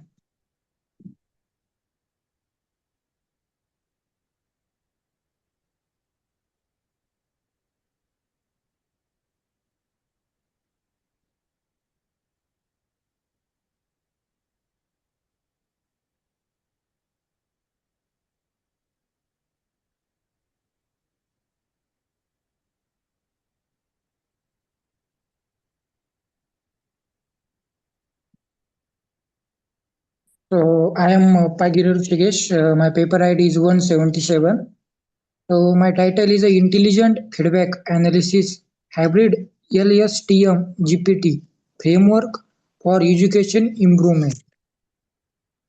So my abstract is in today's education landscape, institute are recognizing the importance of student feedback in improving teaching method and learning experience. However, traditional analysis method like manual review, survey, and basic statistical tools often fail to reveal the complex pattern within collective feedback data. So second one is abstract. Many colleges and universities need to actively seek input from their students in order to enhance the overall quality of their education system, expand the breadth of the curriculum, and help their students supervised learning algorithm have become key tools for minimizing view and assessing system. This is mostly because technology related to machine learning is growing so quickly. Their algorithm were designed since technology used all around the world. It has been Please move on to your next slide. Show your objectives, please. Okay, again, you are doing the same thing. You moved on from the literature survey to the methodology without the objective. What, ma'am? Please just skip through please show us your slides. So this is Can my you literature. explain the LTSM model, please? LSTM model. Can you explain this model? So, ma'am, this model is a feedback system. Means the system comprises several interconnected components, include a system module for feedback submission and system analysis module using LSTM module. Suggestions generation module powered by FACE, how AI API and teachers module to review feedback and suggestion. A feedback loop ensure continuous improvement by notification both students. So this is the LSTM module. This method we are What is the using. objective of your study? So my objective is the LSTM module we are use and API. As a methodology, what is the objective of your study? My objective is module to perform the evaluation, LSTM GTP framework system level evaluation, and the objective is we are different paper to search in IEEE and that. Sir, over to you. Any questions, sir? Both of you. No. The session can- chairs, over to you now. No, we can move on to the next one. We can skip this now? Yeah, we can skip this now. Yeah, please, let's go to the next presenter. Kindly unshare. Now I would like to invite paper ID 171, Paula Chan Kit Joseph.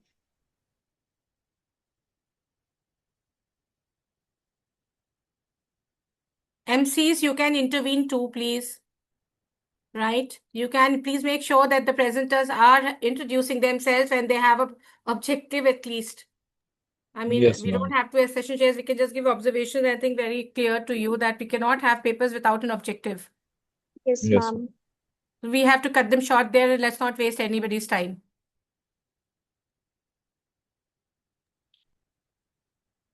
Paper ID 171, if he's here with us.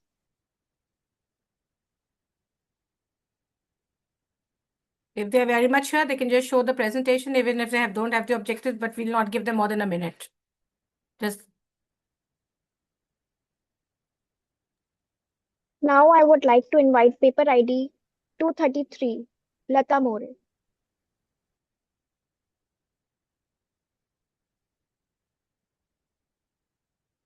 Yuvika, how many more papers we have?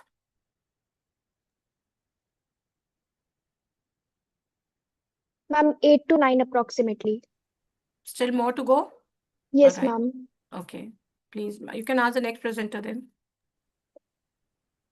Paper ID 237, Mohammad Bashir.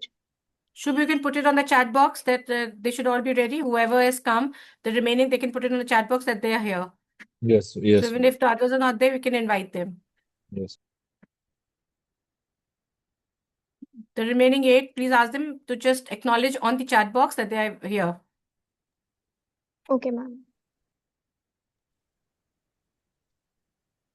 No, Paper don't ID. write to all already.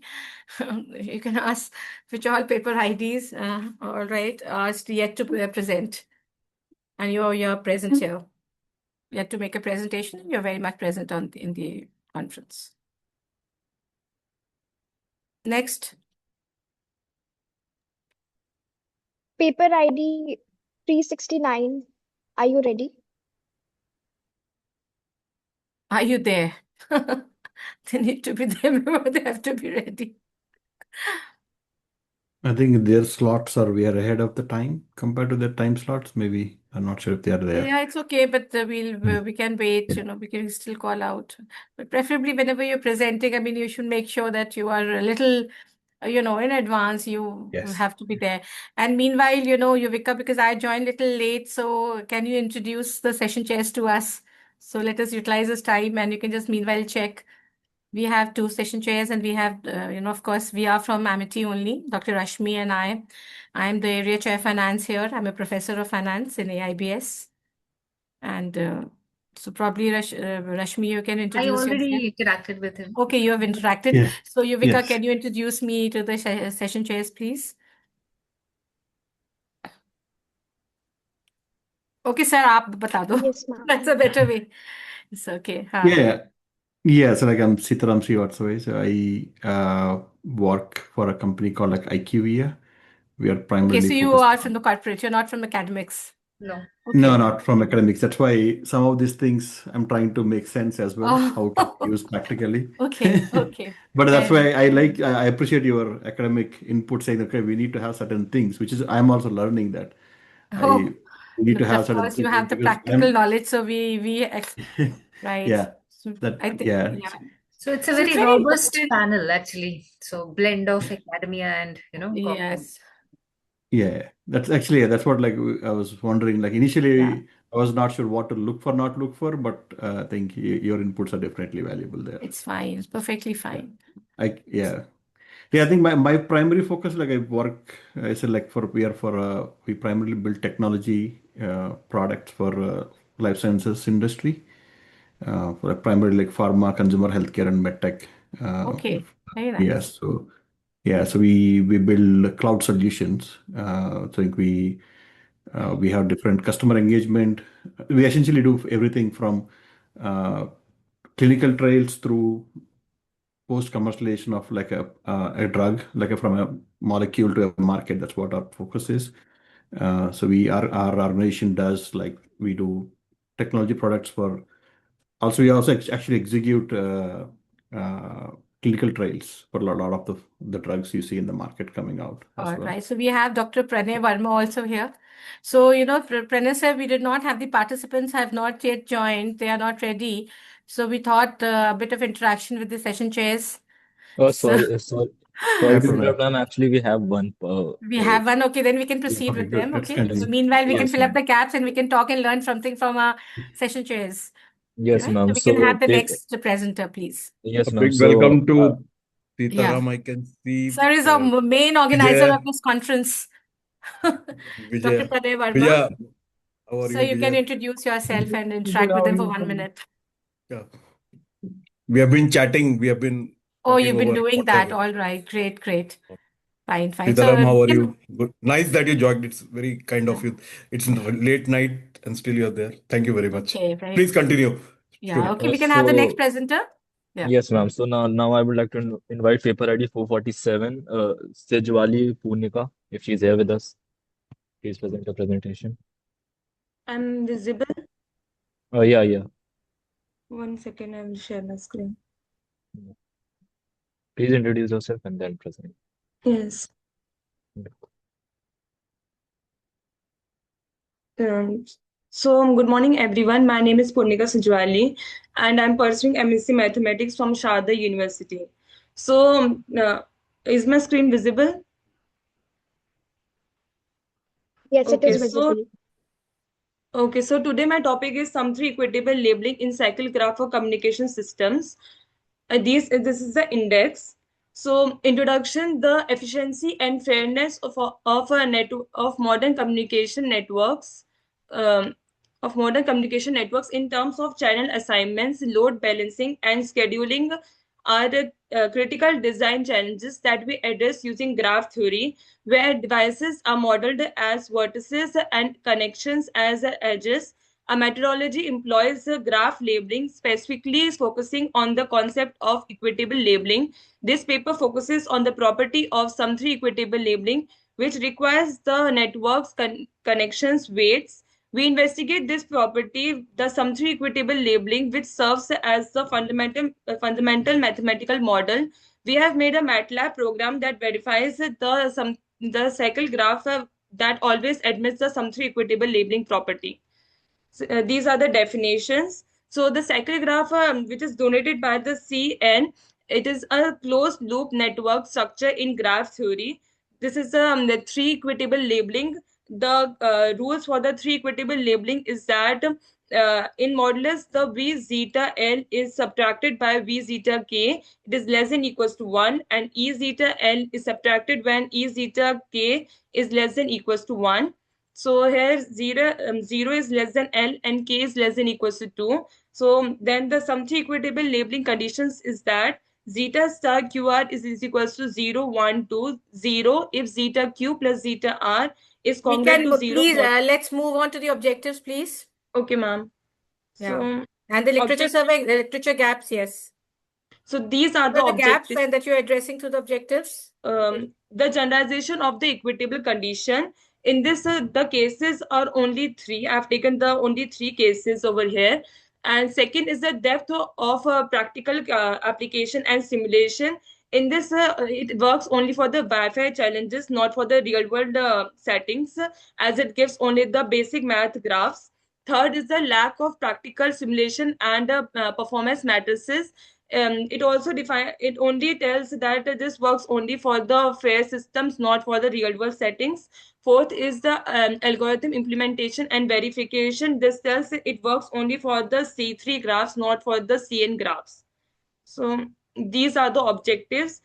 To establish the mathematical proof cycle graph CN, to construct the vertex labelings from 0, 1, 2, to test the property using MATLAB software, to demonstrate the potential of sum three equitable labeling property, and one second, my videos. Yes. As a strong theoretical foundation for designing ring network structures. Ma'am, can I move to the next slide now? Yes, please. Okay, these are the analysis. This No, but result, where is the methodology, Punika? ma'am, I Where's the have not, methodology? ma'am, in this paper, the methodology is not basically required. How can you not have a methodology? It's all not about being required or not. I mean, these are something very basic. You need to have an objective. You need to have a methodology to fulfill that objective. Ma'am, in this paper, I've only done the MATLAB code. तो The वही आप conditions उसी को already reframe proved. करके methodology के form में आपको present करना होगा ना. Okay, ma'am. Whatever you have done, you have got to, probably you have done it and you do not know how to put it across. But a very basic, this thing is that you have even put your gaps there, but you have no supporting literature to support the gaps. How have you come out with those gaps? There has to be a certain, you can't simply write this is a gap. How have you literature? The gap has to come out from the literature. It has to be a literature gap. And you have to have side papers which are supporting that gap. And not one paper, but multiple papers. And Sorry, now ma'am. after the objectives, you need whatever objectives that you're having, how are you going to fulfill the objectives? That is methodology. See, the gap can be of methodology, I mean, in terms of methods also, but that will definitely come from the literature. You will read paper and then you will understand that. I mean, you But can't make a particular statement. methodology has not been used previously. That's why you would like to rope in. So, ma'am is absolutely right that you need to, get the gap from the literature. Whether this gap is related to theory or any research method, that's a different story altogether. See, it's very commendable that you people are making an effort to present, and I can understand that this is how the learning is going to be. But it is our responsibility also, the teachers, you can quickly move on, because we have other presenters also. So objectives के बाद आपकी methodology नहीं है इनकी. सीधे analysis पे आ गए. Probably she has done something, but she doesn't know how to put it in the form of methodology. Go on, ma'am. I mean, let's not. All right. So you need to have that very clear. So to establish so how have you gone about establishing the mathematical proof? How have you constructed all this that you're putting in? I mean, that could be structured in the form of a methodology. Okay, ma'am. आगे बढ़ो, दिखाओ मुझे और क्या किया आपने? Analysis. ये analysis कहाँ से निकल के आया है? Ma'am, I had made a MATLAB program through that this analysis came. I don't know. I can't see. Your presentations are just a little snapshot of your paper. So I hope that whatever you are not putting here is there in your paper. Yes, ma'am. Yeah, but ऐसा नहीं है कि paper में भी नहीं है तब तो. No, ma'am, it is there in the paper. So then you should have put in here. Anyway, आगे बढ़ो. Let's see what more you have. Ma'am, the findings. Madam, to you, Dr. Rashmi. Over to you. Please take over and the session chairs. You just and tell the us, MCs. I mean, just tell us briefly that what exactly did you do? So I've made a MATLAB program that defines the cycle graphs and it satisfies the sum three equitable conditions. I've made that. Yeah, Mr. Vijay and Mr. Sitaram, I think you can also ask questions. Yeah, I don't have anything on because I'm still trying to understand the use case here. Yeah, same here. And Mr. Vijay, if you would like to ask something. Same here, like I'm also trying to understand. Okay.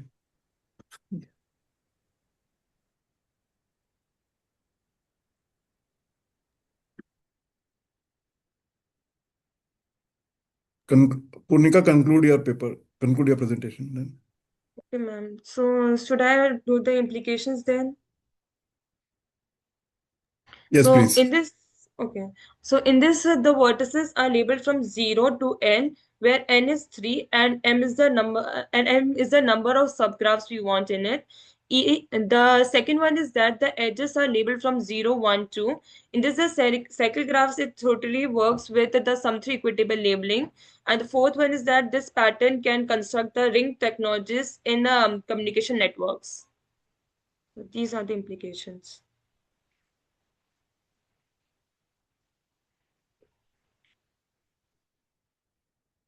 And at last, these are the references. Okay, thank you. Thank you, ma'am. Can we move to the next presentation? Shubh? Yes, ma'am. Now I would like to invite paper ID 377 Andy for presentation.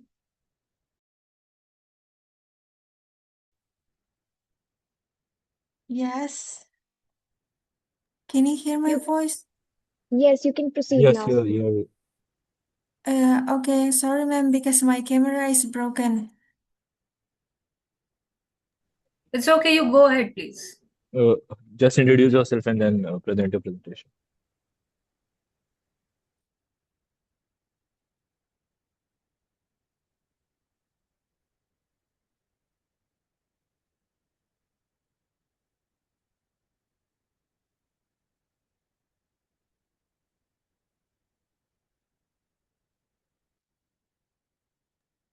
Please introduce yourself and your co-authors, and then you can proceed.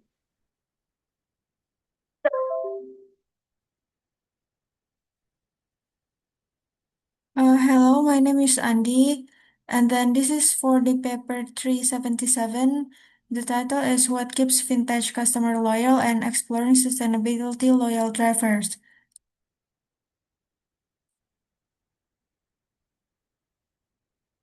This is for the introduction. So technology has become an inseparable human daily life with the growth and development of technology.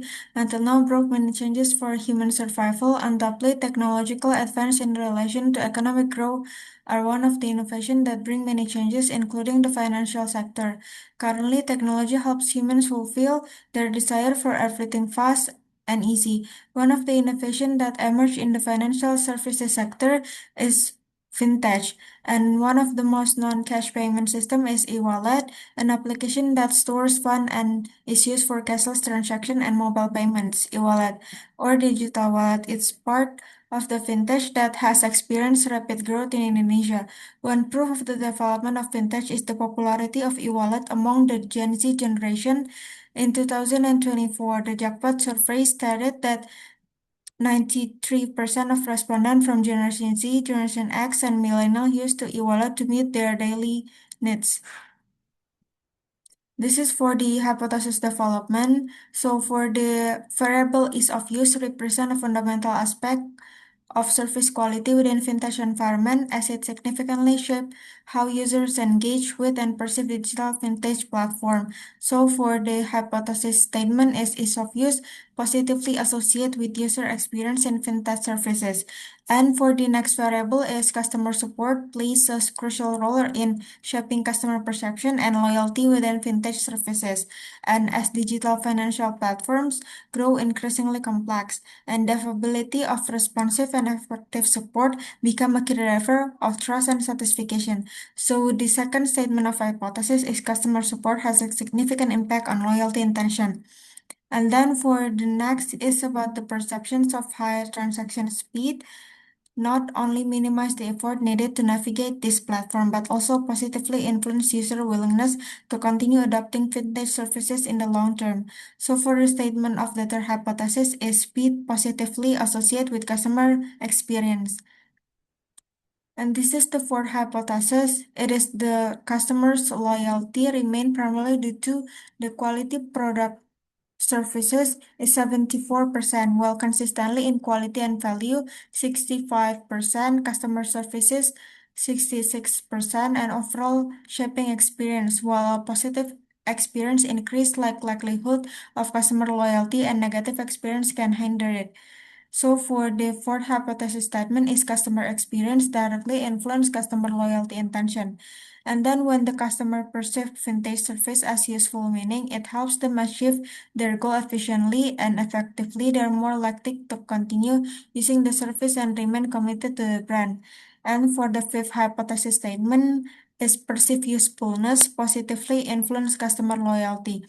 And for the next is vintage services. Security is fundamental factor in influencing users' trust and behavioral intention. So when the customer perceive that their data is secure, they're more likely to continue using the services, develop trust, and form of long-term relationship with the provider. So for the sixth statement of the hypothesis is perceived security positively influence customer loyalty. In the vintage context, these costs usually include not only financial expense but also time and effort. Customer access perceived value based on utility they gain, such as convenience, accessibility, and affordability. And for the seventh step hypothesis is perceived value positively associated with customers' experience. This is our research framework. So there are 7 variables, and then the outcome is customer loyalty intention.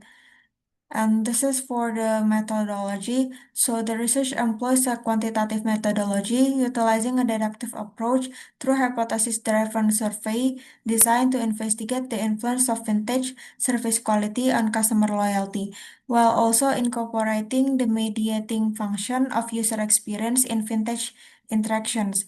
Responses are captured using a 5-point Likert scale, ranging from 1, that means it is strongly disagree, to 5, that means it strongly agree, to assess the participant perceptions with respect to each dimension. So the population of this includes all individuals who use vintage services across Indonesia. The sampling technique employed is convenient sampling with purposive elements, as the study specifically targets respondents who have previously used or are currently using vintage services. And for the next step in the research methodology is the data analysis.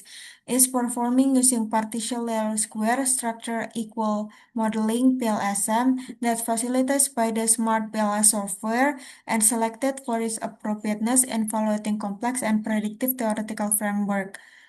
So this is for the result, and according to the respondent profiles, their gender, age, education, occupations, vintage usage duration, and transaction.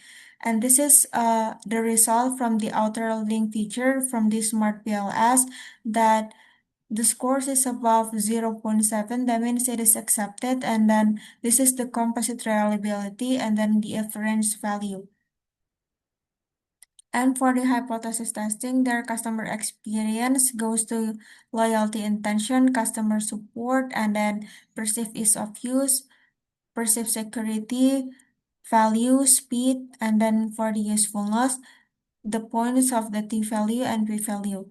And for the conclusion is the study revealed that customer experience and customer support are the most critical factor influencing customer loyalty intention in the context of vintage service usage.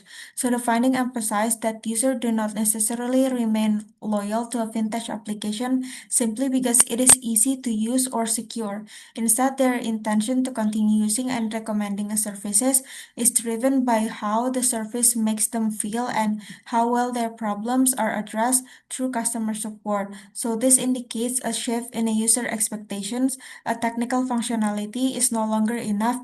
Users expect engagement and responsiveness and value-added interactions. From a practical standpoint, and then vintage services providers should focus on enhancing user experience through emotional design, efficient interfaces, and robust support system. By ensuring this aspect and are well developed, companies can not only retain user, also encourage advocacy and long-term loyalty. So for the limitations gap and further study from this research is first we need to the sample primarily consists of the younger and digitally literate individuals, which may limit the general ability of the findings to older and less tech-savvy population. For the second, the study is confined to the Indonesia context, potentially overlooking cultural and regional factors that could influence vintage user behavior in other settings. And then the third limitation is this is a cross-sectional design capture data at a single point in time, so restricting the ability to examine evolving user preference and behavioral trends in response to the fast-paced development of vintage platform. And then for the further research, we should examine that this factor across diverse user group and over time to capture evolving perceptions, and also longitudinal or experimental approach could offer stronger causal insight. And this is for the references. Thank you, ma'am. So I have a quick question. Can you go back to your conceptual model slide? Oh, yes. Okay, ma'am.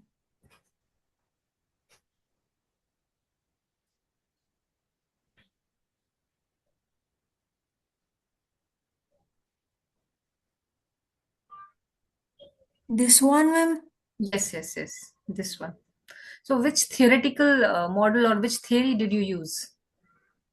The basic original theoretical is Unified Theory of Acceptance and Technology, and then extended by Technology Acceptance Model. Okay, so UT, UAT, and TAM. Yes. Okay, and now go back to, the slides where you've mentioned the reliability and validity. Oh, reliability. This one, ma'am? No, this is a hypothesis development. Just move on. Then this slide, yes. So what is the Yes. threshold for the outer loadings? I could see there are many where we have the values less than 0.7. That's why I'm asking. Oh, yes, ma'am, less than 0.7, because each of the variables is not even supported. When we try to deploy the data set from the respondent using a Google Form questionnaire, the other responses is not even put it in trust according to the variable. So when we try to operate it in a smart PLS software, it get minus lower than 0.7. So you did not delete the items where the loadings were less?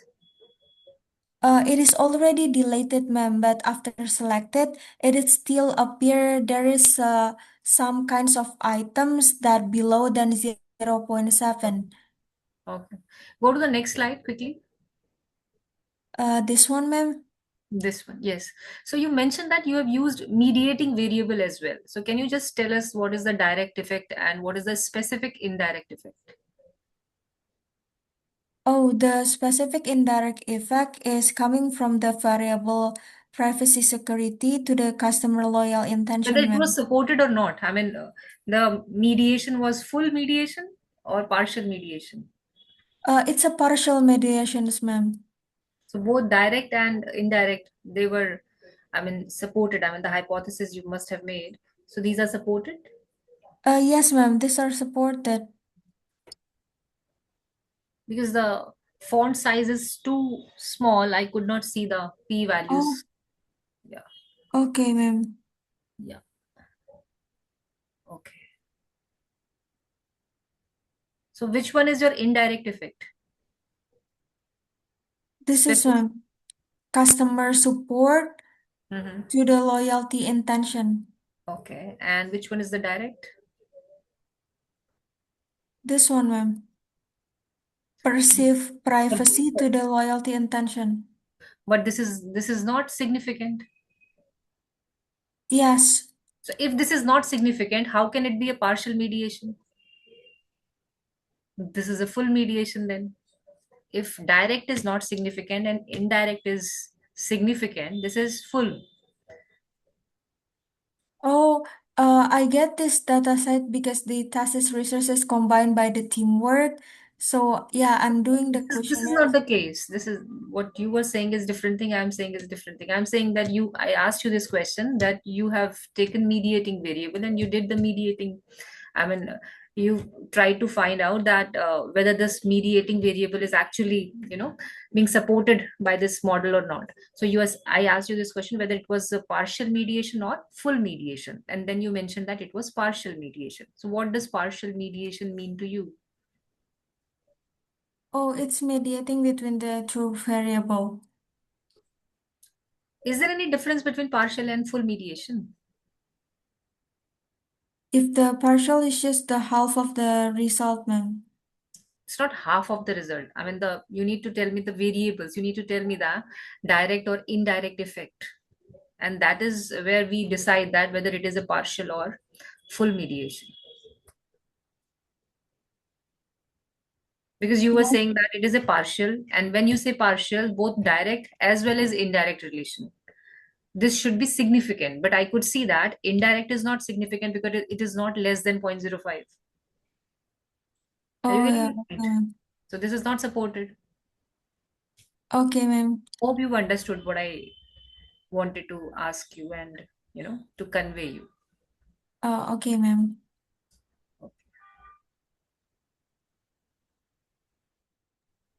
I have one question.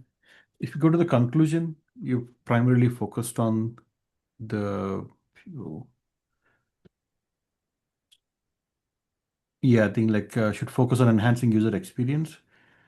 So from your results, obviously there are two aspects here. There are this technical functional value aspects like the features or the reliability and stuff, what you get from the technology.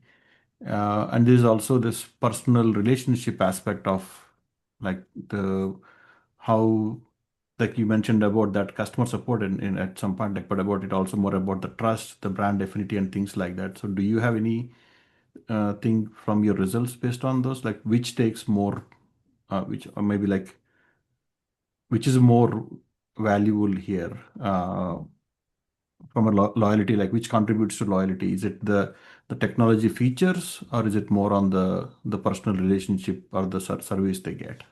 Is it both coming, sir, from the customer's loyalty and then, the user experience? Because according to the Google Forms questionnaires, most of the respondent is coming from Generation Z that they are put it in trust with the fintech technology, and when they're trying to use that technology, they find some kinds of user experience that there's a lot of features that make them feel satisfied. Such an example when they're making a transactions and then it's just using the QR code or just a bank transfer. Okay, so if I understand, you're saying based on your result set, right? Maybe the analysis of the data set you have, it's more focused on the technology over the relationship. I would suggest you to look into your hypothesis once again and then make the implications part. This is very important. You need to understand which ones are you think that they are supported and they are not supported, and then make the implications or, give the recommendations accordingly. Oh, yes, this is the hypothesis testing. So you should be clear about these, that which one you think that this is supported, because you have not mentioned supported and accepted or not accepted, and the one which you were saying that it was accepted is actually not accepted. That is why I'm saying. Okay, no problem. Okay, ma'am. Thank you. Thank you.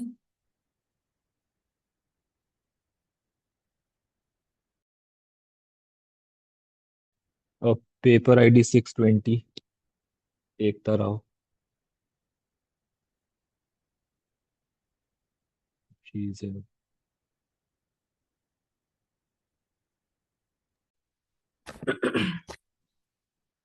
Good morning, everybody. Good morning. Please share your screen. Yes, ma'am.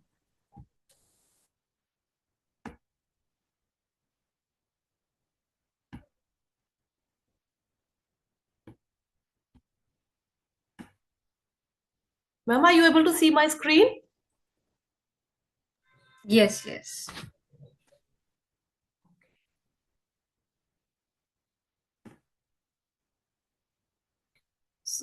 Can I start, ma'am? Sure, ma'am, sure. So our research paper is on IoT-based crop health prediction using hybrid Kindly CNN. introduce yourself, madam, and your Okay, co-authors. I'm Ekta Rao from Swami Rama Himalayan University, Dehradun. Our presentation is on IoT-based crop health You are the prediction. sole author?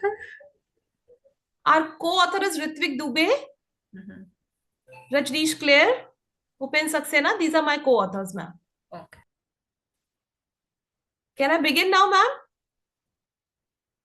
Yes, please. So our paper is on IoT-based crop health prediction using hybrid CNN and LSTM models. Basically, it is about transforming agriculture by collecting real-time data and deep learning for sustainable and intelligent farming. Agriculture is facing a lot of challenges these days. We know that the climate is very uncertain, and the farmers have to face a lot of challenges. And there is a lot of pressure on the Indian economy also for food production, not only in India, but also all over India. So it's very important that we need to have some data. We need to collect the data and take care of the health of the crops. So the solution which we have tried to provide over here is the integration of IoT with AI, which is giving us some transformative capabilities, and we are trying to do some real-time monitoring of the data and trying to go in for crop management and resource optimization. What the model which we have proposed over here is that this is the system architecture which you're going to follow. There is an IoT sensing layer which is collecting the data about temperature, humidity, soil, moisture, and we have the cloud processing layer through which we are collecting this data, and then by using the hybrid CNN LSTM model, we are analyzing the spatial and temporal patterns. So when we are talking about the CNN model, and the reason why we are combining the CNN and LSTM model is that the CNN model is collecting the images, the temporal data, and then we are also collecting the spatial data. So we are getting to know about whether the crops are having certain diseases which is visible through their images, and then we are also trying to get some knowledge about the wetness in the soil, the humidity in the soil. All this, through this we are trying to go in for the health predictions of the crop. Then we are doing the data acquisition and processing. Through the IoT sensors, we are gathering the environmental data. We are using the drone images with geotagging, and the timestamp data is also maintaining a continuity of the spatial temporal data which we are collecting. The model which we developed has been trained using 12K samples which we had taken from around diverse crops, and after 100 epochs it gave it a validation of 94.8%, and the model was trained using TensorFlow and Keras frameworks by using the data rotation, data flipping techniques. And when we compared both the models, that is CNN and LSTM, CNN gave an accuracy of 88.7, LSTM gave the accuracy of 86.9, but when we combined both of them, they are giving us a combination of spatial and temporal data through which we are able to get the help of for early disease detection and reduce the false positives. So through this model which we tried to develop, through the samples which we took, this is how we were able to manage the things, that we were able to find out whether the environmental conditions are favorable or not. We were also able to, we tried to find out what is the humidity imbalance and the nutrient deficiency which is there, and if any visible onset of the on the crop was there, that also we tried to find out. So when we are talking about this model, CNN LSTM model, which we have tried to develop for the health, it is helping us in early disease detection. That is, if we are having any kind of crop disease symptoms, any visible damages, we are able to identify it and we are able to minimize the losses, because these are few of the major problems which the farmers face, that they are not able to identify the disease at the right time. Through this, we are also trying to work on reducing the chemical usage and optimum use of fertilizer application, because the data is giving us the recommendation. So we are giving the, for example, if the disease is detected, we are giving the fertilizers or the treatment according to that disease. And it is also helping us in yield prediction, because we are able to forecast the accuracy, and we are able to help the farmers to decide which of the crops are going to do good and which of the crops are not going to be very useful. So these are the key benefits and applications of the model. It is helping the farmers to identify the diseases. It is having a proactive approach, so that the farmers are able to manage their crop nicely. If there is some kind of loss of humidity, then they can water the plants, they can use the irrigation. If there is some kind of a disease which the plants are having, they can actually go in for the use of some kind of treatment which they can be done. So this is how this whole model is helping the farmers. When we are talking about future directions, what can be done is, when we are collecting this data, we can have a multi-farm collaboration, and all the farmers can work together, and we can work on develop using this data to give them more suggestions. And we can try to use the real-time data collection even in the remote locations, because in the remote locations the farmers do not have a lot of information. And we can also try to use this model to develop diverse crop ecosystems and climatic zones overwide. So this hybrid model, wherein we have tried to use CNN and LSTM model, this is going to work towards intelligent agriculture, when the farmers are also using the data to decide about their crops, and they can also predict the yield of their crops, and they can take a decision which is going to not only help them but the whole ecosystem around them. Thank you so much.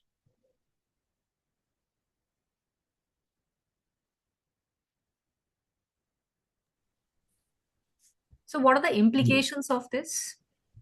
Ma'am, implications, as I talked about, is that when we are collecting the data through this model, it is going to help the farmers to detect the diseases early. When they are able to detect the diseases early, they will be able to take a preventive step. As we know that when we are talking about agriculture, the most important challenges which the farmers are facing is that they have to deal with the climatic conditions, and they also have to deal with the different diseases. And the diseases, once they happen, it is not very easy to control them. So when we are collecting this data, it is helping us to give them some kind of preventive measures. Like, ma'am, for example, there are few things which are coming up in AI now. When the shoes have got certain sensors that they are connected to the BP, etc. of the person, and if there are certain pathological changes in the individual's parameters, the person is informed that you should go to the doctor for some kind of a checkup. So this is what we are doing over here. We are trying to do over here, that through this model, we are trying to tell them that this is the problem with your crop, and this is how you should work upon it. Have you discussed this model with the farmers, and what were their observations? And actually, ma'am, we did talk to a few farmers. Like, it was not a very formal discussion, but yes, we did talk to a few of them just to find out what are the problems which they are facing. I'm not saying that we have discussed it on a large scale. Few people whom we knew, we talked to them. Well, the feasibility analysis should have been done, no? Okay, ma'am. Because what is the, I mean, if they do not agree, like, or they try to explain that these are the problems, the potential problems. Okay. So I think you should discuss this model with them, and what would be the feasibility of the application of this particular model. with respect to cost, with respect to infrastructure. There's so many things. Yes, ma'am. Sure, So, ma'am. We'll do that. And actually, I'm understanding you want to say that we should try to make it more applicable. It should not be only theory, but make it applicable. For that, we need to talk to them. of Thank you, course, ma'am. It's a very nice do not- suggestion. we do not Yeah. want theoretical, contribution in this sense, because we want the actionable implications. Yes. True, ma'am. We'll do that, ma'am. Thanks for your suggestion. So maybe to add on to what Dr. Rashmi was saying, right? Like what are those hardware requirements or connectivity requirements you need to think about from a farm side? Like when you deploy this IoT and the model, right? That's probably one. And the another thing which comes to mind, maybe it's more of a question I wanted to ask, but it seems like you've probably not done this practically. Like this, whatever the inference, is it done in cloud or is it done on the device, like on the edge, like on the device? So that is probably if we can add more details on that, that would help towards a practical implementation. Sure, sir. Thank you so much. We will add these and we'll work upon this. Thank you, ma'am. Thank you. Shubh or Yuvika, please call the next presenter. Yes, ma'am. Now I would like to invite paper ID 171. And hope our session chairs are marking the presentations. Yes, yes. Paula Chanke Joseph, are you here? Or anyone on behalf of him?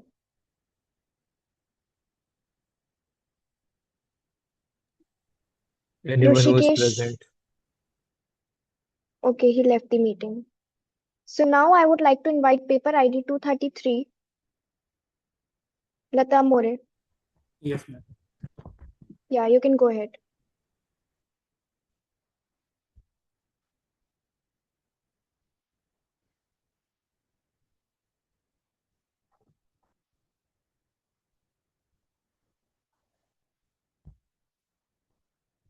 Yes, title is AI-powered legal assistance revolution, client consultation, and Please legal advice. introduce yourself and your co-authors, and then you can proceed. Yes, myself, Sairaj Nikam. I am co-author with Lata More. Paper ID is 233. Abstract: fake news has emerged as a critical challenge in the. Just tell us the objectives. What is the objective of this particular paper?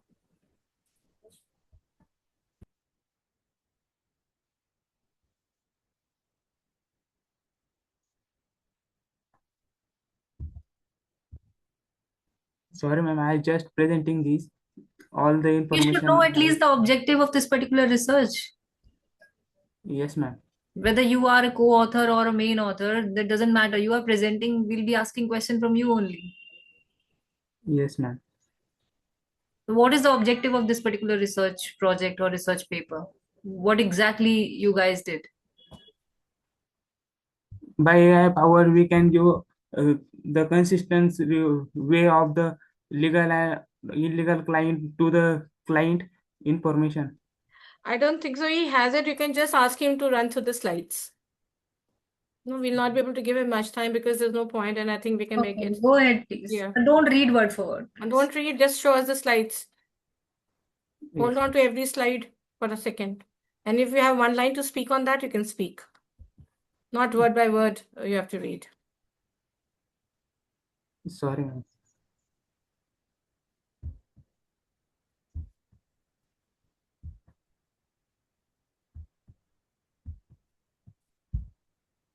Thank you, ma'am. Over to the session chairs. If there's anything else you want to ask. Any observations? No. No.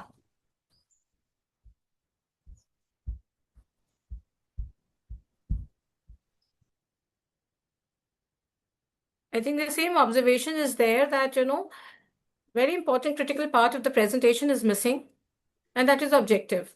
And without an objective, the research, you can't proceed. And now that, if you've not put it in your presentation, that's okay.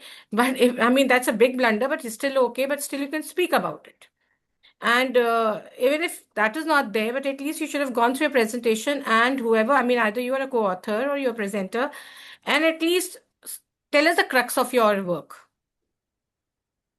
without going to the slides. Slides are just pointers to help you to navigate through. I mean, just explain. But in one line, two line, you can just tell us what you're trying to find out and what have you been doing, able to do it. Sorry, ma'am. Currently, I cannot, but I will take care of it next time. So, okay, Okay, thank you. so that's okay. Thank you very much. Yes, thank you. Yuvika or Shubh, please call the next presenter. Yes, ma'am. So now I would like to invite paper ID 237, Mohammad Bashir, if he's there.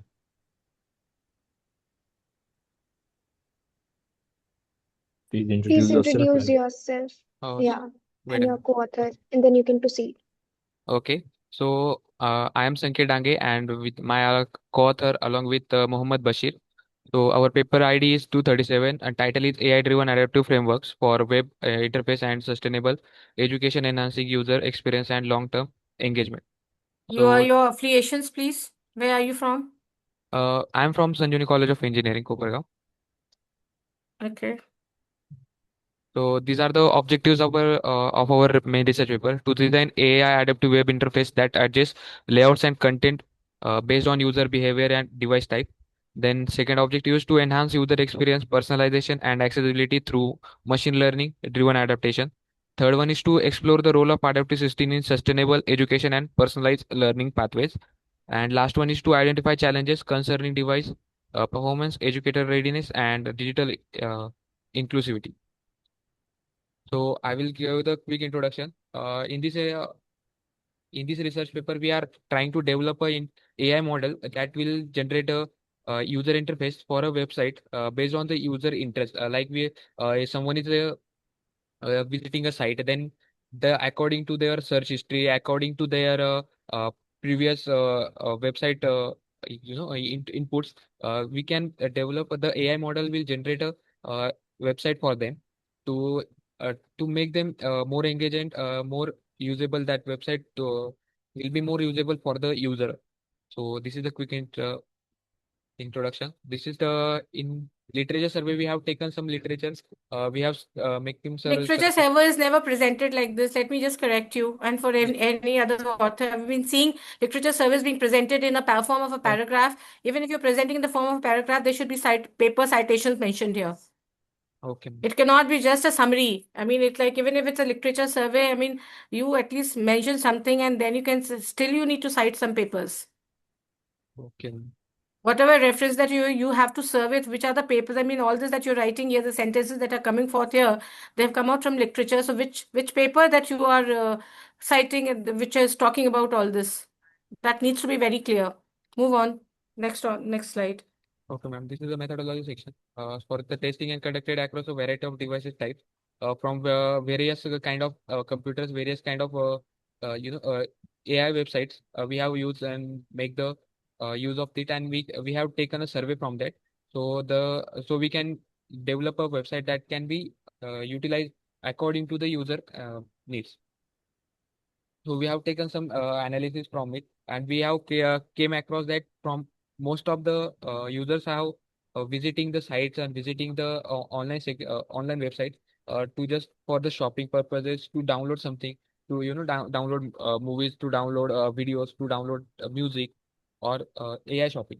So we have think that we can merge all these components in a one website that AI can according to the need of user, it will be provided.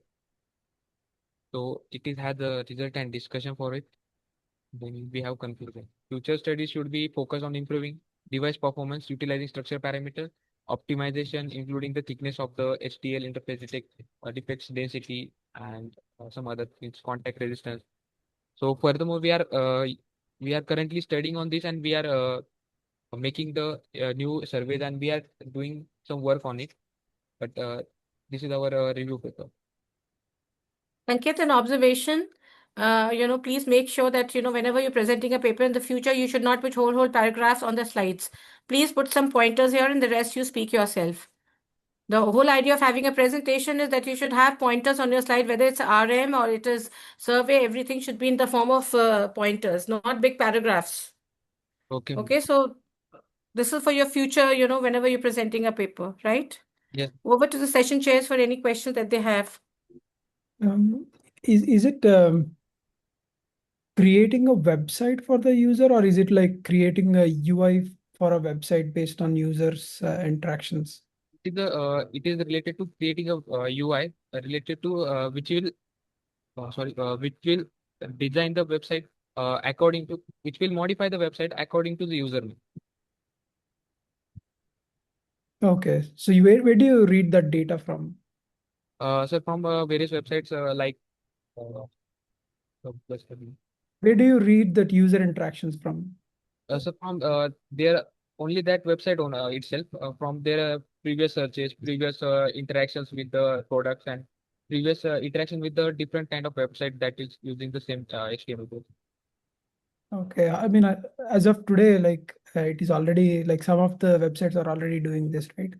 Like, what is the difference here? So we are trying to develop in a more large scale, and we want to include the educational purposes in it. Like some websites have like for example we have a physics wala kind of websites. So we trying to develop our UI model in that websites also. So the user some students also can take the benefit of it.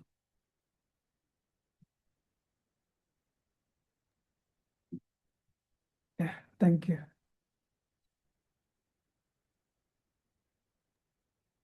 Excuse me, ma'am. Andy wanted to take a screenshot as a proof of a presentation. So can she?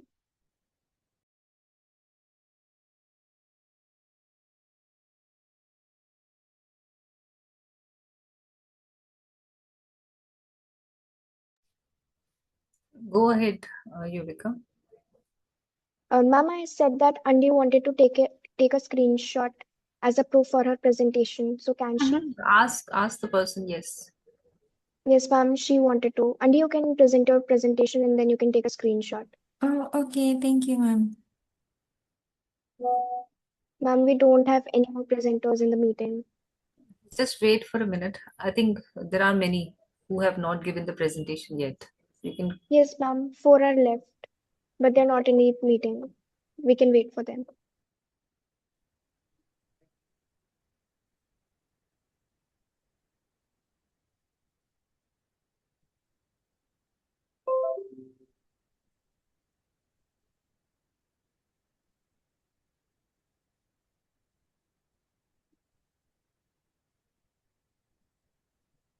I think somebody just entered the room. You can check it out.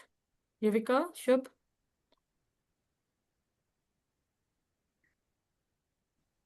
Yes, ma'am. 1 minute.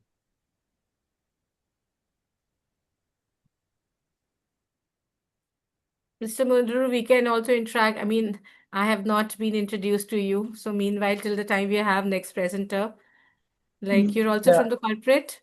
Yes, I'm also from corporate and I work for Salesforce. And I work on life sciences domain. Like Sitaram said, Where are you based? Where are you based? I'm from Arizona.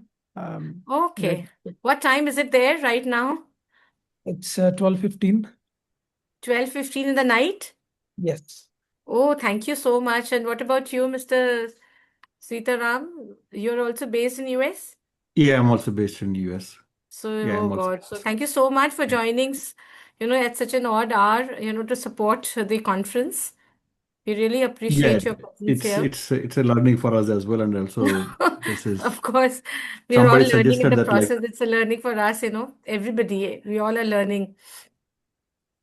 yeah. Sorry, I No, this is can't hear you. Is it me or? nothing. Yeah. Okay, so there's, please check it out, Yuvika. I think somebody's just entered the room. If there's any more presenters here. Yes, ma'am. I would like to invite a paper ID 171, Rushikesh, on the behalf of Polachan K. Joseph. All right. Okay. Sorry, is it me or just now like Zoom got disconnected? No, Yeah, no, there you're was very a much there. We can see you. Am I audible? We can You hear can you. We can see you. I repeat, my paper ID is 171. Yes. My paper title is Technological Analysis on Exploring Emotional Intelligence Through Cultural You can Lenses. introduce yourself and your co-authors, and then you can proceed. I'm Vani Rishikesh, and my co-authors are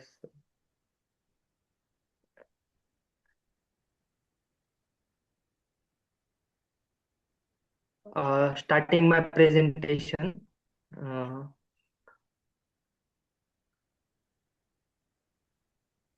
Abstract, the researchers have shown a vital importance of emotional intelligence in various hemispheres of life.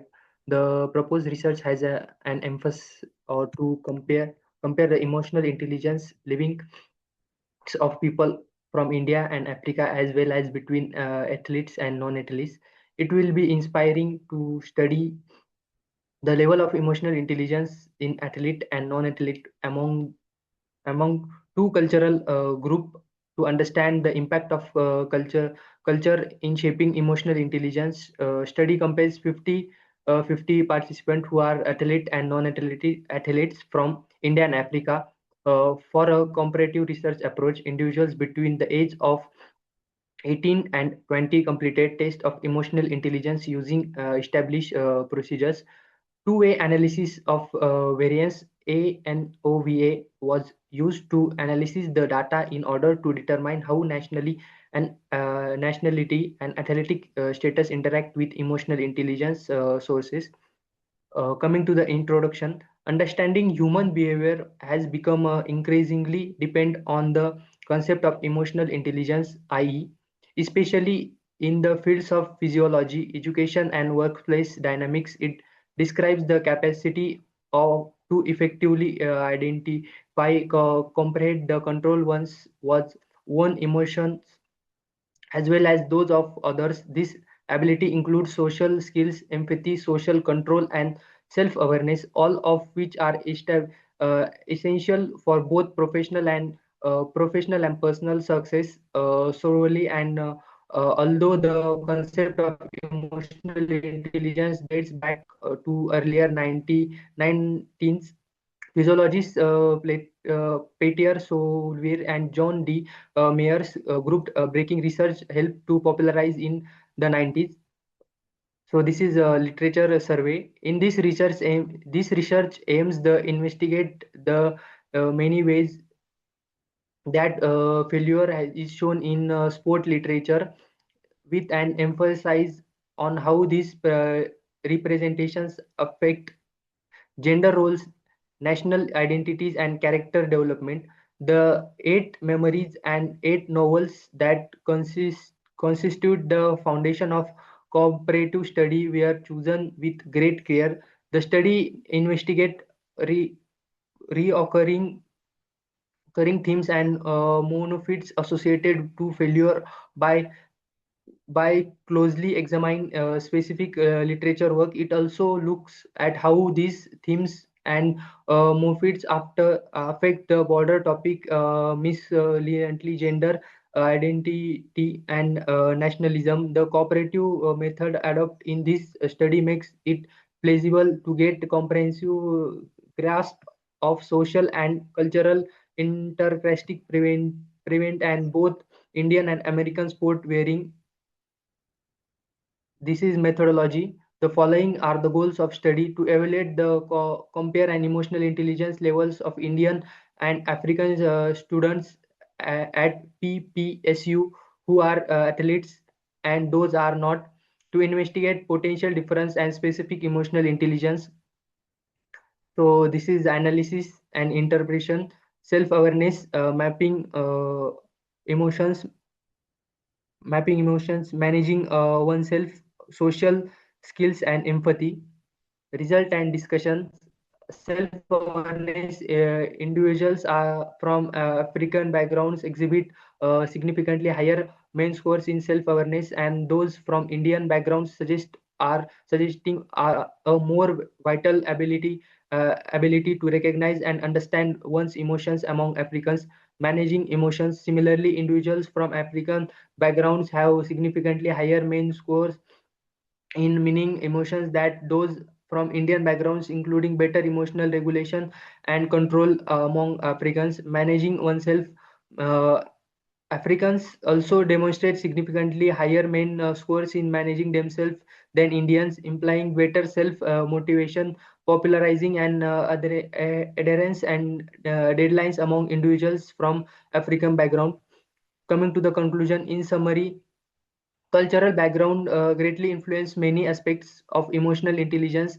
Even while involvement in sports does not appear to have direct impact on emotional intelligence, in terms of self-awareness, emotional management, self-management, social skills and empathy, people from African backgrounds typically score higher on emotional intelligence tests that people from Indian backgrounds. This result highlight how crucial cultural diversity is to comprehending the development emotional intelligence across a variety of demographic to develop cultural represent responsive interventions.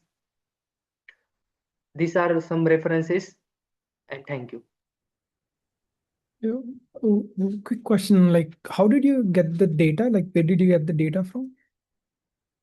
Sorry, For sir. the- Actually, my co-author is not here, so I am representing this paper. So I Okay. don't have any idea.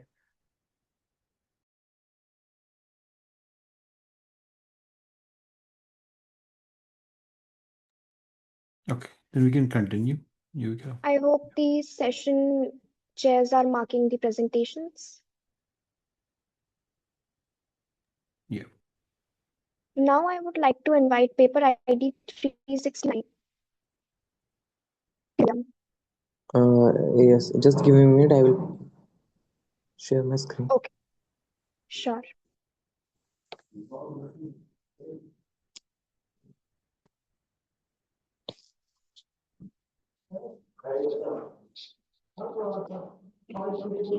Okay. Please So this introduce is yourself paper. and your co-author, and then you can proceed. Okay. So this is Shivam. This is paper ID 369. The title of the paper is Artificial Neural Network Based Image Processing Framework with Additive Manufacturing Methods. Let's move on to the abstract of the paper. Additive manufacturing (AM) is also known as 3D printing. Uh, has transformed modern production through layer by layer fabrication of complex geometrics, offering flexibility, cost efficiency, and material sustainability. However, ensuring the consistency, accuracy, and surface quality of the printed parts remains significant challenge due to variations in process parameters, material behavior, and environmental conditions. The proposed framework employs digital image processing techniques for defect detection and layer uniformity assessment while using ANN models, artificial neural network models for pattern recognition and predictive analysis. Experimental validation using fused deposition modeling FDM and selective laser scattering SLS samples achieved has accuracy of 95.8% in defect classification and a 15% improvement in print quality prediction compared to traditional statistical methods. So basically, we have created a AI framework which will analyze a 3D printing model and its defects. So it will have more efficiency in 3D printing. So introduction parts is this: modern industrial technology has expanded swiftly. So we need 3D printing and manufacturing very widely. The use Mr. of Shivam, Mr. Shivam, yes, please yes. do not read word for word. Just tell us what is the crux of your study. Tell us the objectives, methodology you have used. Okay? Tell us the Okay, okay. findings and the implications. That's it. Don't read. Okay, ma'am. So the crux of the our study is to develop an artificial neural network system, uh, which will uh, which will study the 3D printed parts and the defects caused in the 3D printing. As we know, the 3D printing is done layer by layer. So there are many defects in 3D printing. So this research paper basically studies and creates an artificial neural network to study the defects in the 3D printing. So this is the methodology of the research paper where we have created a research design of the ANN based image analysis through various AI modules. Then data collection. We have got the data of over 10,000 photos into normal and compare it with normal and broken. We have used Google TensorFlow and other AI models for this, and then a sampling method where wrapping, under execution, and determination were used. Then analysis and interpretation. Here, what we have analyzed is the 96.2% accuracy for selective laser melting is the method to find the defects in the 3D printing. Then we have also used second best.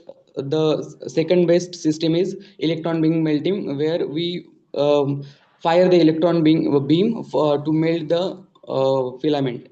Then which has accuracy of 93.5%.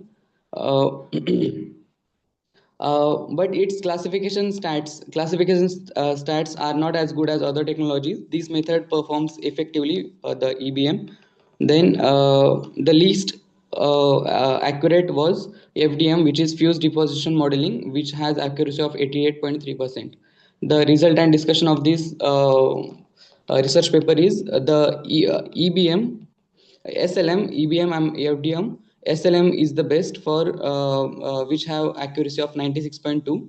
Then EBM stands at 93.5% and FDM stands at 88.3% for analyzing, for defect detecting. This is the conclusion of the paper.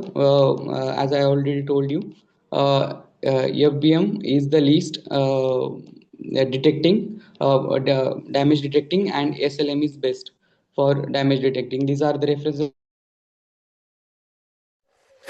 Okay. So you mentioned that you have used ANN. Are you there?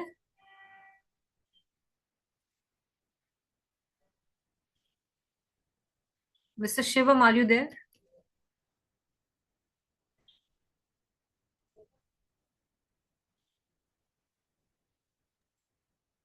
Hello, ma'am.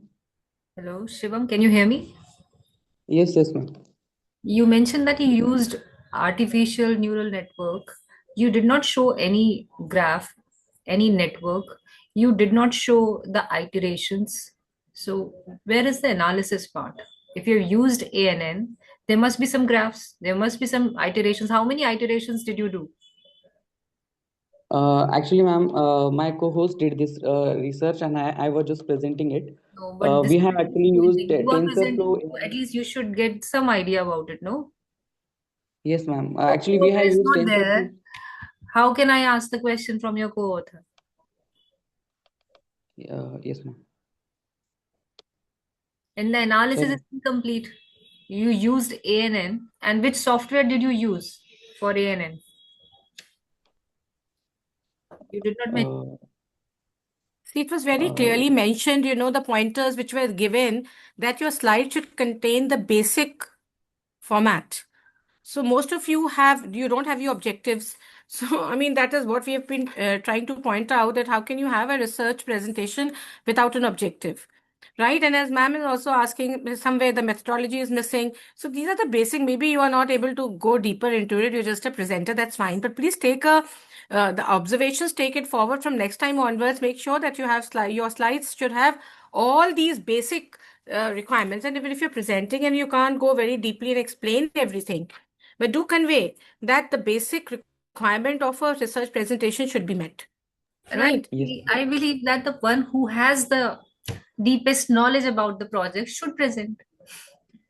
No, that's okay. I mean, there are maybe constraints, Dr. Rashmi, so that we can omit, but maybe sometimes it does happen Yeah, and the most students of are the making an presenters effort. are So we must encourage presentation from the students, but at least basic तो हम अपनी NTCC में भी बच्चों को समझाते हैं dissertations में. So this is what, we encourage them that, in Amity also, I mean, this is for the session chairs, that we have a very research environment that we are inculcating here.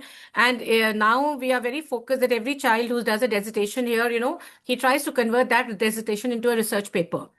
So that is, so we are very probably at our age, we have never learned all these things at this age. But now we are creating, and I mean, two of them are very much Yuvika and Shubha here. So even this is for the presenters also, that, okay, fine. I mean, like, okay, it's a beginning and it's good that you're making an effort, but the basics, some of the basics should be there. So there's a basic structure, and I think Dr. Pranay had very clearly mentioned in the mails which have been going to all the authors and all the presenters that ये basic 4-5-6 slides तो आपकी होनी है, starting with your, and if an objective is missing or methodology is missing, so even if you have it's missing on the slide, at least आप 2 line बोल दो. अगर नहीं कुछ भी नहीं है, but how can you have a paper without an objective? So for all the authors, I mean, I would really appreciate that you're making a good effort. So, but next time, keep it in mind. Right? So it's just a observation to help you to improve yourself. I think that's fair enough. Pranay sir, do you agree with me? Because you can understand it's Yes. 12:15 in the night in the US right now, and we have a guest sitting here at such late hours and, supporting us for the conference. So, of course, we need to take that into consideration as well, and, the timings and the spirit. So this is one observation which the presenter should take. I mean, whoever is here, and we've been pointing out throughout the session that at least ठीक है, आप कोशिश कर रहे हो, basic चीज objective के बगैर presentation तो it doesn't mean anything, no? So you should know what you are doing. I mean, so that's it. I think I don't. Dr. Rashmi is here, and of course, any comments? Any more papers? Yuvika, we have papers? Yes, ma'am. Yes, Please, ma'am. let's go I ahead would, with that. Okay. yeah, ma'am. I would like to invite paper ID 90, Sarudhir and Vani Tiwari. Please introduce yourself and your co-authors, and then you can proceed. Good morning, everyone. Thank you for giving us this opportunity to present our paper. I am Vani Tiwari from Amity University, Uttar Pradesh. And can I share my screen first? Yeah. Thank you. Is the screen visible to you? Yes, visible. Thank you so much. And my co-authors are Anishika Singh, Sarudhir, and Natasha Hasti. And today I will be presenting our research paper titled A Framework for Mental Health Support Using Text Analysis and Screening Tools. Beginning with what our paper is about, mental health challenges like stress, anxiety, and burnouts are rapidly increasing among students and working professionals. Stigma and limited access to mental health services prevent many from seeking early support. Digital mental health interventions, DMHIs, offer private, non-clinical self-check-ins. Psychometric tools like PHQ-9, which is Patient Health Questionnaire, GAD-7, Generalized Anxiety Disorders, PSS, which is Perceived Stress Scale, and NLP-based emotional analysis can help user understand the emotional state. This research brings light upon a hybrid framework, an amalgamation of psychometric assessments, NLP-based emotion detections, and machine learning-driven recommendations. Research gaps. When we studied existing mental health apps, we found 3 major gaps. First, current mental health apps give generic and limited advice. Second, they use either questionnaires or text analysis, not both together. Third, many tools miss emotional details, so a combined model is needed. This table here compares 10 major well-being platforms. The features that we have examined are use of AI models and emotional analysis, module recommendations, psychometric tests, and free and open source software. The results were that most apps do not integrate all features together. Very few use emotion detection models, and almost none combine questionnaire with NLP. This helped us identify gaps and refine our objectives. Our research aims to achieve these main objectives. Firstly, provide personalized, stigma-free emotional insights that help users understand their well-being early. Second, combine psychometric tests with NLP emotion analysis to understand how a person feels. Third, analyze text using models like VADA and Distilbert and use random forests to give suitable recommendations. Moving on to the methodology, the user fills in their basic information, complete the psychometric assessment, and answer 3 short subjective questions about how they feel. NLP component. NLP component stands for Natural Language Processing, in which we have used 2 components. First, VADA for sentiment. VADA stands for Valence Aware Dictionary and Sentiment Reasoner. Second, Distilbert and Roberta for emotional classification. Distilbert stands for Distillation Bidirectional Encoder Representation from Transformer, and Roberta stands for Robustly Optimized Bidirectional Encoder Representation from Transformer. These are based on Transformer architecture. The system extracts only 2 things: the psychometric scores and the emotion detected from their texts. The random forest model then uses these features to suggest the most suitable wellness module for the user. A synthetic data set of 601 entries was created, and the output shows the score interpretation, emotional summary, and recommendation. Next, we have the workflow. This is the workflow of the proposed psychometric and NLP-based analysis framework. A sample working of the system is also shown. The user enters their basic information. They also answer 3 subjective questions. The system processes all input to generate a comprehensive mental well-being summary. Psychometric scores are calculated, emotions are detected using NLP, and insights are generated. Based on the analysis, the system recommends personalized mental health resources. In our prototype, the system, we have also curated a library of 100+ resources strictly for self-help and awareness only. This is the screenshot that illustrates the output generated by the system, showing the scores, detected emotions, interpretation summary, graph visualization, and recommended resources. Result and conclusion. The system successfully combines psychometric scores with emotion detection to give a clearer picture of a user's mental state. NLP analysis adds important emotional details that simple questionnaire alone often misses. The random forest model uses these combined features to suggest practical well-being modules for user. Prototype shows strong potential for early stigma-free emotional support, especially for students and working individuals. The framework can be expanded into a full digital well-being platform that is scalable, accessible, and useful across institutions and workplaces. References. These are the key references that supported our research. Thank you. I'm open to any questions. Just one question. Like, will there be any misinterpretations from the NLP? Just a second. You observed, yes. How do I stop sharing? Yes, sir. Can you repeat the question?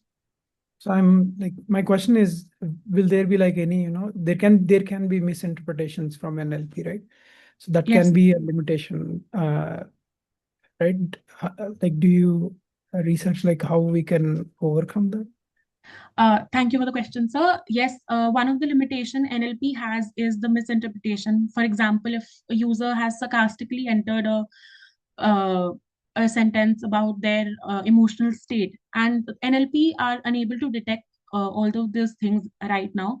But since we have used a synthetic data, in the near future, we can use real life data and train our model in that case to understand those sarcasm or those limitations. And that is how we can remove that from our system. Okay, thank you. So a follow-up to that, right? So you mentioned you used more synthetic data, but how Yes. do you validate the accuracy of the results then if you cannot compare that with like a real data from a clinician who would have their own output of whatever their own assessments, right? Yes, so we use synthetic data only to check the feasibility if the system is working accurately, as in terms of what we are thinking of combining the 2 and 3 models. But we haven't used any general data. We haven't taken any real-time data. And but when we will use real-time data, even at that time, it is a privacy-focused website, and we will not share this data to anyone else. And that is again a limitation that we have used synthetic data. But for accuracy, we will improve that when we will take the real-time data. So, and when it comes to this is gonna go into the patient data and like the HIPAA compliance and stuff. So did you consider any regulations or guidelines like with respect to that, like where you have the consent from the patient, or like how what would be your data retention policies and things like that, which is more around HIPAA regulation? Yes, sir. In our prototype system, we have a disclaimer and terms and conditions of our website on the very first look of the website, and even there we have also mentioned that we won't use any of the data that they share with us. Only demographic data is used, only to make their profile summary, like a report is generated at the end, and only for that. And we have kept this in mind, not to make it a mobile app, but a web application, so that it doesn't bugs the user to download an app, enter their details and everything. We won't use any of that data, and we won't share that data either. So whatever the answers they enter, right? So Yes. once you process those answers, so are you gonna not then, are you saying that you don't store the data once it goes through your model? Only the scores are stored, and the subjective question answers is stored. Okay. Thank you. Thank you, sir. I hope the session chairs are marking the presentations. Paper ID 599 and 517, if they're here, they can present. I repeat, paper ID 599 and 517.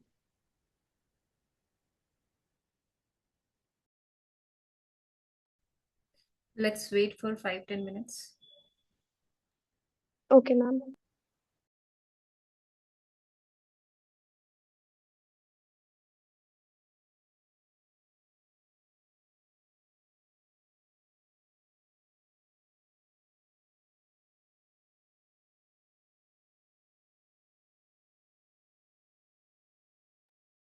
Maybe while we wait, I think one going back to your thing, just another suggestion. If I don't know if you're still there. Yes, sir, I'm here. Yeah, so a quick suggestion. I think you focused more on the questionnaire and answer and stuff. Maybe if you can consider integrating with any of the screening tools which are used today, so that could also help with the accuracy, and like you can now you will be able to refer with whatever the doctors do, right? So that's one. And the thing is, I think you're probably focusing on screening. If maybe future work, once you have the screening thing in place, if this could evolve into for diagnosis as well, if the doctors can use it for diagnosis, so that could be a practical use case as well here. Yes, sir. So one of the things that was in our mind, people sometimes have that stigma of getting themselves checked. And if somebody, with the first common sign of stress would be hair fall, I think for every one of us, we can relate to that.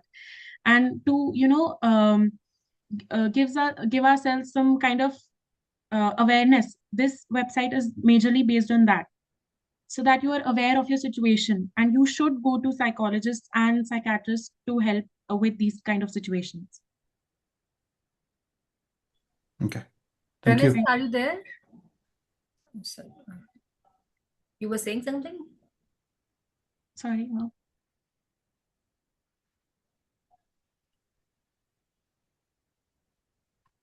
Pranay sir, are you there? Yes, I'm very much here. Sir, two presenters are not there. Two paper IDs are still left. So should we wait? Can you mention those paper IDs? Yes, sir. 599 and 517. Okay. 599 I've already asked Danish. 517 I'll just verify who is the presenter. Just hold on.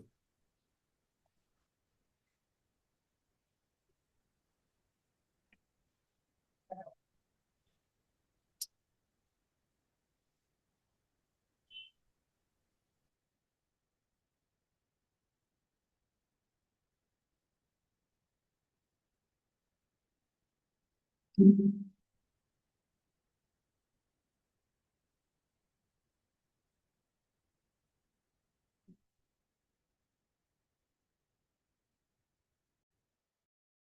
you have Sanvik here? Yuvika, if you can check, there is a chat I think Mr. Ankit has sent. Yes, ma'am. It is paper ID 498 and This is also 494. left?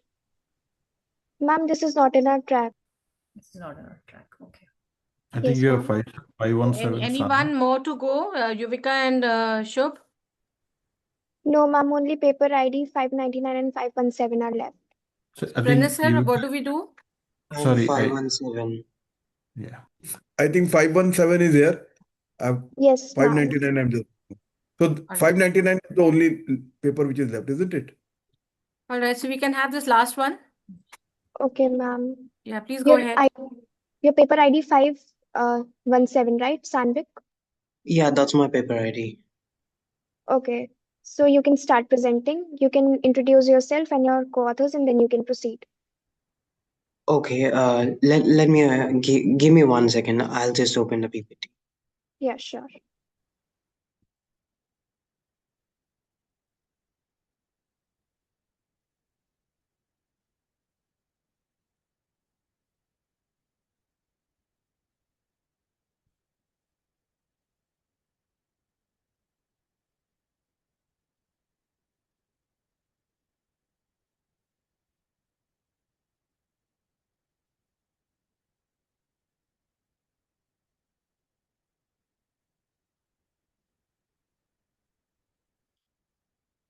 I hope you all can see the PPT.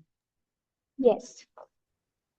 A warm good afternoon to conference here presented over here. I'm Sanvik, and my co-authors are Madhvi and also Navleen ma'am.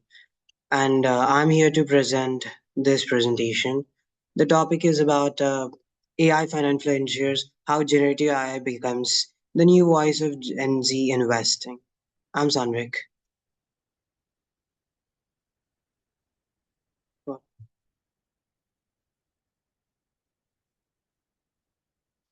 I'm extremely sorry the presentation.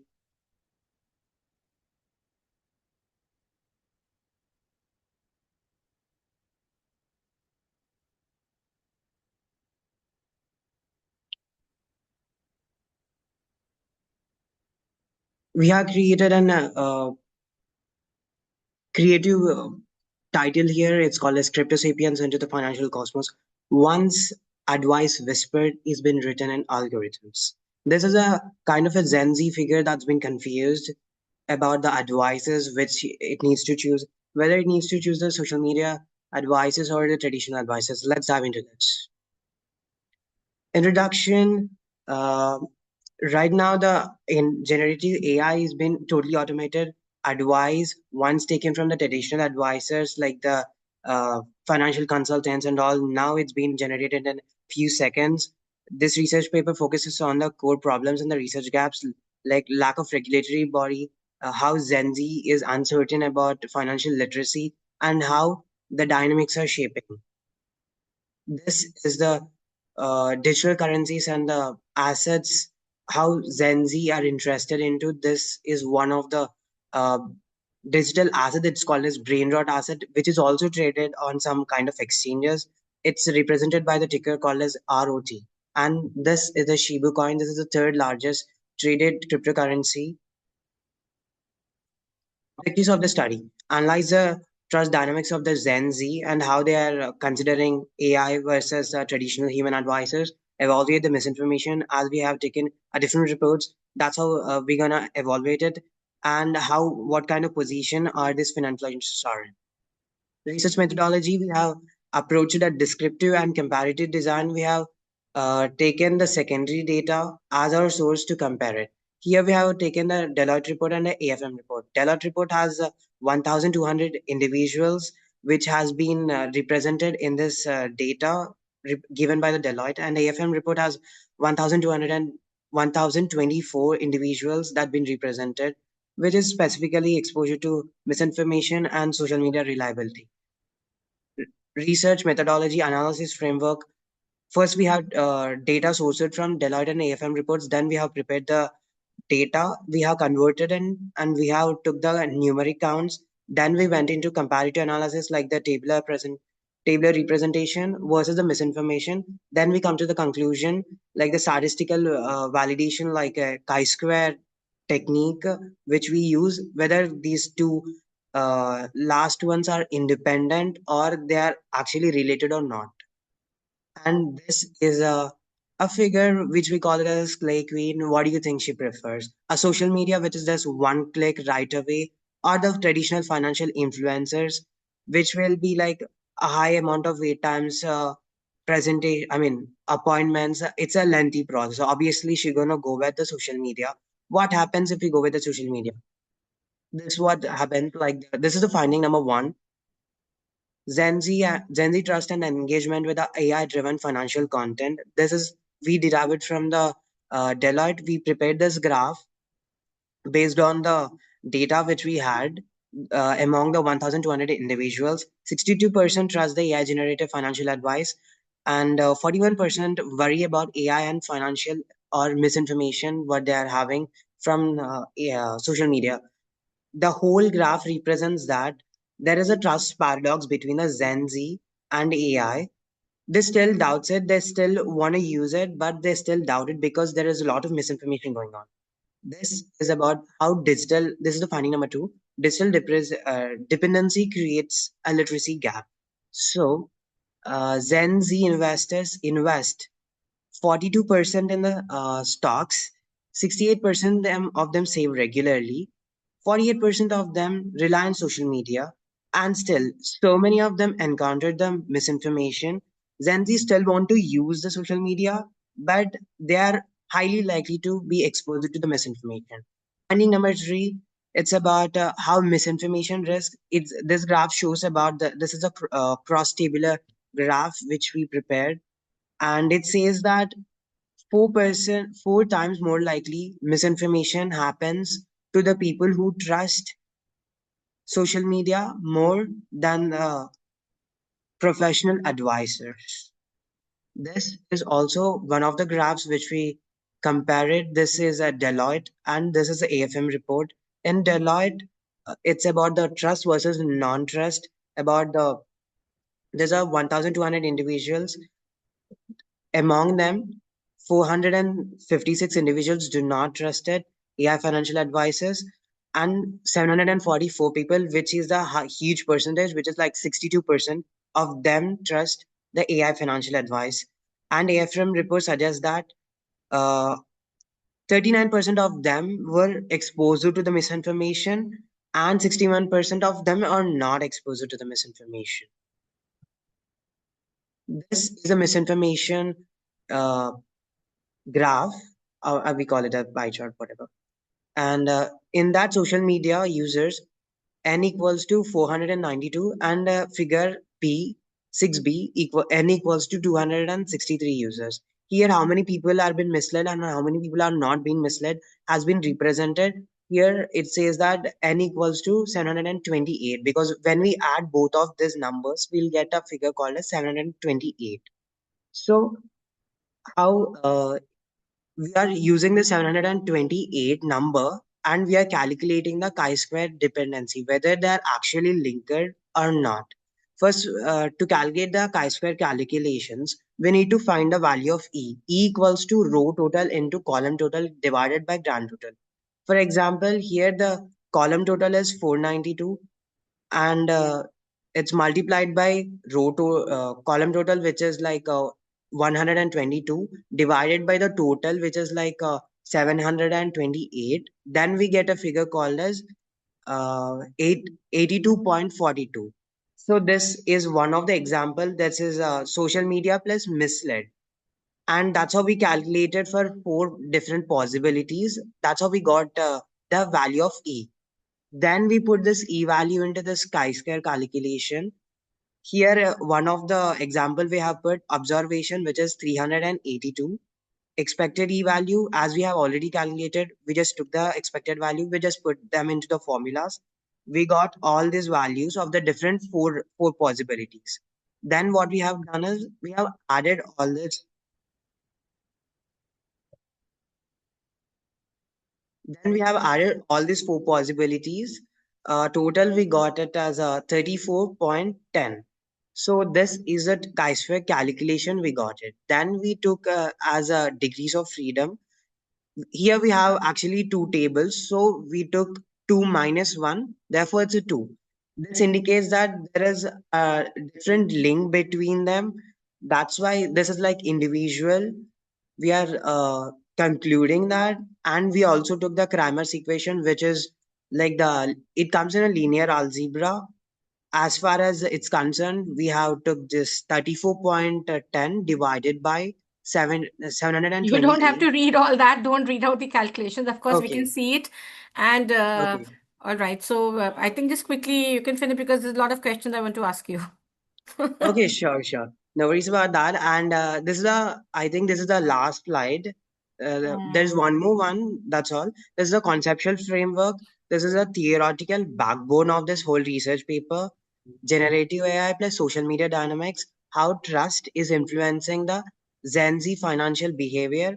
Do we actually need a regulator body? Yes, obviously, because there are a lot of financial misinformation going on in this thing. I think this is what the implication says.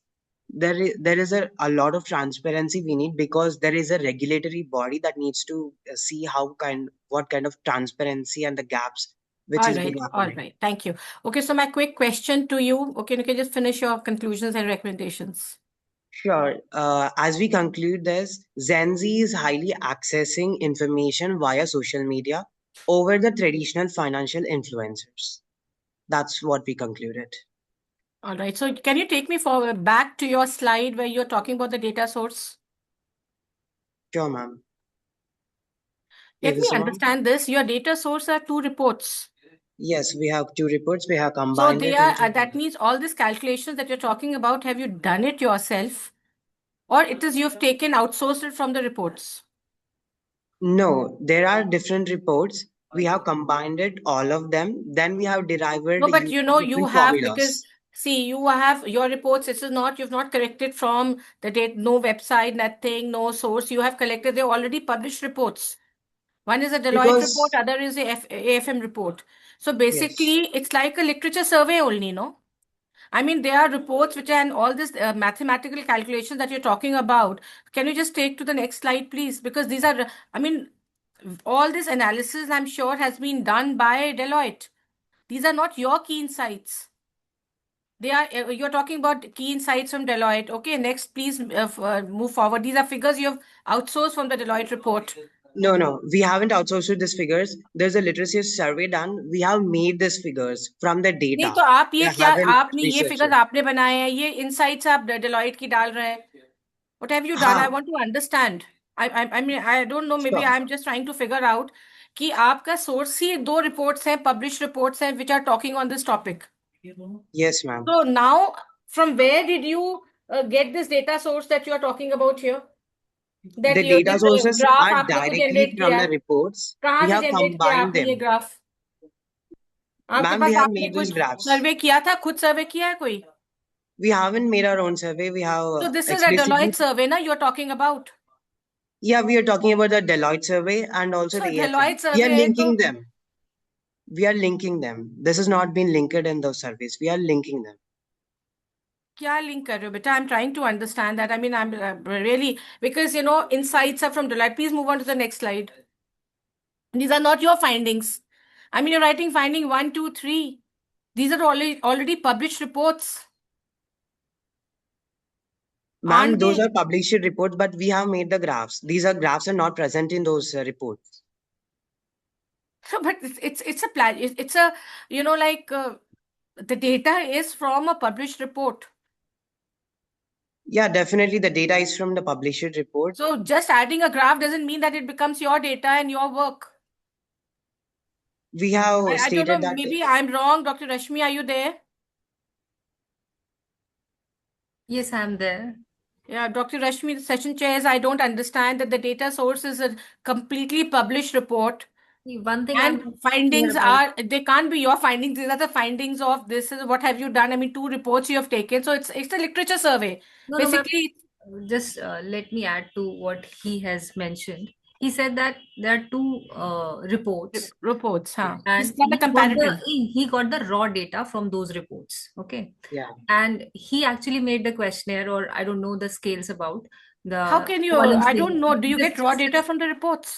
He must have got I mean, there are many sources of data, like Kaggle is there. So people download the data set and then So they, Kaggle is used data. No, Kaggle is a used data set. No, so this cannot be your original research. That is for the project. It is okay. but how can you combine those reports? First of all, I'm not clear about this, because there must be some different heads in first report, and I don't know exactly same heads are there, and how did you combine it? That was the first question I wanted to ask you. Ma'am, here it's a different report, which is the misinformation. We got it from the AFM. Okay. And this is the different report, Deloitte, which we But got. you mentioned Both when our ma'am users are asked, different. when ma'am asked, you This mentioned is that the you what? find the report. You Yeah. With this chi-square calculations, and we took this reports and we when checked the you no, factors. and when you mentioned that you used chi-square, there must be some hypothesis, no, for which you are actually using this particular test. Yeah, there is a hypothesis. We What was says the that hypothesis? I did we not see says any that, hypothesis.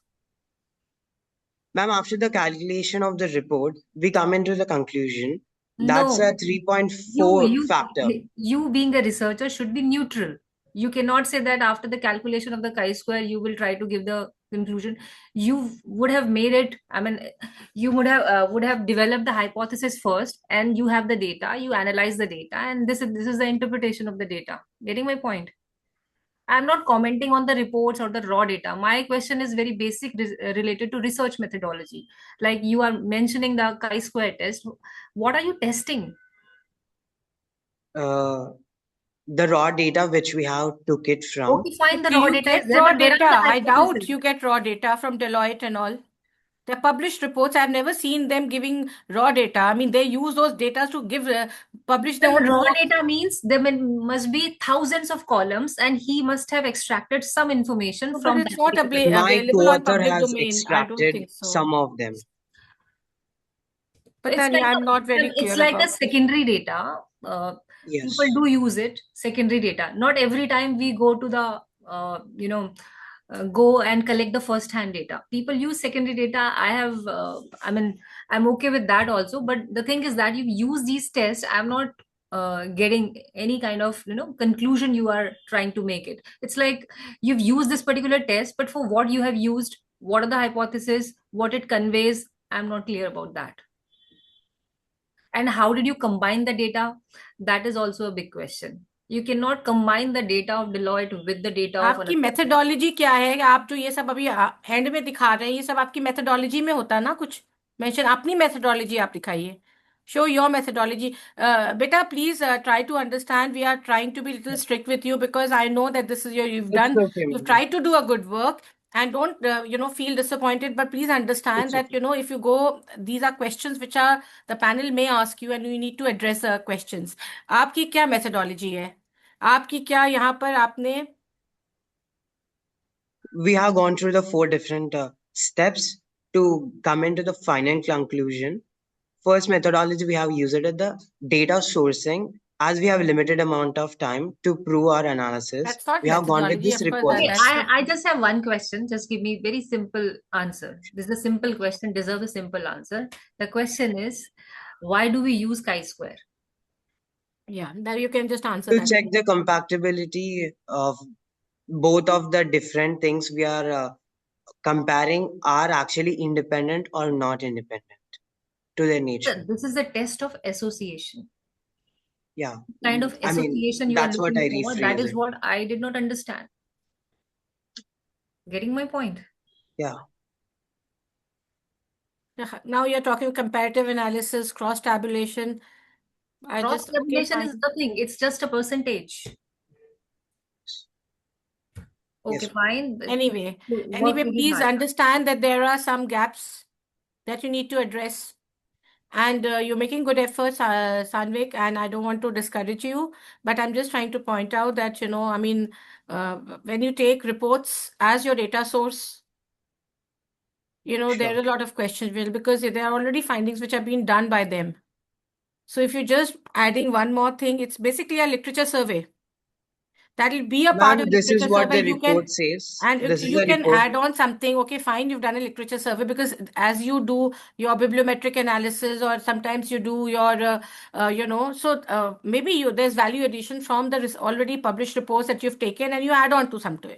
But this is not a real research the way it has to be. Okay. It's like, I don't know. I mean, this is what I'm trying to tell you, is that you have systematic literature review. So literature review, systematic literature review, where you are getting from the already published literature, you are, adding a few tools here and there, and you are creating something out of it. So, more, and, even, so it is just not simply presenting the data as you have in a simple literature review, but you are adding a few value additions, you are doing it. So this is a type of your, this thing, but it is also still not complete. So make sure that you understand when you take a published report, you have to be very mindful of these things. And over to the session chairs for any comments, please. No, I think you covered. We had a couple of questions. I was trying to understand how those data is merged, but I think, yeah, I'm good. No more questions.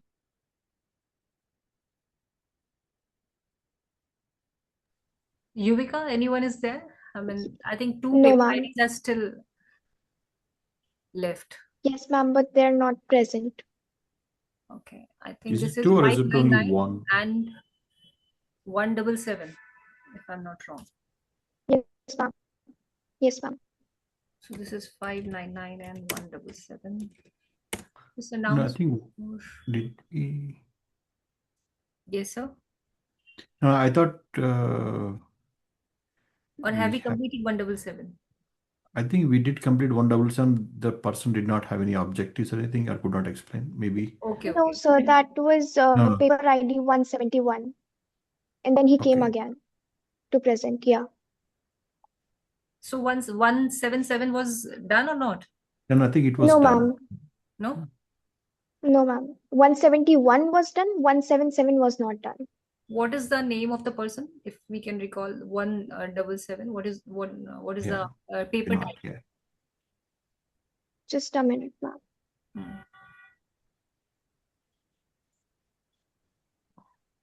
Ma'am, the presenter of Yeah, I think it is 177. Yes, ma'am. Ma'am, the presenter of 177 paper ID is Raid HC Elfit. Elfil. He was not there. Not sure. Yes, ma'am. So I'll just make a quick call to Pranay sir, and then I'll Veena, just are wait you for 1 or the 2 minutes. presenter of 599 or 177? I am the presenter for 534. 534 is not there, no? Yes, ma'am, not there. Just tell her very quickly.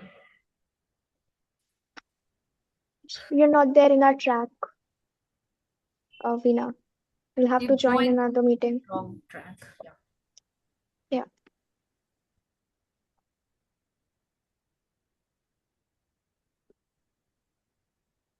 So, ma'am, I think we should end the No, I session now. think, sorry, just to clarify, I think we did 177 as well. I think he's the guy who talked about, I think it's probably not the name here. Somebody else presenter talked about using GPT in universities.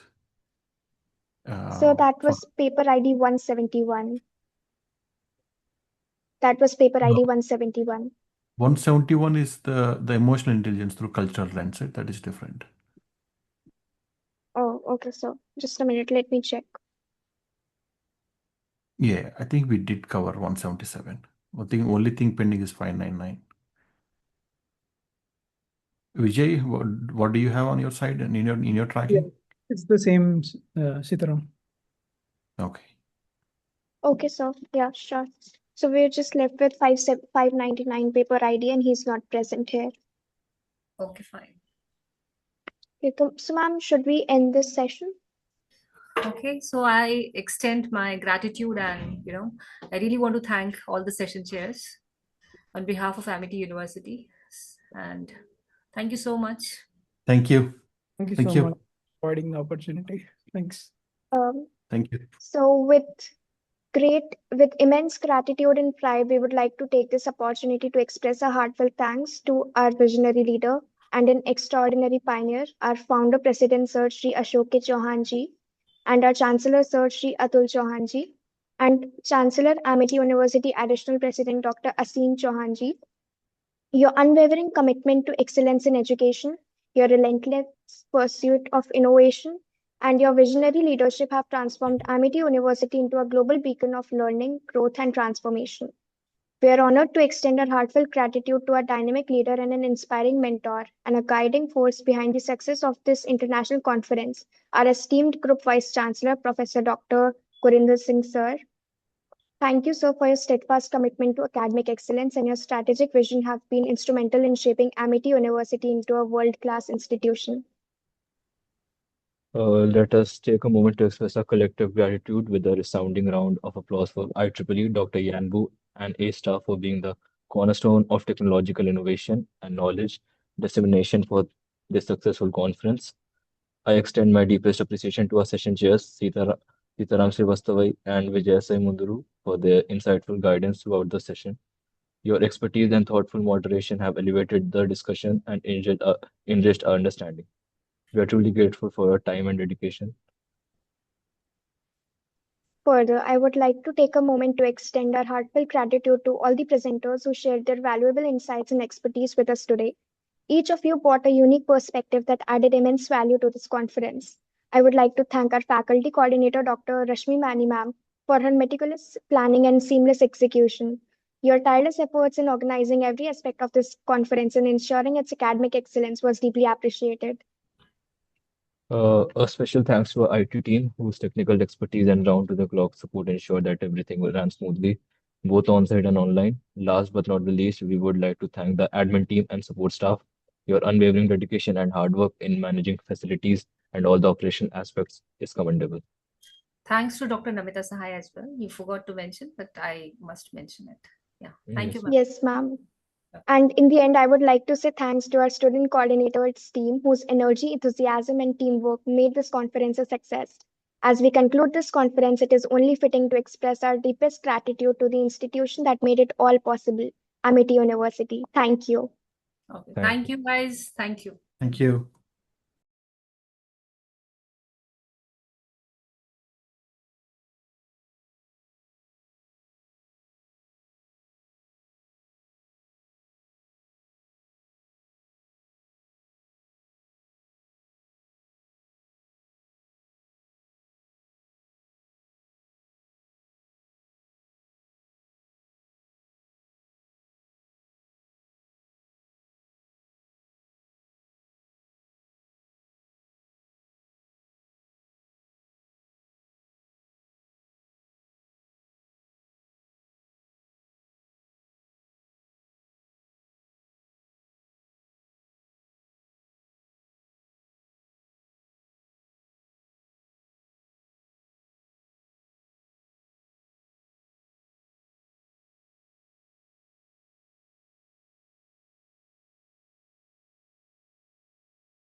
Hello, am I audible?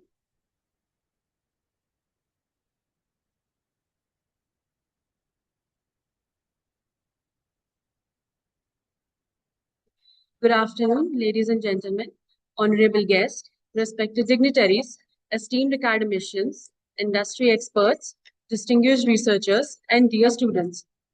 I, Sakshi Sharma, with Ayush Reji and Aparna, will be your master of ceremony for this prestigious event. It is with immense pride and great enthusiasm that I welcome you all to the IEEE conference that is illuminating innovation, empowering excellence, and engineering a future where technology transforms dreams into reality.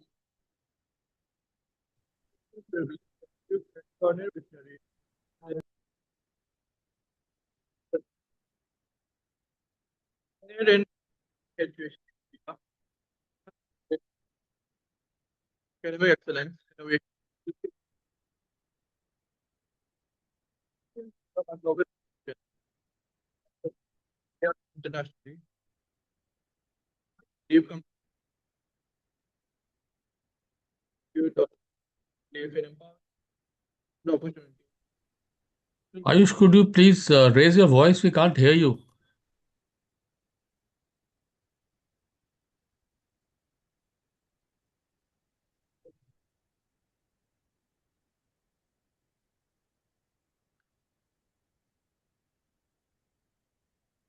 Oh.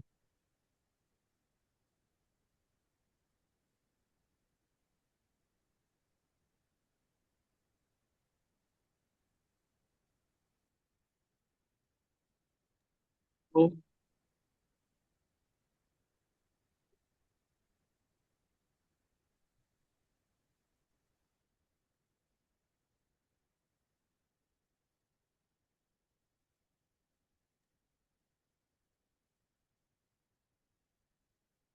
It is my privilege to introduce an extraordinary visionary and educationist, Dr. Ashok K. Chauhan, the founder president of Amity Education Group.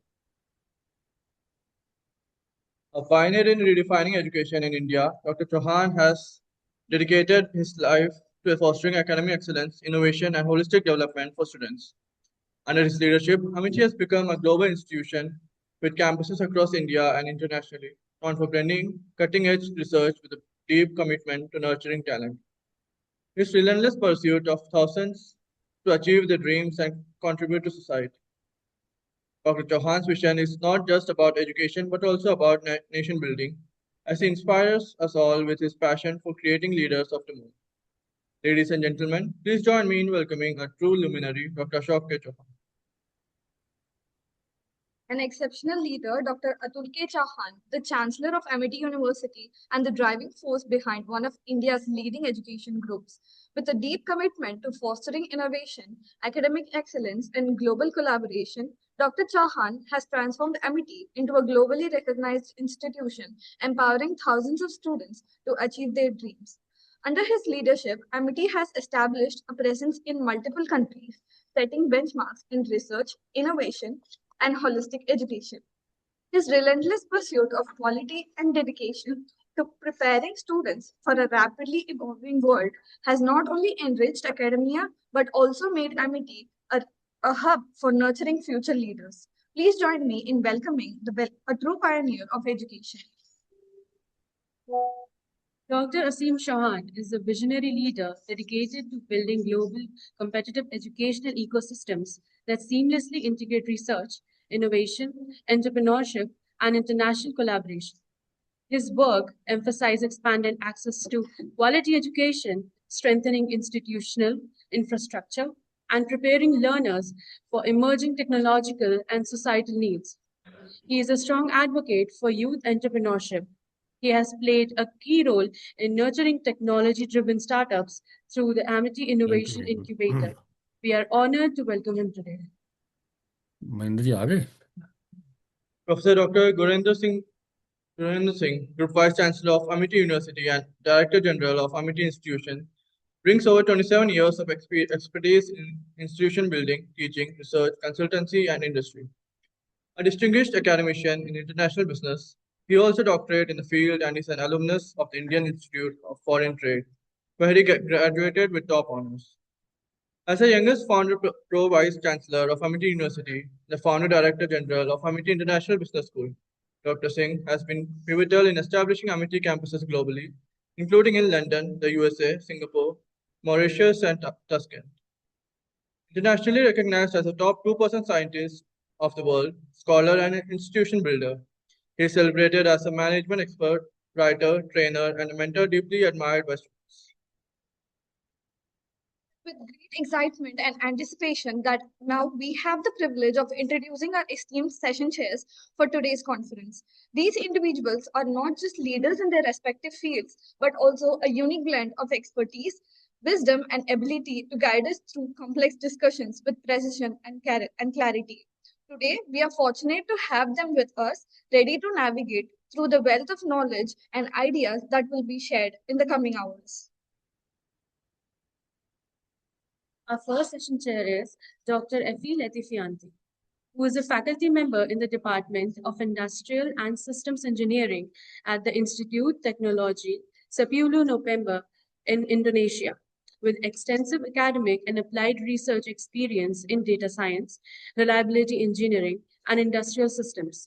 She holds a PhD from Texas A&M University focused on data-driven with turbine performance analysis. Her professional background spans academia and industry, including roles in machine learning, research, digital twin, risk analysis, and logistics. She has published widely in international journals and conferences and has led numerous collaborative projects in energy and manufacturing sectors. Dr. Ruchi Sharma. She is a distinguished academician with over 19 years of expertise in management, education, and research, currently serving as Professor and Controller of Examinations at IMM Business School, New Delhi. She holds a PhD in Business Administration with a specialization in Marketing Management from Guru Jambheshwar University of Science and Technology, Haryana. Her academic expertise includes marketing management, service marketing, advertisement, research methodology, marketing research, and analytics. Dr. Sharma has published extensively in reputed ABDC, Scopus, IEEE, and UGC CARE Index journals and conferences. She has been awarded with ICSSR research grant of ₹15 lakhs for her work on bridging the digital gender divide. A dedicated educator and researcher, her current research interests include digital marketing, consumer behavior, MSMEs, SDGs, and ISD practices. Dr. Shaili Chaudhary, a professor and consultant in customized LLMs, digital transformation, and design thinking, is a PhD in evolutionary algorithms and artificial intelligence machine learning from Bharatiyar University, currently serving as the head of learning from Bharatiyar University. Currently serving as the head of Artificial Intelligence and Machine Learning Department at New Delhi Institute of Management, New Delhi. She brings over 2 decades of diverse experience across industry, consulting, and academia. Dr. Shaili's global academic footprint includes engagements as academic head for Grenoble École de Management, France, for their online modules, along with guest faculty at Nichols College, USA, and Brits Imperial College, UAE.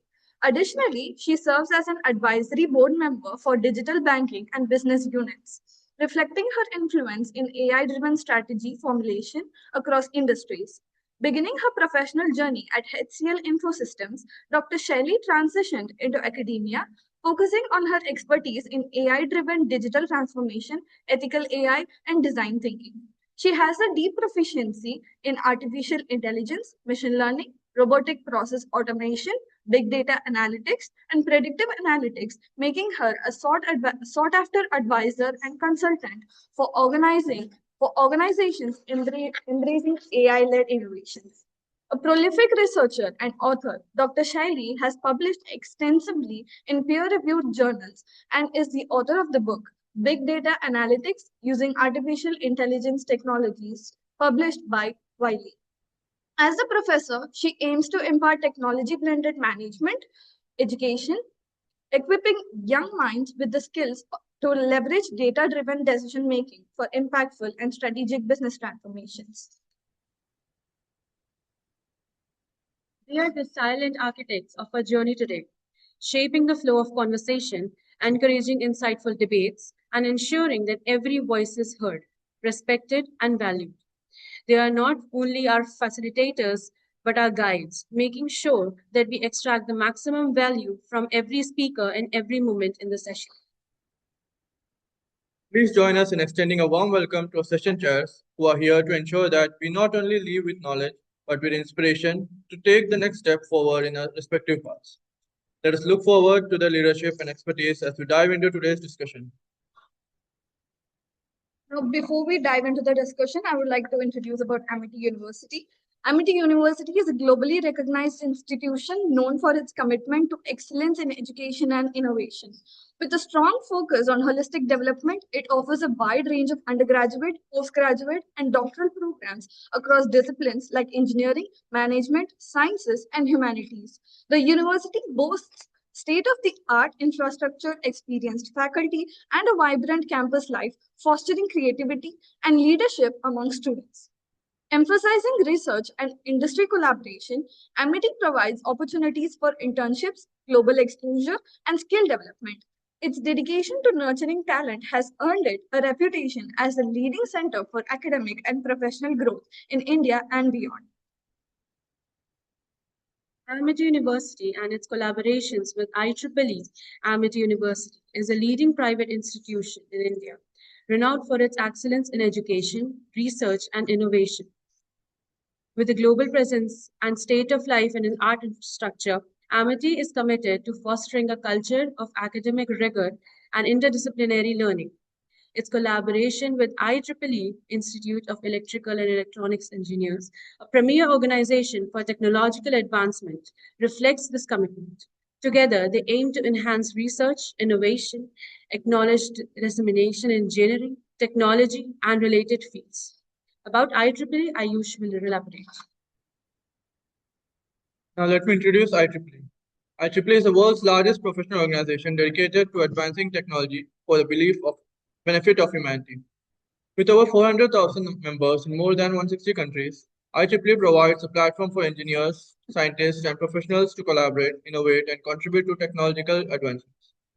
Through its publications, conferences, and standards of development, IEEE drives progress in a wide array of fields, including electrical engineering, computing, robotics, and more.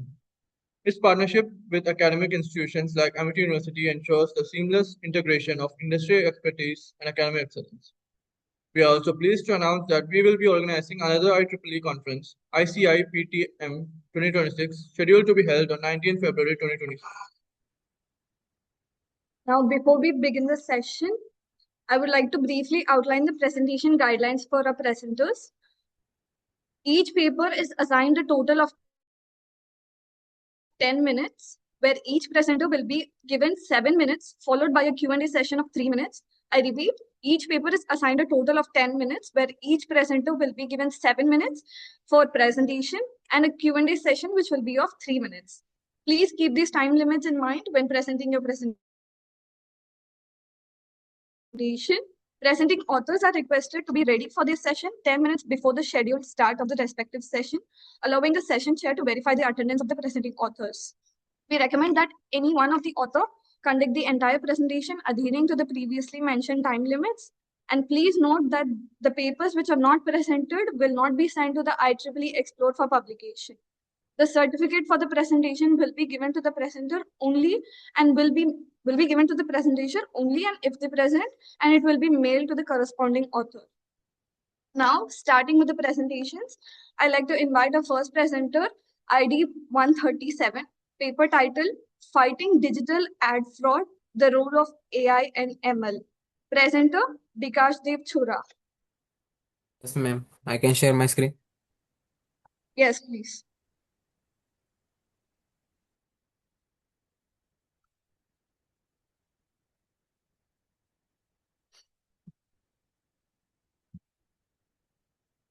Screen is visible, ma'am.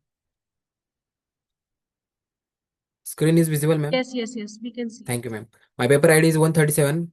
The top title of the paper is the Fighting Digital Ad Fraud, the Role of AI and Machine Learning. The next is the abstract. There is a secret fighting going on the digital marketing field, which is spending billions of dollars in years on ads on ad online. Means in the digital marketing, we are provide various millions of dollars for the uh, making the various ads in the digital advertising. It is a draft enemy that takes money, changes the campaign data, and makes the people lead to trusting the point of fight we win win the against it. These opens are not only expensive but also don't give up. Literally, marketers are not more likely fall to for creative assistant. Means the digital marketing is a very big data sources that can manage various data by share it on the digital websites. In the introduction, in the today hyper connected digital economy, advertising is the most of the importance. Give the importance by the preference of peoples. The internet involved in a fundamental component of marketing plans and their implement on a worldwide scale. The technique like these are used in every single country the planet, but there are various frauds occur in the social media platforms by the digital marketing. The various frauds can cyber securities can crime the various cybers. The next is literature review. There is a significant issue in a banking business right now. More than people are committing fraud. In the banking issue, various are where many apps are providing the various charges or many rewards to the consumer, or because of the rewards the consumer can attract with this app or websites. They can register for this website and they can purchase or deliver the money one to another by these websites, but they are fraud websites. They are next is methodology. In this methodology, we fraudable linkly activity across the major advertising platform. Evaluate how well different machine learning models detect the such as fraud. Research follows structure quantitative approach. The methodology was designed gather up both operational data and advertising platform, experimental data and multiple machine learning models, ensuring a robust, reliable analysis of performance and variations in fraud detection system. We use a system for the fraud detection, means the where the right data is and wrong data and wrong data is available. We can collect the data from the right source. In the advertising platforms label platform A through the platform E, this data is include three core indicators: total number of impressions, the number of fraud clicks detected, and the fraud ratings. In the analysis and interpretation, we can analyze the five data across it: total impression, platform A, platform B, platform C, platform D, and platform E. In the blue line, we analyze the total impressions. In the fraud clicks, we analyze the fraud clicks. In the fraud rate, in the percentage, we can analyze the what is the rate of fraud is going on. We can see the graphs is how much increasing or how much decreasing on this basis. The next result and discussion. One of the major difficulty in the companies and marketer facing the right now the advertising industry, which is becoming increasingly digital and dynamic. Digital ad fraud, especially fraudable links. These are discover behaviors might know not only a marketing more expensive, but they have also affect the marketing data. The digital marketing is a huge market to provide such ads or deliver our product in the overall market. They can advertise our product, but some websites or companies they have hacked these products and make these cyber attacks as like at the following data is shown. We are in the conclusion, digital marketing fraud is no longer NOCS multi-billions dollars critical threatness, a very foundation trust in online marketing. Campaigning grow more complex and global products, getting us smarter using bots and scripts, simulate ligaments behavior, bypass outdated detection system. But where traditional tools falls short, AI and machine learning. By using AI and machine learning, we can detect the faults and which data is fraud. We can analyze from it. Our study shows that the detection system can create an equal platform very widely in exposure. They are fraudulent activities, some suffering to a toy fraud.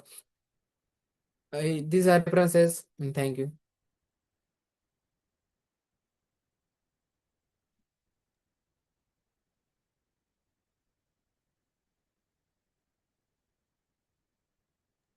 Does anybody have any questions?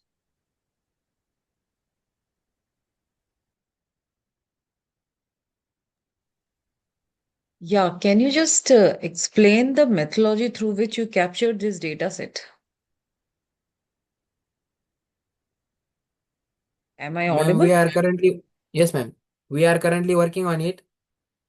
We are not sure So, about the actual data of the consumers. so you have not captured the data. It's just an initial thought which you have shared. Yes, ma'am. Okay, the work is not yet done completely. Yes, That's ma'am. what. It is Okay, ma'am. fine. Thank you. Done.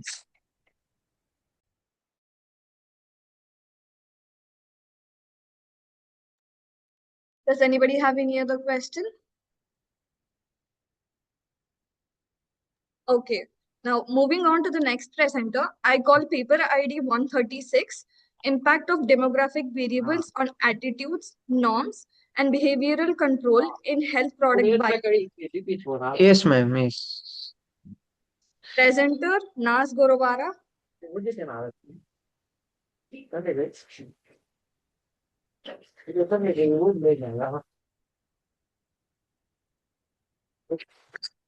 Yes, my paper ID is 136. My title is Impact of Demographic Variables on Attitudes, Norms, and Behavioral Control in Health Product Buying.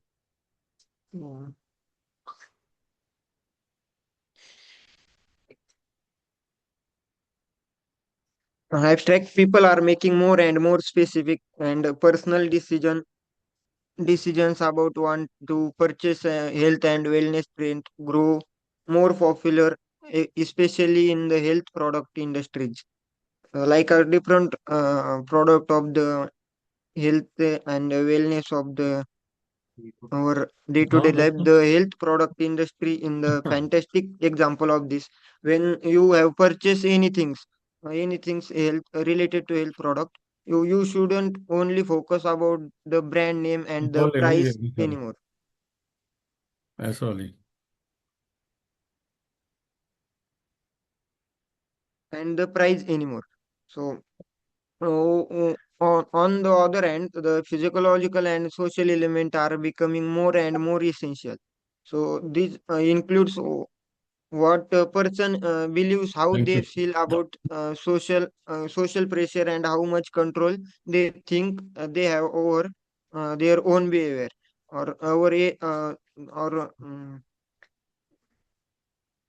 go to our age, gender, and income, and the level of the education are some of the elements that have huge impact of each of these parts of our lives. So means observe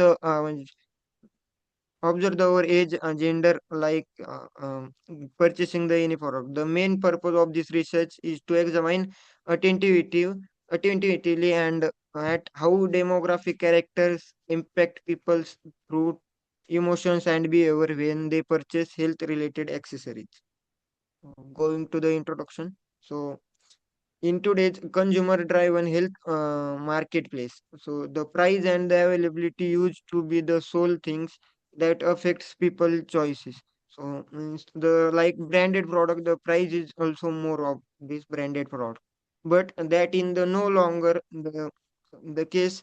Some example of physiological and sociological factors that are becoming increasingly significant in decision and how people act as a consumer, including their own attitudes. So in their sense of control over their actions and the standard they think society. So as on the other hand, it's important to remember that the physiological structure being spoken about don't exist in the vacuum. So they are a close link to the number of demographic parameters such as age, gender, income. Observe the overall parameters and the level of education as well as other demographic factors. So we consider other demographic factors. So next, the literature survey. The goal of this research was to look at the things that made people in the Malaysia feel a certain way about functional foods and how it affected how often they bought them. So the personal present health was one of the mediators that were look at this study. So we also look at the few demographic factors to see whether there are big difference and their attitudes and how often they buy things. Uh, Next, going to the methodology, the research using structure, the quantitative way to find out how the impact of AI on nutritional labels influence what people think and how likely they are to purchase. Means observe the overall things, how they are purchased, what is their price. We were able to the chat to a lot of individual who use health goods since the study use an online questionnaire that Sorry to the interrupt. You are researchers left designed. with only 1 minute. Okay. Oh, there are the two primary elements to the online questionnaire. The first stage was the gather demographic information, which includes things like gender, age group, level of education, and monthly income. Analysis and interpretation. There is a demographic um, demographic factor of the gender, age, and educational and monthly income. So the green is green bar is denoted frequency union, and the purple bar is denoted presentation percentage of uh, demographic distribution. So in male and female, the gender is male and female. The age is four type of categories age analysis, and the educational is high education, undergraduate and postgraduate. So monthly income is around 20,000 to 1 lakh per annum, no, 1 lakh per month. Come to the result and discussion. This section purpose is to look at how elements like gender, age, and educational impact people's attitude, subjective norms, and perceived behavior control when they purchase health products. We utilize descriptive sectionals and visual aids like tables and the graphs to make the results simpler to the understand. The demographic breakdown of the individual who did the poll might tell us a lot about the kinds of people that purchase health product. The survey includes around 250 peoples, and 52% of them were males and 48% were women. So this suggests that the gender balance was excellent. So since there are about the same number of men and women in the samples, this means that the views collected are likely to be representative of both genders. Uh, Come to the conclusion. This study reveals a simple yet powerful truth. Who have a profoundly influence how we shop, especially when it's come to health products. Using the theory of brand behavior as a lens, we explore how demographic traits like age, gender, educational, and monthly income shape our attitudes and the social pressure we feel, and how much control we believe we have over made health conscious purchase. So these are the all 10 references. Thank you.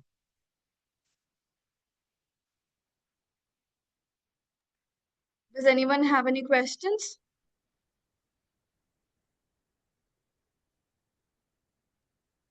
What Yes, were I your do. limitations? Sorry, what were your limitations while collecting data? Limitations are the data is not easily available in their product websites. So how many people are purchased, how many people are uh, how many price of their products. If that was the case, so you think your results could be biased? Yes, sir. If that is the case, what you're saying, mentioning that you had some problems in data collection, and Okay. could be that do you think that the results could be biased in that case? Whatever you have made the presentation results analysis. Some data is also some data is also available of their website. Some data is available, but some data is not available. That's why the as a references that reference the data, and we have go to the Okay. graph. Yeah, thank you. Thank you. Does anybody have any other questions? Yes, I do. So where did your conclusion came from? Whether a variable is they matters or not? Was it from the regression, correlation, or the same? Because you have 3 different methodology.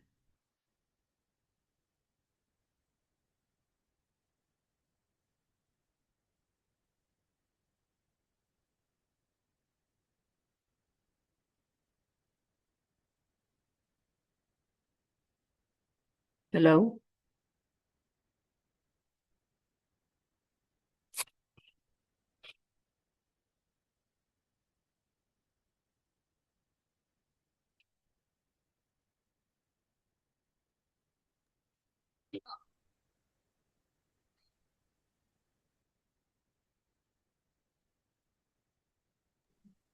Hello? I think the presenter is facing with some technical issues.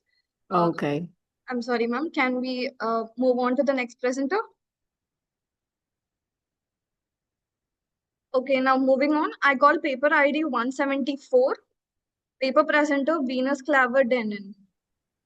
Yes, present, ma'am. Kindly start your presentation.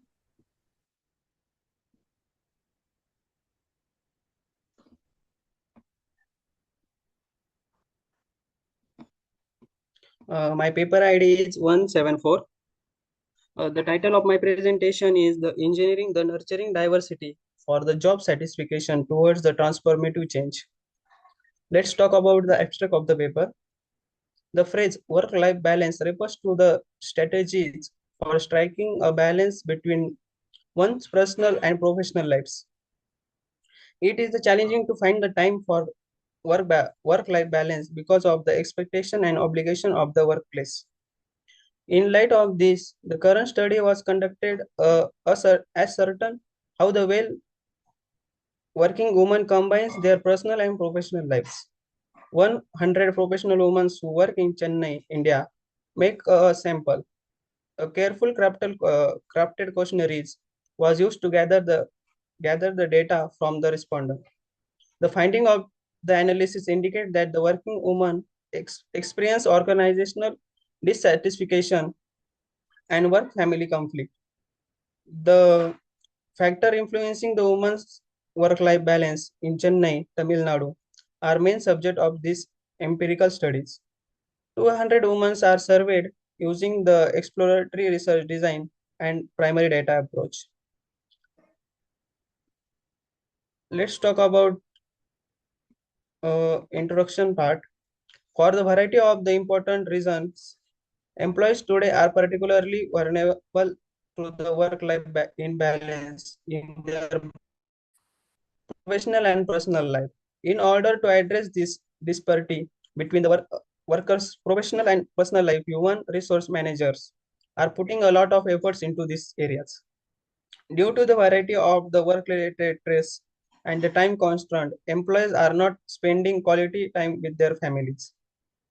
At the same time, they have several challenges in their meeting their organization goals or increasing productivity. These two significant factors are contributing significantly to the increased occupational stress that people endure in their work lives. Let's see the objective of the paper. To examine how the working women balance their professional and personal life in their multinational companies in Chennai, to identify the major factors that affect the work-life balance, such as workload, family responsibility, and organizational expectation, to analyze the level of the job satisfaction among the working women and how it is influenced by work-life conflict. The fourth one is to study the challenges faced by women employees, including stress, time pressure, and cultural and social barriers. To understand the relationship between the organizational support and woman work-life balance, including flexible schedules and HR policies. The last, to provide the suggestion for improving work-life balance, job satisfaction, and overall productivity of women in the work balance. Let's see the methodology. Research design, sample design, and data gathering process, analytic techniques, and study analysis tool are included in the methodology. The descriptive study design was chosen for the investigator because it explains the link between the socio-economic condition and the work satisfaction. It is a descriptive in nature. The study was proficient stratified random sampling, the software business serving as a stratum, and the female employees as a final sample unit. Stratification was carried out. The both primary and secondary data serve as the foundation for this investigation. Mini questionnaires approach was used to gather the information as the primary data. The study goals were taken into consideration while creating the questionnaires. And after that, the pre-testing, the questionnaires answers are finalized. Analysis and interpretation.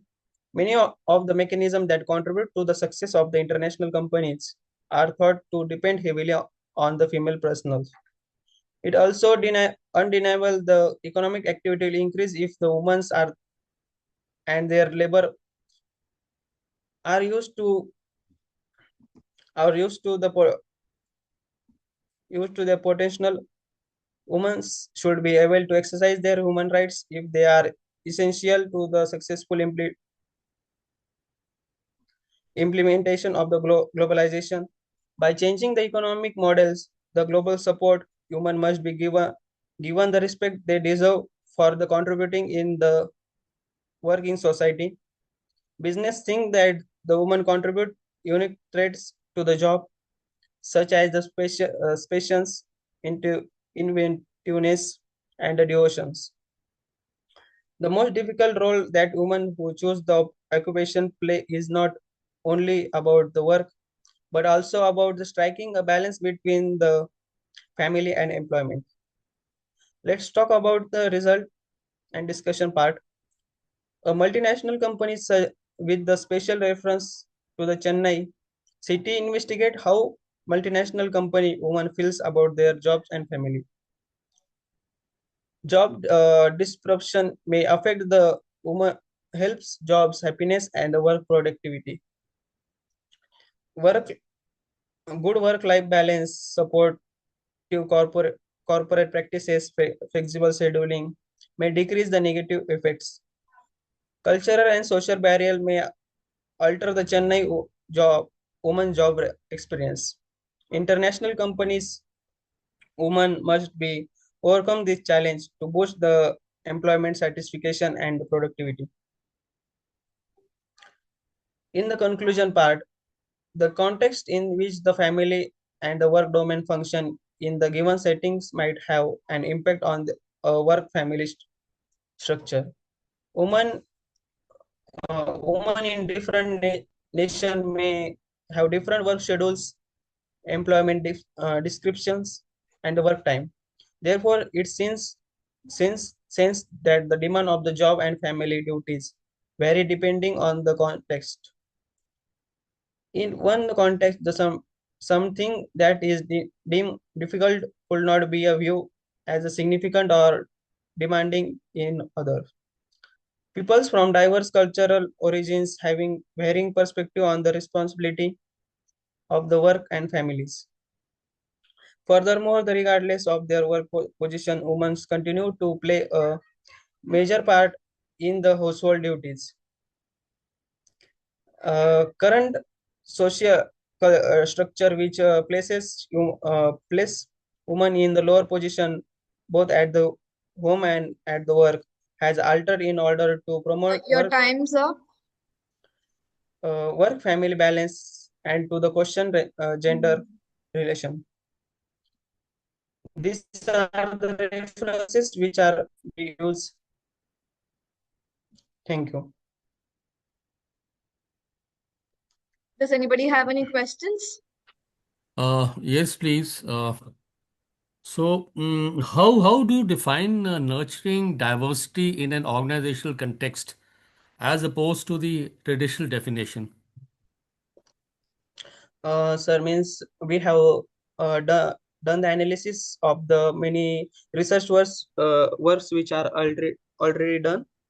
We have do the review of that works from the Google and the research papers. We done the analysis that which they have present how the work balance should be done between the family and the companies.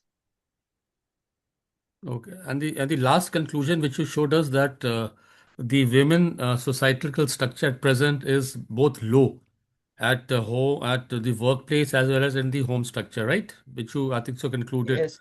So at workplace, how do you think you can change this in reference to the paper in Chennai? Yeah. By changing the working strategy in the multinational and national companies, the workload which handle how they will handle the workload of the family and the working in the MNC companies.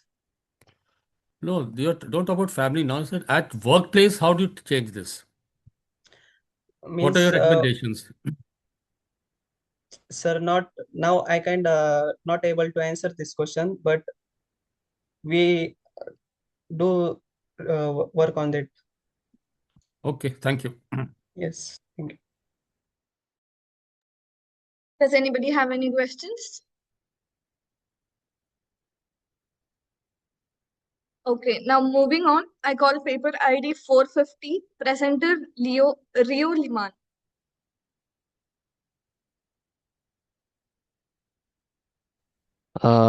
Is minority on? Yes, you can continue. Okay, ma'am. 1 minute. Nope.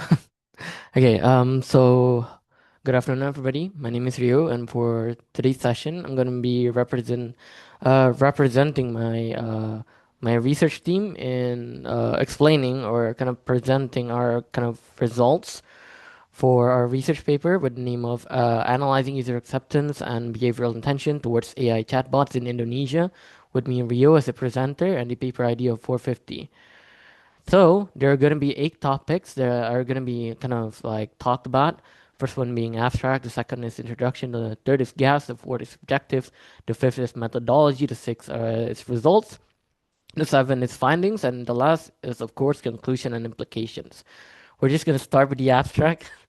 So, the point of the paper, or for the spoilers for the future parts of the presentation itself, is that we wanted to figure out like what factors can influence the acceptance and the behavioral intentions for users to want to use more AI chatbots in Indonesia's kind of e-commerce, because the e-commerce business is kind of huge. It's in Indonesia, and we think, or me personally, we found out that like this topic isn't really kind of talked about more in these kind of research papers or like these studies. So we wanted to tap into that.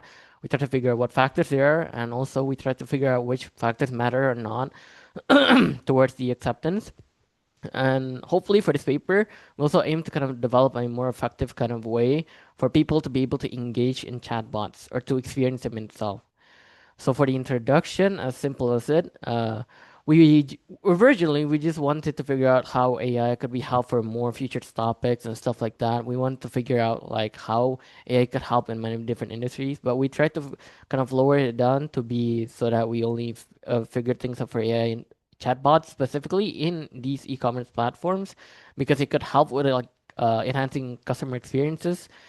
This integration also hopefully kind of enables a more efficient or effective communication between like the customer and the platform itself. And then the integration can also help with many other factors. So for the gaps or problems, there are 3 things, but specifically for the most important one is that we kind of wanted to figure out what factors matter when it comes to like the acceptance itself, like what I already talked about in the beginning. We also kind of wanted to figure out like how do existing studies gonna explain these like AI chatbots in Indonesia as well, which the answer will be covered up later. And also how do user perceive kind of these factors in itself when it comes to the integration. The objectives for this paper is kind of simple. It kind of answers the gaps in itself, which is to identify the key factors, to kind of like test the relationships between the factors and the results that we wanted in itself. And then lastly, to understand how like Indonesian users can interact with AI chatbots when it comes to the usage for e-commerce itself. So what methodology do we use? We use a TAB methodology. This is based on past papers that we kind of use as a kind of standing point or fundamentals for this paper to be able to create in the first place. Because we use it because it also kind of like studies how users adopt, kind of utilize, and eventually accept kind of AI in itself. There are 8 hypotheses that are going to be explained. There's perceived ease of use, perceived usefulness, perceived enjoyment, innovativeness, information quality, customization, and trust. And then for the measurement instrument, we use a quantitative survey-based research method, which in turn we use Google Forms for that, and it was also done using the Likert scale. For the data analysis part, we used VLSM because we thought this would be the most efficient way in doing this kind of research, because it kind of explains the relationship between each of the factors with the conclusion that we want to reach. The samples was 400 people at a minimum. It was conducted between June and July of 2025, and the demographics is all over Indonesia. And for the analysis part, this is what we found. So first, I'm going to talk about the respondent. We figured that surprisingly, there were more males who kind of like use these AI chatbots in Indonesia than a female, but this could probably be explained by the fact that the e-commerce is probably going to be used by males because they want to buy a lot more stuff, because these kind of stuff are also kind of more technical in the need, so they kind of have to ask these kind of e-commerce platforms in the first place about what their recommendation would be and many other stuff. We tried to kind of sample it out through an Indonesia with all ranges of age, but we ended up with only like Gen Z type of audience. And then for the domicile, it was mostly conducted through Java. But we found out the most popular kind of region for it was in Banten. And then for the hypothesis testing, we figured out that the relationship between these factors and with the eventual kind of like behavioral intention, we figured out that 2 of them was rejected, but the other kind of accepted. We also figure out for the configurability. This is important for figuring out the relationship between each one of the variables with the eventual behavioral intention conclusion. Thankfully, for all of the papers, the AVE or the Mr. average Rio, you're variable left with was 1 minute. Your time okay, limit ma'am. is 1. Okay, ma'am. So for the compensative reliability was 0.7, which is also very good. The auto loading is also the case, which is also very good. For the discriminant, which kind of explains what factors are not going to relate to the other factors, it was very good too. It was below 0.9, which is what was recommended. And then for the key findings, in simple terms, there were 2 that were figured out to not be as important, which is the usefulness and the enjoyment factors. The usefulness is probably because the users kind of already have the intention of wanting to use this in the first place. The chatbot is very simple information, so they probably didn't actually really need to use it. And for the enjoyment part, I think it's because a lot more people enjoy having more human interactions compared to just talking with a chatbot, because it feels like they're talking to a wall that kind of just absorbs and gives answers are just kind of repetitive. In the conclusion, in simple terms, we found out that it was just the AI chatbots in Indonesia's e-commerce kind of driven by ease of use, trust, information quality, customization, and kind of users' openness to new technology. We also figured out the previous point that I've already talked about. And with these kind of points in mind, we hope that these e-commerce platforms could focus on improving chatbot performance and personalization just based on what we already uncovered.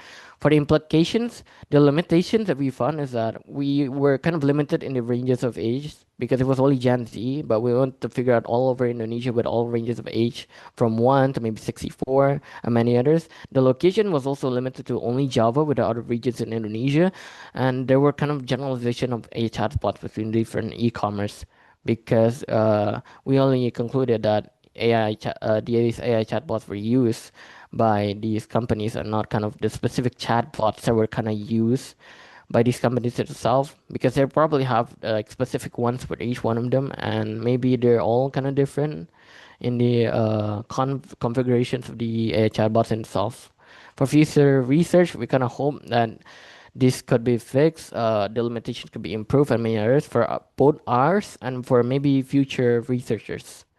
Thank you for listening, and I hope you all have a great day. And does anybody have a question for me?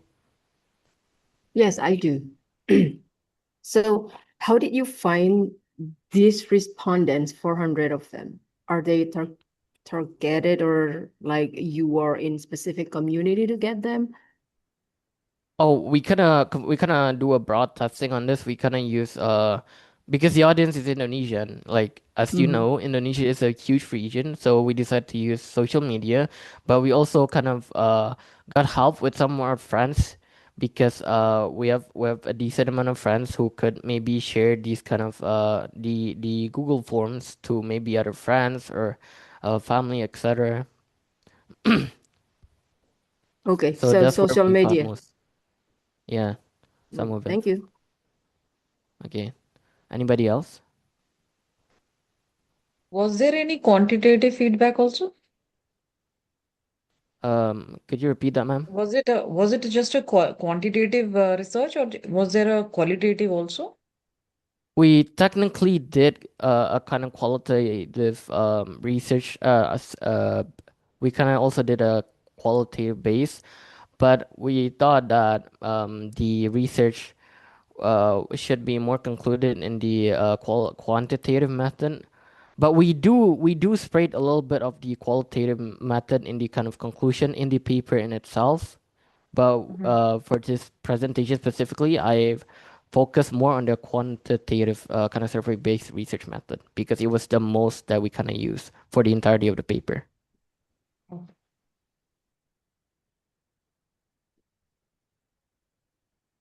Does anybody have any other questions, or shall we move on?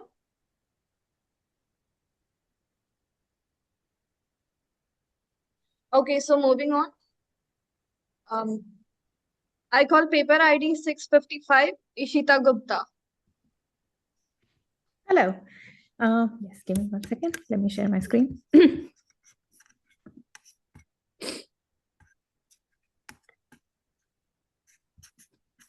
Just a second, please.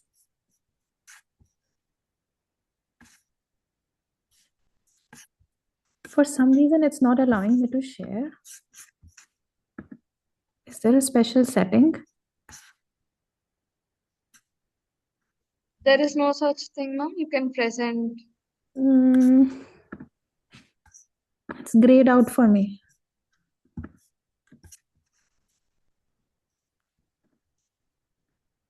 Okay.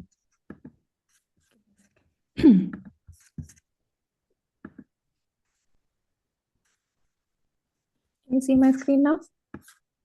Yes, it is visible. You can start. Okay, just give me 1 second.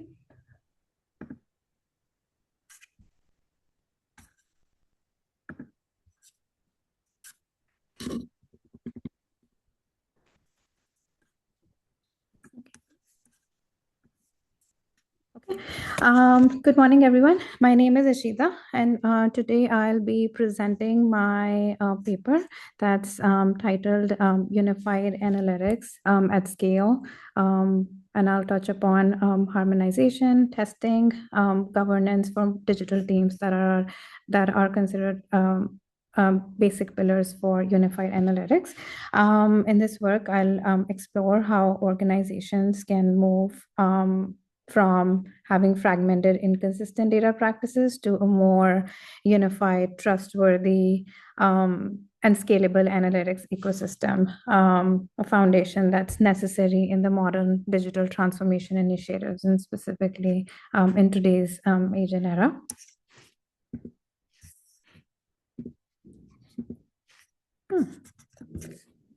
Okay. For the first part, why the abstract and like why this problem matters today more than ever. Across industries, companies are dealing with explosion of data, but their systems are not necessarily and often not ready to handle that much amount of data. And the major issues that the organizations face are either the data systems are fragmented, either there is inconsistent or missing governance framework, or they are siloed platforms, which eventually leads to slow decision making. And at the same time, digital transformation is accelerating. We're in an age where where the companies have cloud platforms, they're using automations, or they're using personalization experiences for their customers, and which is becoming a norm. And none of this would work if there isn't a reliable data foundation.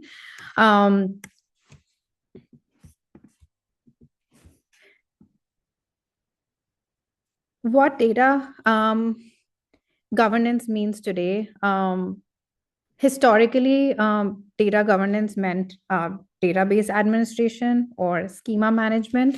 But today, the governance includes much more than that, which is security, integrity, ethical compliance, and regulatory, because customers care what information is captured, supporting trustworthy AI systems, and last but not the least, even enabling the cross-functional teams to work consistently so that they have confidence in the data that is captured.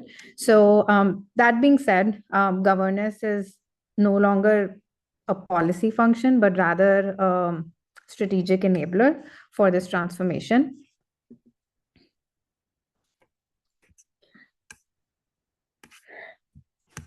A second. Some of the my paper reviews some of the important like research streams, which is the first one I have on here is like HR governance and virtual systems, which showcases that the digital collaboration requires stronger governance, again, to avoid the complexity and the risk. Then need for unified data ecosystems, which is the need to standardize ingestion of data, the pipelines, the storage, APIs, and where is master data stored. Then there is cloud platforms and digital experience platforms, which are platforms that unify enterprise services, all the content, as well as data. Then the next is digital trust engineering. It is where you actually integrate governance, cybersecurity, and any automated compliances.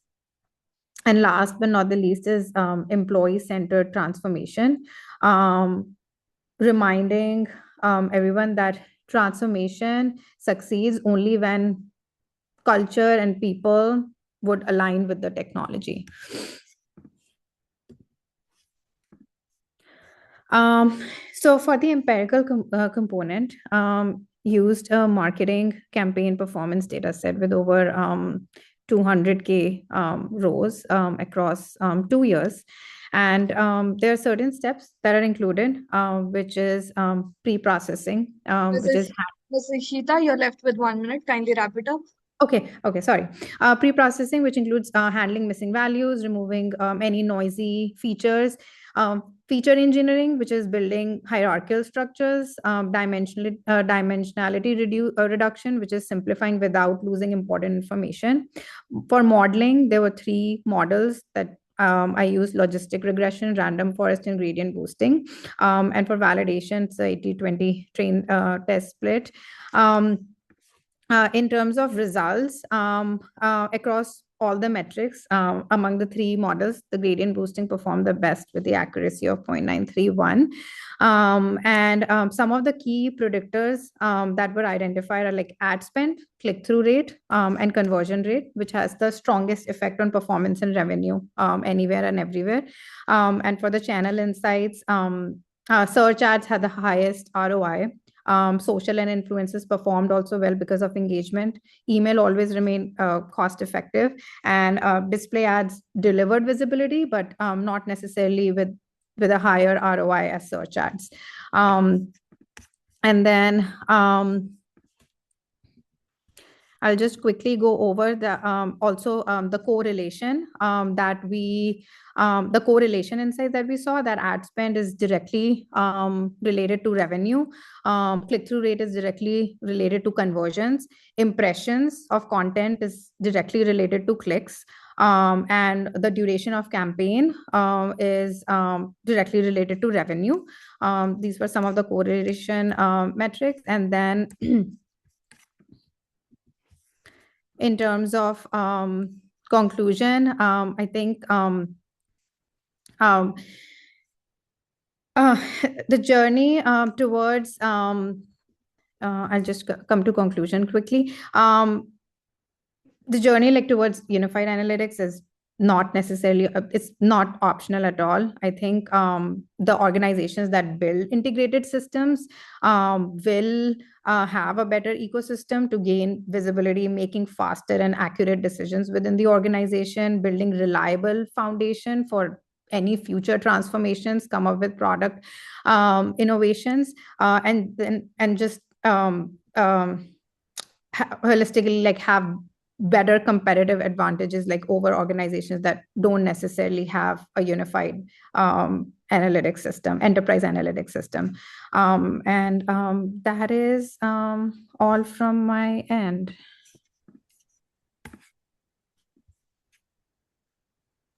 Does anybody have any questions? Yes, please. Good presentation. There's one question from my side. Do you think that the unified analytics would affect the reliability aspect? The reliability aspect of Your final governance. I think this is what I intended to say, that I think I've worked 15 years like in this space in Fortune 500 companies, and what I've felt is that governance have come after building the systems. However, governance should come first, because when we are building the analytics system without governance, we are basically putting bandages, and ultimately the result is like fallout of the enterprise system. So I think if governance is because people consider governance as a slow killer, as something that stops them from collecting the data, from analyzing the data. However, if governance is set up first and then the enterprise systems are set up, then that's a solid unified enterprise system rather Okay, than the thank you. other way around. Perfectly fine. Thank you. Thank you so much. Does anybody have any other question?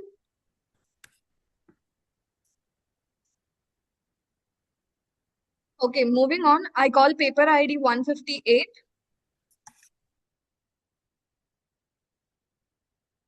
Paper ID 158.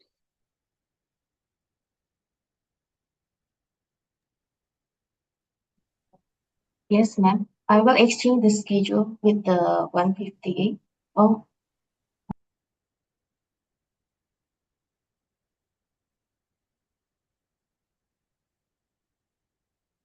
Okay, kindly start presenting. Your screen is visible.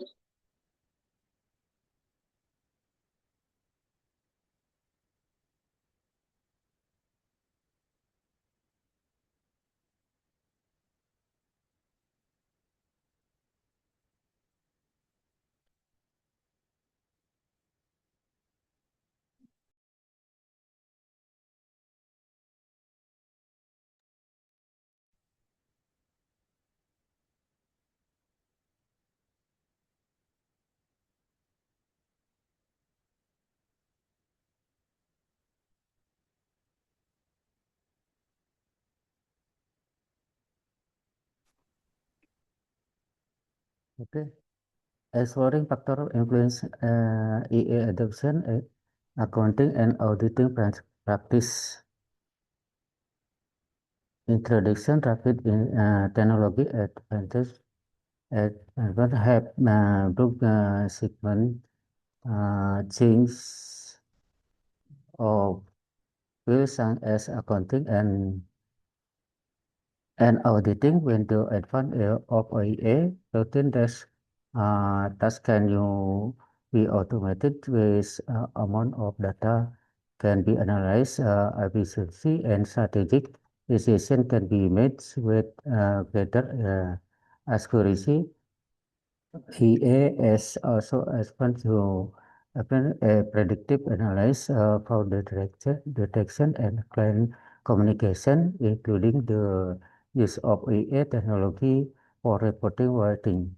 A pivot as a product and can only be full released if users such as accounting professional, auditing and educational institution process a comprehensive understanding of the technology. How do accounting professional, auditor, and the student in Indonesia perceive the adoption of AI technology in their practice and what factor influence their shape? What are the potential benefits of challenges and impact of AI in implementation of the rules, skill, and operational efficiency of accounting and auditing professional in Indonesia? Data to review according to Wang, there are multiple definition of EA based for criteria arrangement with common basic clarity of boundaries, prediction for research and simplicity based and on this analysis. He provides a concise definition of EA as adaptations with influence, knowledge, and resource, applying the importance of adaptability under conditional uncertainty and constraint. Basic intention is one of the Solik's prediction of actual technology uses frequency in indicating that individual are more likely to use technology when the process is here in essential to the trust is complex and multi-faceted. Accepted the central idea is that when individual perceive a technology as reliable and trustworthy, they are more likely to accept and use it. I trust significantly influence with attention. Performance expansion refers to individual perception of how technology can enhance their companies, their work more efficiently. For instance, many accountants believe that EA can enhance their job performance, motivate the top adopters. Performance efficiency significantly influence their user attention. Performance extension expectancy significantly influence stress. Task constraint refers of the process by which individual recognition or modify their task to achieve productivity using the resource available to them. Task operating significantly influence interest use EA, takes having significant increased stress. Facilitating conditional pattern to the degree to which on individual believes that the necessary support and resource and available to enable the effective use of a technology. Facilitating coordinator significantly influence usage attention. Facilitating condition significantly influence trust. Security refers to the extent to which user believe this data or protection when engaging with virus technology. Security should significantly influence user intentions. Variable yaitu performance efficiency, text crashing, facility, coordinating, security, user attention. research and design to analyze You are numerical left with data 1 and minute. yes, Kindly yes. conclude. Professor uses studies to this study when with the research purpose to population sample the population in the complete individual reading in research special with profession of Banten, DKI Jakarta, and West Java, the regions where their population decision and the significant professional student and professional and the content and tech field data collection professional. Nationally, adjustment were made to improve within the improving ambition following this. The data collection process and carried question and distributed the various on the platform, including what like age and other digital data analysis. The data collection in this study were analyzing a user to step approach of SPSS was employed to perform the distributed analysis subsequently hypothesis testing and model evaluation and education uses smart PLS with replace the partial and structure equation modeling process. Respondent profile for location jadi figur untuk variabelnya kemudian conclusionnya, this study demonstrates that facilitating condition and trust and the primary driving of professional intention to adopt EA in accounting and auditing with performance expectancy and test creating contribute strengthening trust of facilitating conditional performance expectancy and trust directly influence using attention of trust. Staffing and security do not has direct impact on their effort to be more induction operating those development trust funding understand that combination system infrastructure and strong user confidence is essential for fostering EA adoption with professional setting. Thank you.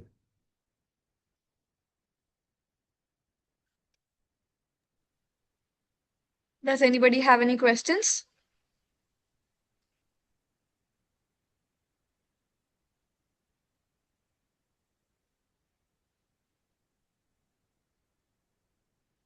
Does anybody have any questions?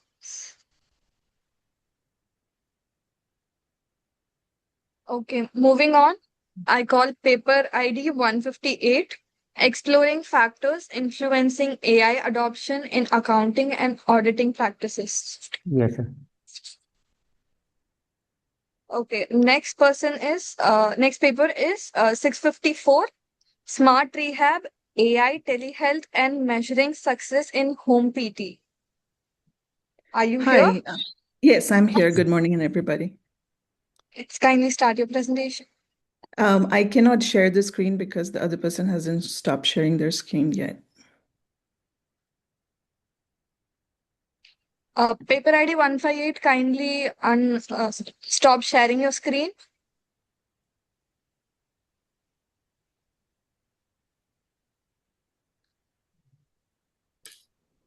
The previous presenter may kindly unshare the screen. It is still, the screen is shared. Kindly take a look towards this.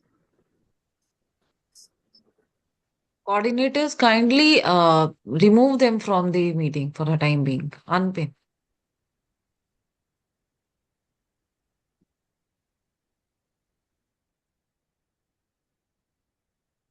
Uh, 654, you can start presenting.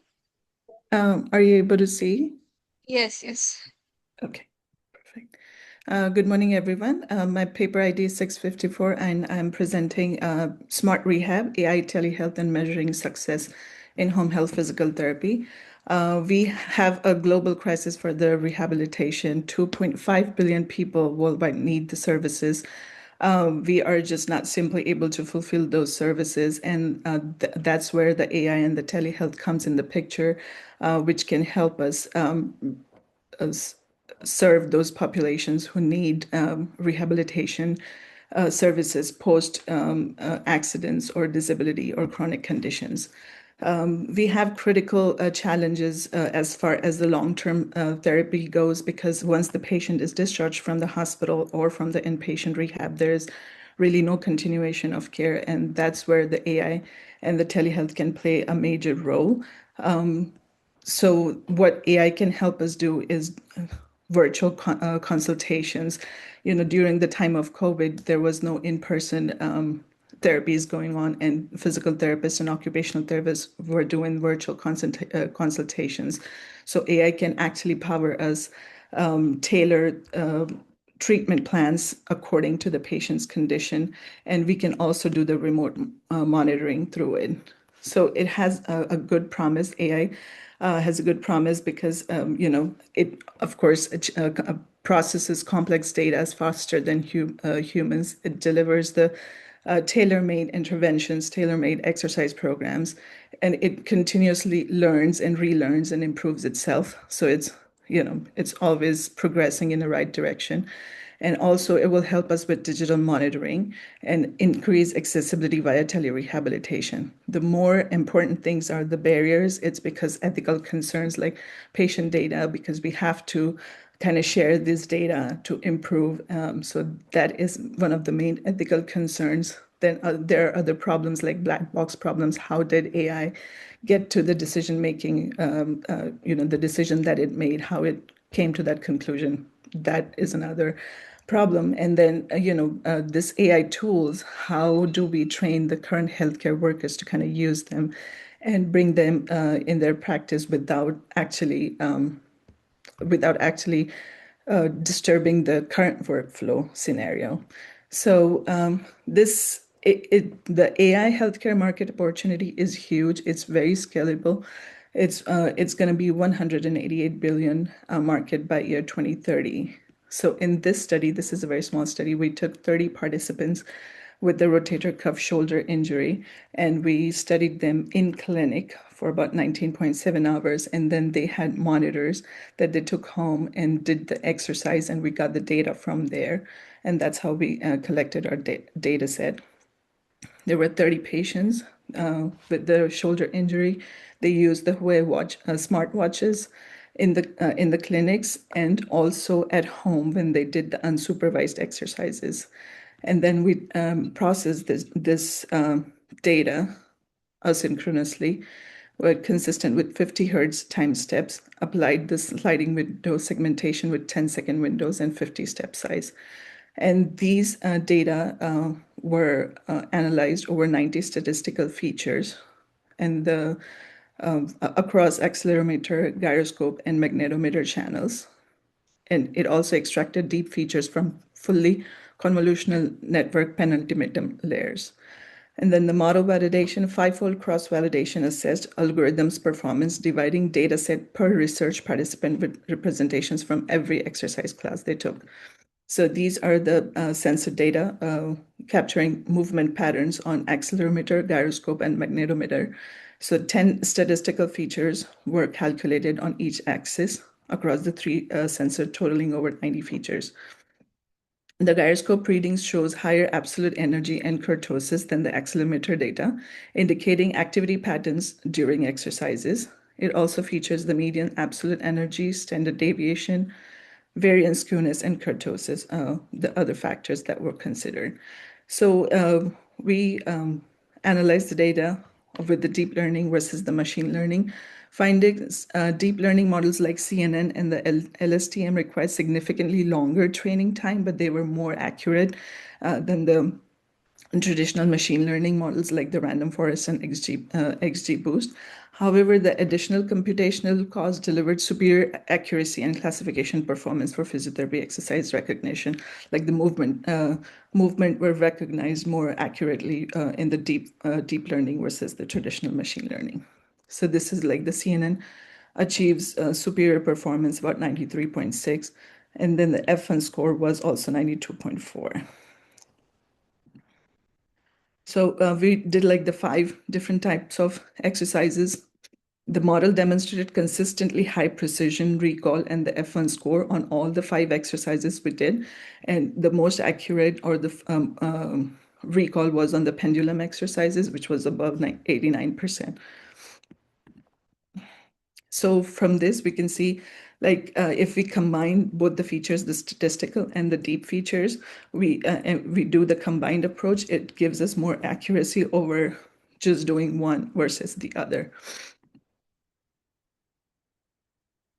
So while ensemble models like the random forest and XGBoost train and infer faster, deep learning models like CNN LTSM, they deliver superior accuracy. The choice depends ultimately on the edge of the devices. The faster models will, while the cloud-based system can leverage the accuracy of the deep learning, but we still want to have the accurate data. But again, then we will have to compromise the time on that. Real world applications. So with the AI, Sorry to the interrupt, but home-based. you're left with 1 minute. Okay, I'm almost done. So real world applications, it would really help us with home-based rehabilitation, remote patient monitoring, and variable integration. Like we would be able to monitor the patient remotely. The only things that we have to consider that it has to be ethical. It has to, it should be expandable. Like we should be able to expand it into the current systems and train the current healthcare workers to do this. Excuse me. So key takeaways, AI and telehealth, that will really help with the global rehabilitation crisis that we have going on. And in the study that we found that CNN models achieve more accuracy over the random forest and XGBoost. So if we combine both the things, we would probably have better performance. This will enable us real-time monitoring and changes that we can make. So yeah, and thank you so much. Does anybody have any questions for me? Yeah, yes, please. It was a wonderful presentation. And I just want Thank to you, ask sir. one thing. Does the technical literacy of a patient would be a hindrance? They would need to be, technically a little bit, advanced. But again, this is again the teachable moment for the healthcare workers and the patient at the same time. And the systems are made so they're not like, it's like a watch that you can wear, like an Apple Watch. So it's a wearable device. And those are usually like user friendly. So you would need a little bit of technical literacy, but it's not going to be a hindrance to do it into this. And secondly, say in a vast country like India, so when you're at two places, you're trying to monitor remotely, so the equipment has to be in sync with each other, So the other place also from where you're monitoring, you have to have equally sophisticated equipment. Correct. Yes. Again, I think so. What you're saying is, in case we go ahead with that, I mean, policy, it is going to be a constraint in a vast country like India, isn't it? Absolutely. So, So I think, do you sorry. feel any short-term measures we can move ahead with that?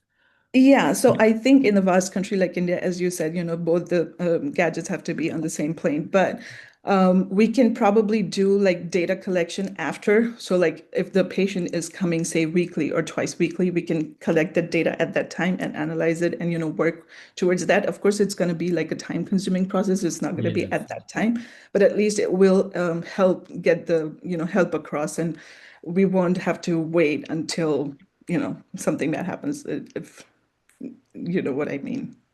Yeah. Thank you for the answer. Of course. I have one very straightforward question. I'll be quick. So, yes, when you're using deep learning or Mhm. machine learning, but for the prediction in your study, what do they actually predict? So basically, what they are doing is the movement pattern. So we did 5 different exercises. So what we are doing with deep learning and machine learning. So machine learning tools that we use, they were faster learner with the movement patterns, but they're not as accurate as the deep learning. They took longer time, but the movement patterns were exactly like we wanted to be. So what we wanted as a data set, like is the patient doing what was taught to them in the clinic? So we have the data, and then we can improve when the patient comes next time to see how we can improve on that. So you use them for like image recognition, something like that? Correct. So Oh, movement okay. recognition, so to say. Movement Yes, ma'am. recognition. Okay, thank you. Yes, ma'am. Of course.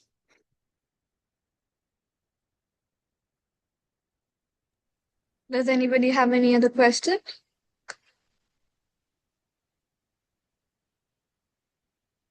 Okay, thank you. Moving on, we're calling paper ID 209, Predictive Analytics to assess the cost of educational exclusion in rural India. Just a second, I'm sharing a screen. Yes.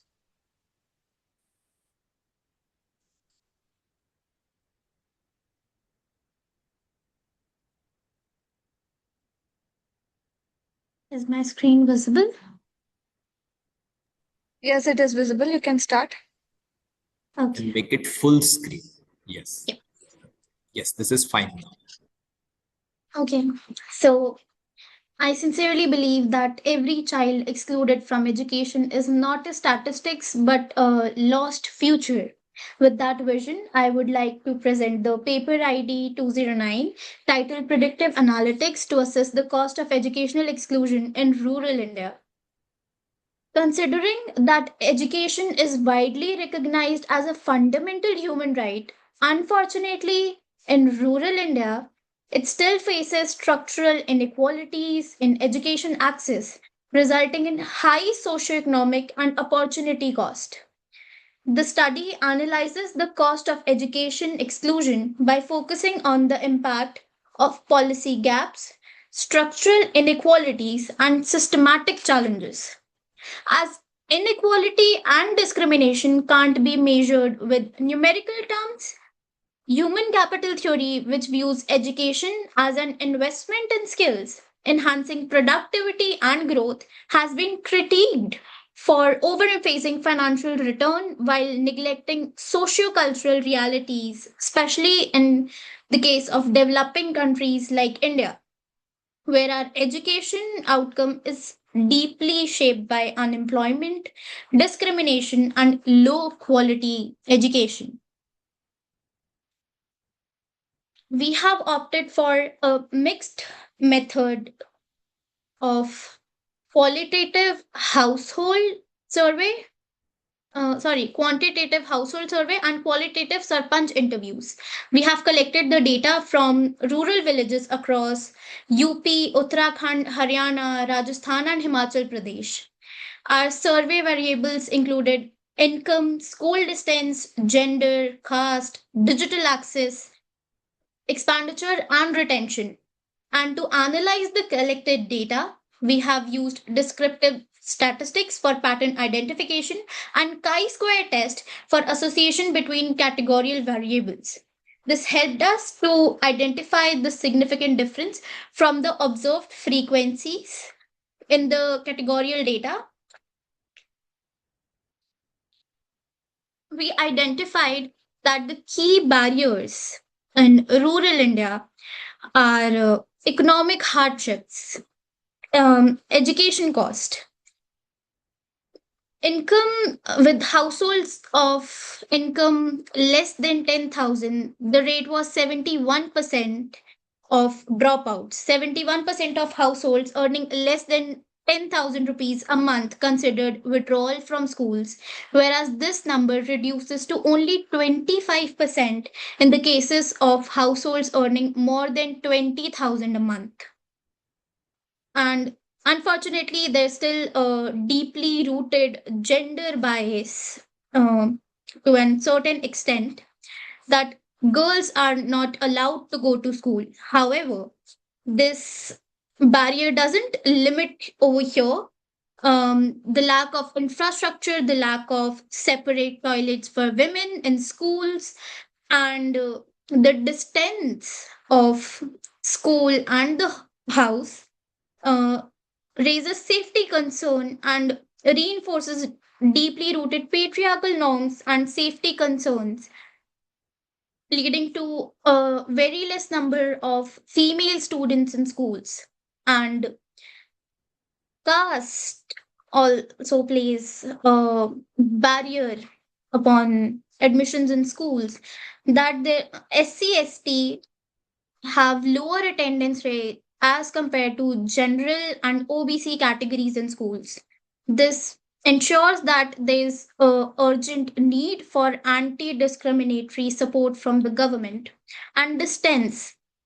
Our data reveals that 88% of students attend school regularly if they are living within 1 kilometer or less than 1 kilometer to the school, whereas only 33% of students attend school regularly if the school is more than 3 kilometers away from their place, which again raises a safety concern and lack of affordable options to reach school. And digital divides, as we all know that during the pandemic, education from either schools or universities shifted to online mode. Students having access in rural India to digital divides, there was 82% of retention rates who had the access to devices, whereas it was only 15% of those who didn't had any sort of access to digital devices. This strongly ensures that we are losing a huge amount of potential and opportunity from our rural side. The socio-economic cost which the country had to bear, that the dropouts ended up in low-wage laborers, family work, generating minimal incomes, which not only led to reduction in long-term income growth, it also trapped them into deeply rooted Sorry to interrupt. patriarchy. You are left with 1 minute. Kindly conclude. Okay. And we were able to identify the policy gaps as we took interviews. It ensures that there was delay in funds. 32% of the sarpanch stated that there was delayed in funds from the government. 38% of them stated that there's lack of trained teachers. 32% of them stated that there's insufficient infrastructure in schools. And 34% of them stated that there is low to no parental awareness about importance of education. As we have stated problems, it's important that we state solutions as well. If government provides direct financial support, direct cash transfers, and need-based scholarship, it would be great, that as it will cover the cost for families with lower income. And gender sensitive infrastructure, if proper infrastructure is provided, affordable and safe transportation is provided, the students of female the number of female students will be higher in schools. And digital inclusion, if affordable devices and strengthening the internet connection in rural areas, providing digital literacy to students and parents and teachers will help them to increase the retention rates. And if the sessions and campaigns are conducted in the local languages, that would be able to target much deeper rooted communities. And the requirements for anti-discriminatory campaigns and monitoring of providing teachers training and developing infrastructure would be efficient. And just concluding, again, as we stated, the solutions and the strategies as well, it will be great if schemes and policies like midday meals, which were a significant player in increasing the number of children and enrollment in schools, if government focuses on developing infrastructure and providing digital literacy, it will be great that the dropouts will reduce and we would have the opportunity to utilize the full potential of children in our rural side. Thank you so much.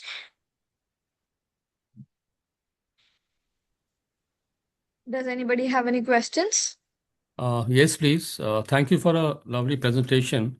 I think so in the presentation, what I could gather, two most important variables, as far as one was the gender disparity and income based disparity. You have recommended certain policy decisions. So how do you think that any technology could come to the help, the new age technology, what we have, to overcome these two important disparities, gender-based as well as the income-based disparity? Yes, thank you. Okay, so if we talk in terms of gender based, we know that unfortunately there is not much of access of internet in the rural areas, and they are not aware that females too are pursuing the careers and the leadership opportunities which they feel that are male centric, and maybe females are incapable enough. I feel like the access of reality is very, very important for them, because there's very much deeply rooted patriarchy, unfortunately, in their mindset. I guess that would be far helpful in terms of gender. And again, you mentioned caste, right? Yeah, no, income-based disparity. Income based, yes.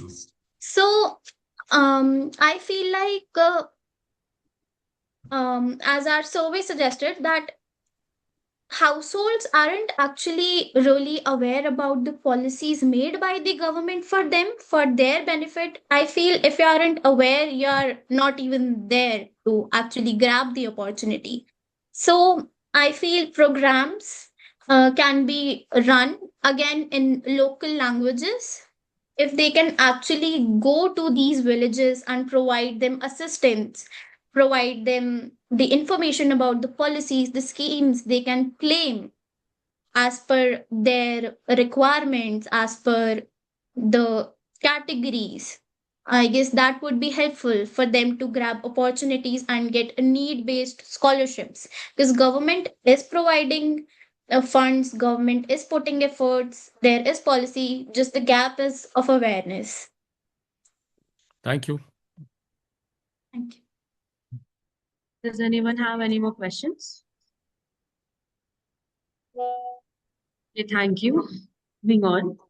I'm calling paper ID 534, Community Perspectives on the Usage Intention of NFC in the Cashless Society Era.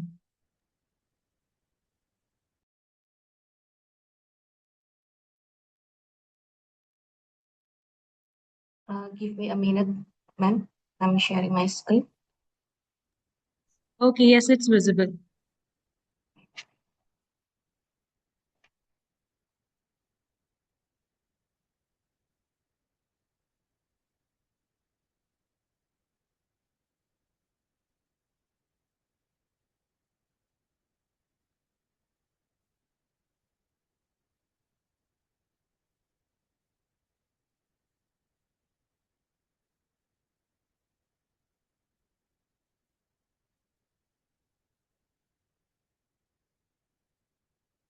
Okay, good afternoon.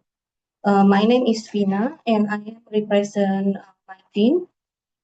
Today I will presenting the result of our studies on exploring university student behavioral intention towards generative AI. For the introduction, AI is the most transformative of the many technologies. So today, higher education is also facing the trend of generative AI. Now, AI is creating a new possibilities to support learning and to simplify the process of learning to the application of machine learning. So in higher education, generative AI have a benefits such as personalized learning, literature review assistance, enhance student learning outcome by providing immediate and reliable personalized feedback.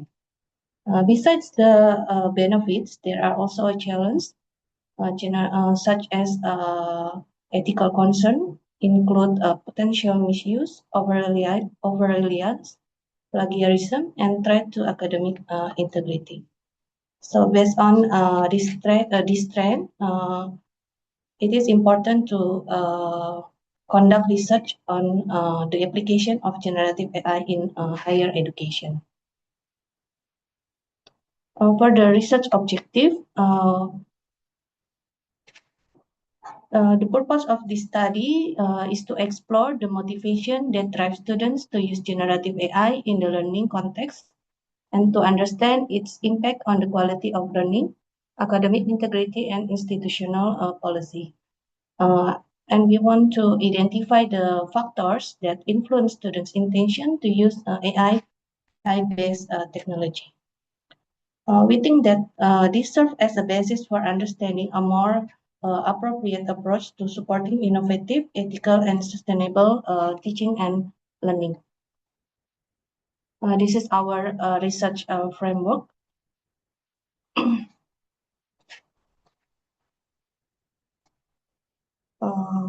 So we investigate the variable affecting student intention and behavior in adoption of generative AI in higher education based on the extended UTA-UT2 model.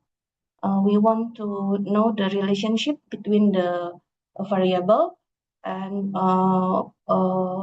we want to know the most factor influence the behavioral intention and the use behavior. For our research methodology, the design, we use quantitative research. For data collection, we send online questionnaire using Google Form to student undergraduate and postgraduate in some university in Indonesia. And for the result, we collected 389 valid responses on May 2025. For the data analysis method, we use structural equation modeling with smart PLS. And this is our respondents profile. We make a category based on the gender, age, domicile, level of studies, and generative AI usage duration, and also the generative AI usage frequency. And this is our finding from the hypothesis table testing.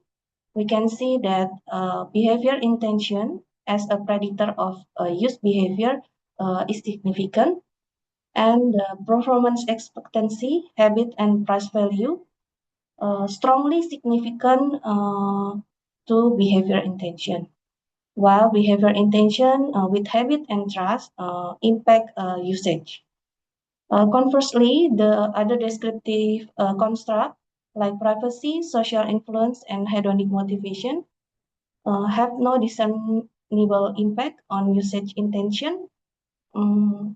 We think that maybe because of the respondent perception related to the factor were not defined sharply. For the conclusion, the key finding of our research, students care more about the utility and use habit through the use of AI technology rather than the entertainment value or social influence or peer pressure. The use of generative AI is becoming more practical and focused on their academic requirement. And we found that students have no concern with the privacy relating using generative AI to achieve their objective.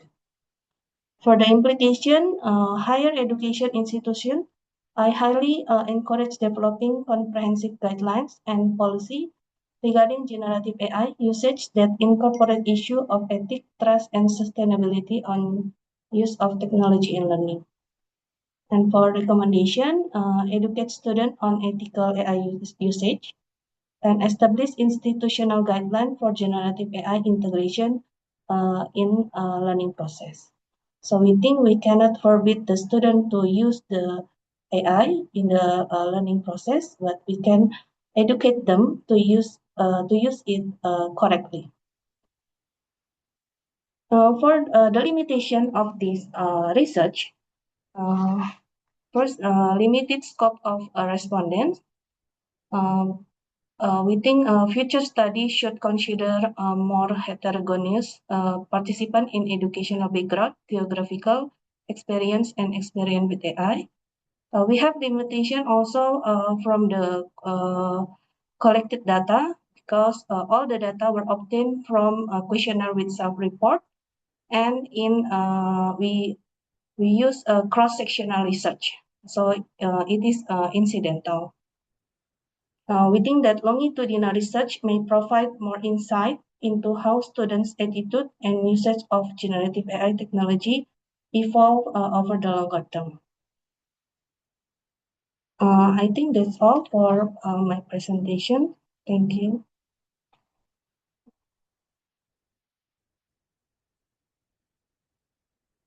Does anyone have any questions?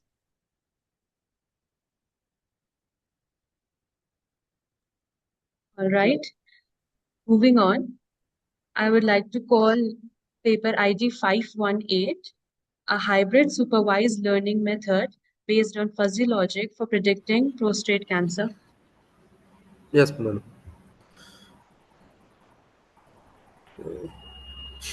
Yes, so you can start presenting. Yes.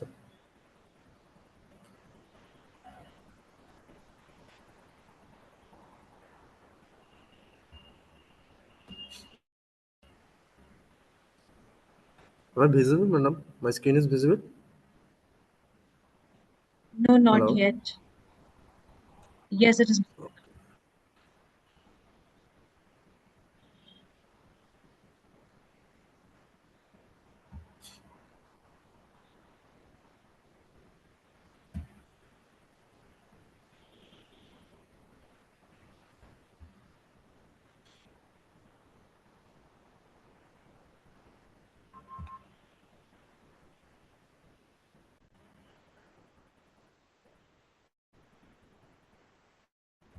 Am I visible? Yes, Hello? yes, sir. It's visible. Okay, thank you. So, good afternoon to all, and thanks to giving me for great opportunity. I'm starting my presentation. So, my topic title is a hybrid supervised learning method based on fuzzy logic for prediction prostate cancer. Myself, Kallol Acharjee, and my co-author are Dr. Kaushik Adhiri and Dr. Shumit Das. I'm from JS College of Engineering, Kalani, India. So, introduction part. So, those are most, we know this part, the topic is the prostate cancer. So, prostate cancer remain one of the most common and deadly cancer among men.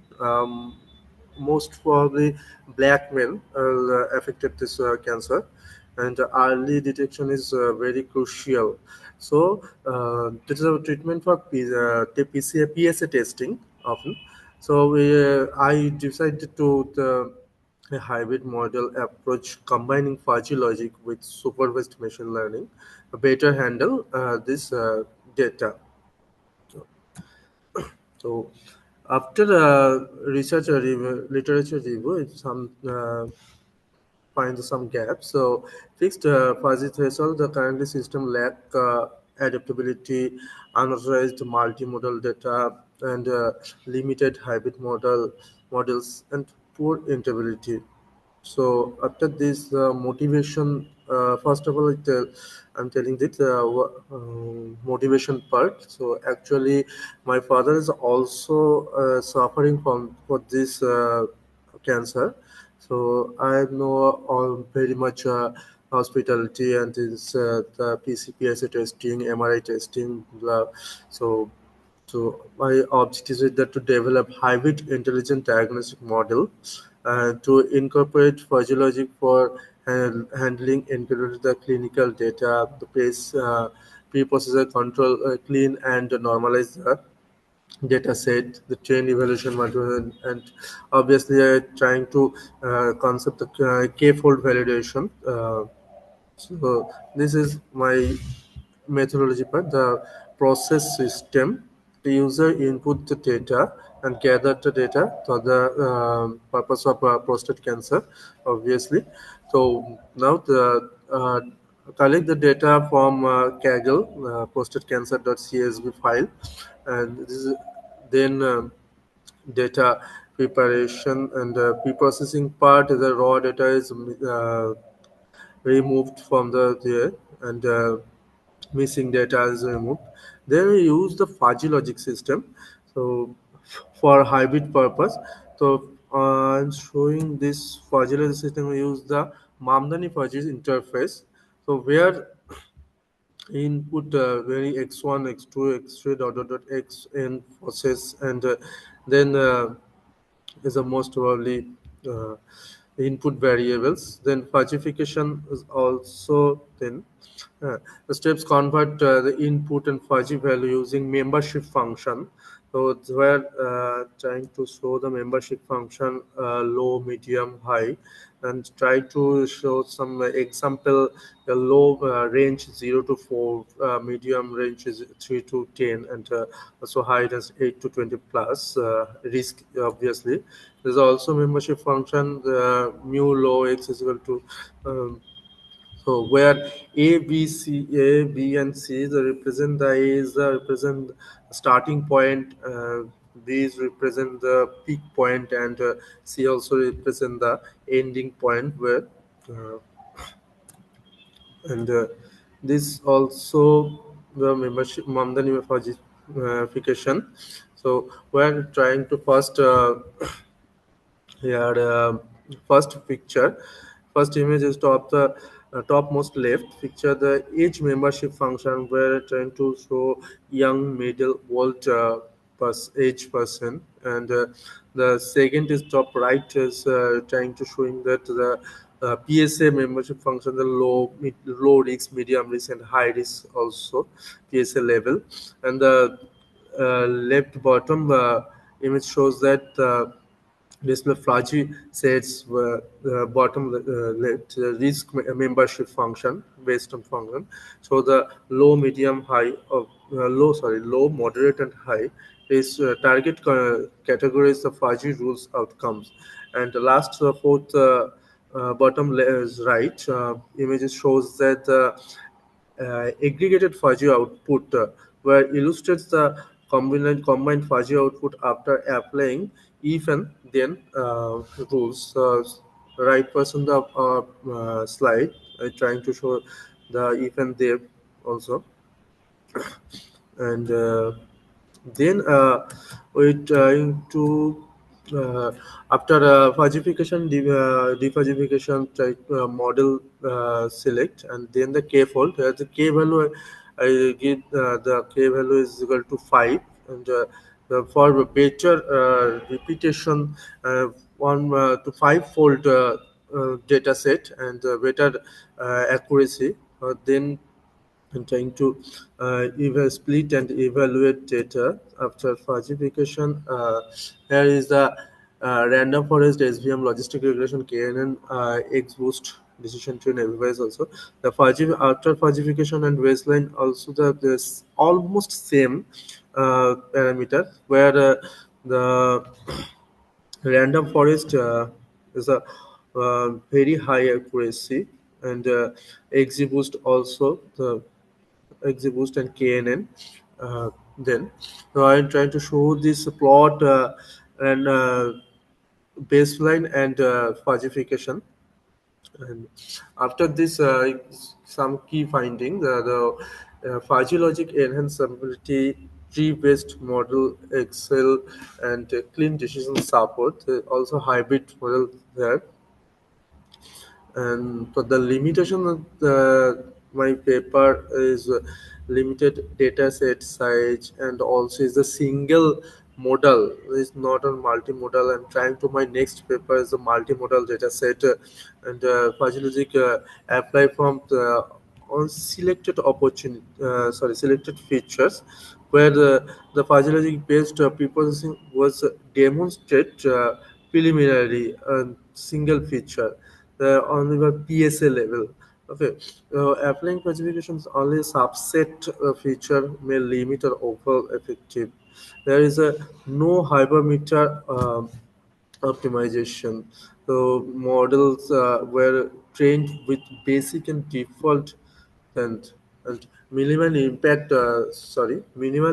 of falsification on most model. So cross validation and statistical test in the study shows that falsification did not significant this machine learning model except logistic regression. This suggests that the hybrid approach may not consistently consistently outperform traditional models. So, and my future is almost the hybrid model stacking. Uh, uh, I previously said that multimodal. The next paper, my work in the next paper is multimodal parameters, and obviously real-time clinical deployment. Real-time data is image data or numeric data. So deep learning, there's the image data also. Okay. These are the references. And thank you. Does anyone have any questions? Yes, please. I just want to know that, like you said in the beginning, that the PSA indicator is not very accurate for testing of prostate cancer. So, this model of yours, has it been? Have you tested it? Because before you really use it for prediction of prostate cancer, I think so it would require a lot of data and testing it. So, has that aspect been taken care of, or do you intend doing that? Yes, actually, I'm trying. Yes, actually, I'm also trying to more better Your testing voice is not coming. Sorry, your voice is not very clear. for this part is 3 to 5 radius also that the image part. Okay, so I try to multimodal part and trying to most combine this supervised methodology, hybrid, and also so for this purpose. Sorry, I couldn't. There was a lot of disturbance. You couldn't come. Could you just repeat what you said? Sorry, I mean, so. May I audible, sir? Yeah, no. Oh, okay. Actually, I'm trying to say that I almost trying to testing for this part, or not only for PSA, also is a first of the biopsy part, and then I trying to the MRI part. Okay, and then this total part is image or not the numerics, multimodal. This is my next paper I working on. So this is the most testing part. So the next paper I will try that any patient input and translate API. Okay, so any patient input their symptoms, yeah, radius or PSA report, yeah, is testosterone report, okay, and then my model is answer this which level is first predict the is if they have any benign or malignant, and then decide to which level this cancer is raised and which accuracy. Uh, so I'm trying this part already. Okay, thank you. Okay, thank you, sir. Thank you, sir. Any more questions? Okay, so moving on. Now I call paper ID 327, AI-driven cloud IoT framework for reliable data handling and human gait analysis in muscle disorder detection. Okay, thank you, Sakshi. Yeah. Uh, let me clear my screen.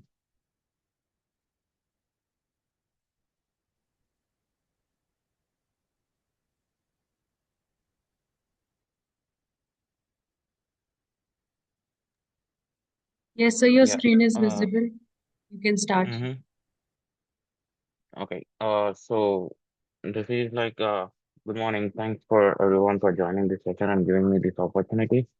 So my name is Mahmood Mirza, and today I'll be presenting our work titled AI-driven cloud IoT framework for reliable data handling and human gait analysis in muscle disorder detection.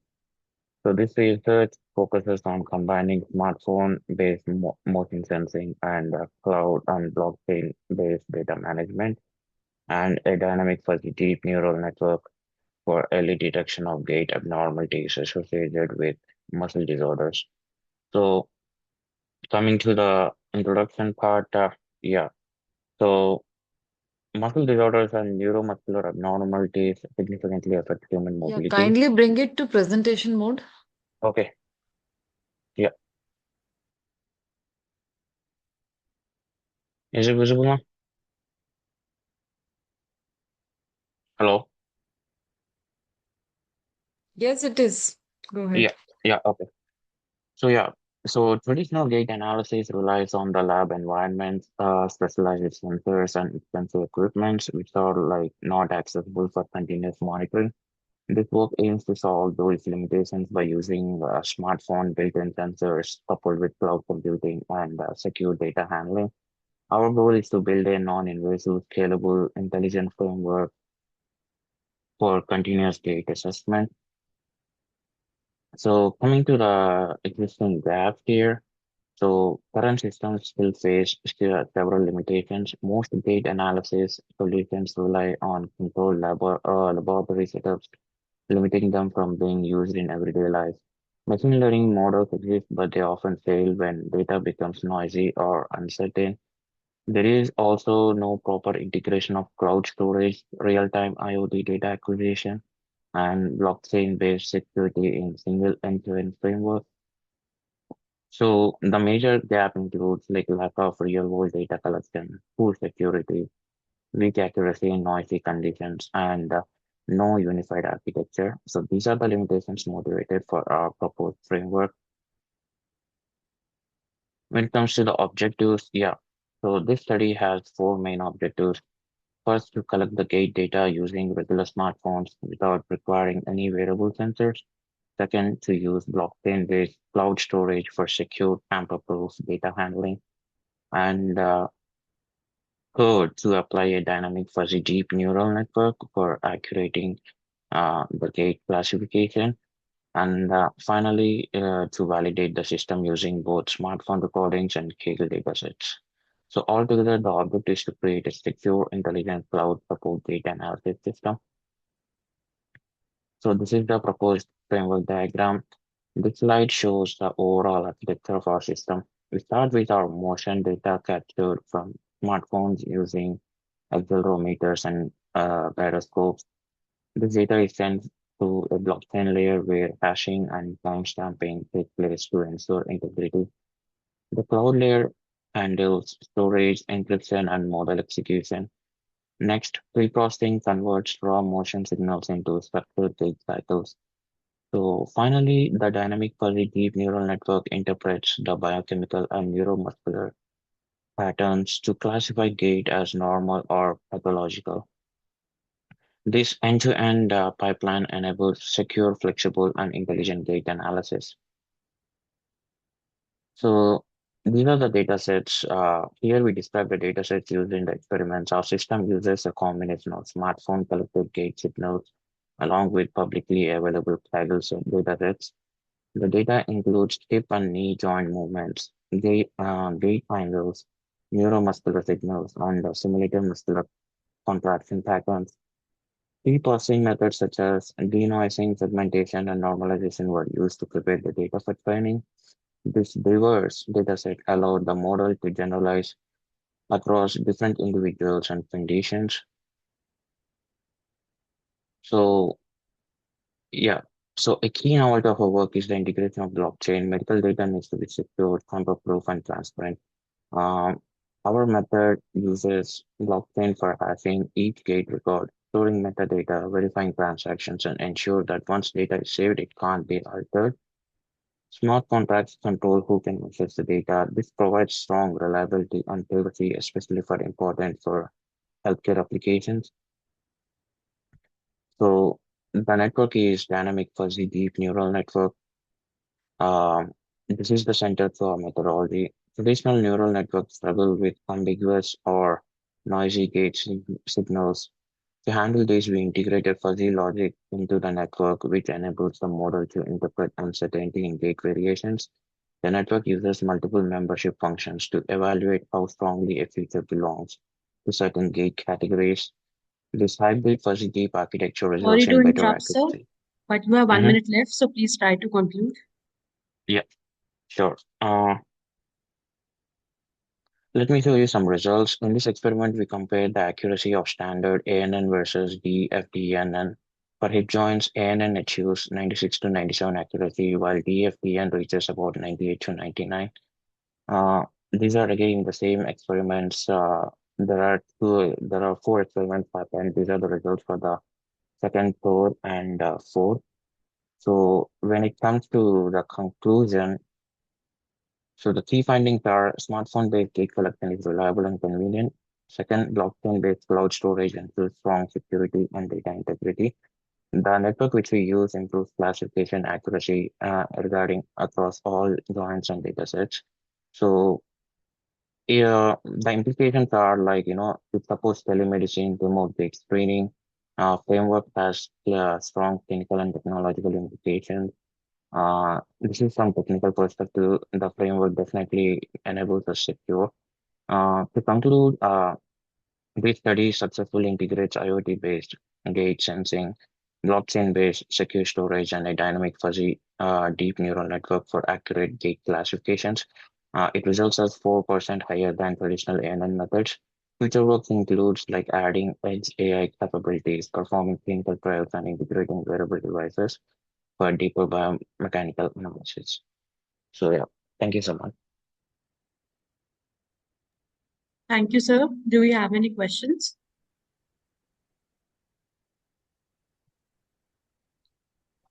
Okay, so moving on. I call paper IG 525, the study on performance optimization of deep learning based NLP models using cloud computing resources.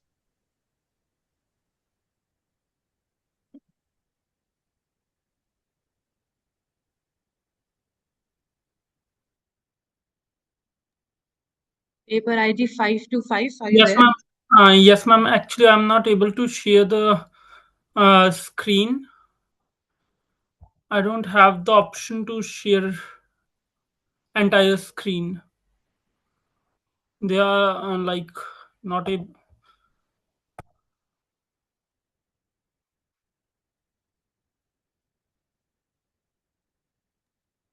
Do you need some time, sir? Yes, ma'am. Actually, I'm trying. Just give me a minute. Okay. Yes. Is it visible, ma'am? Yes, yes, it's visible. Okay.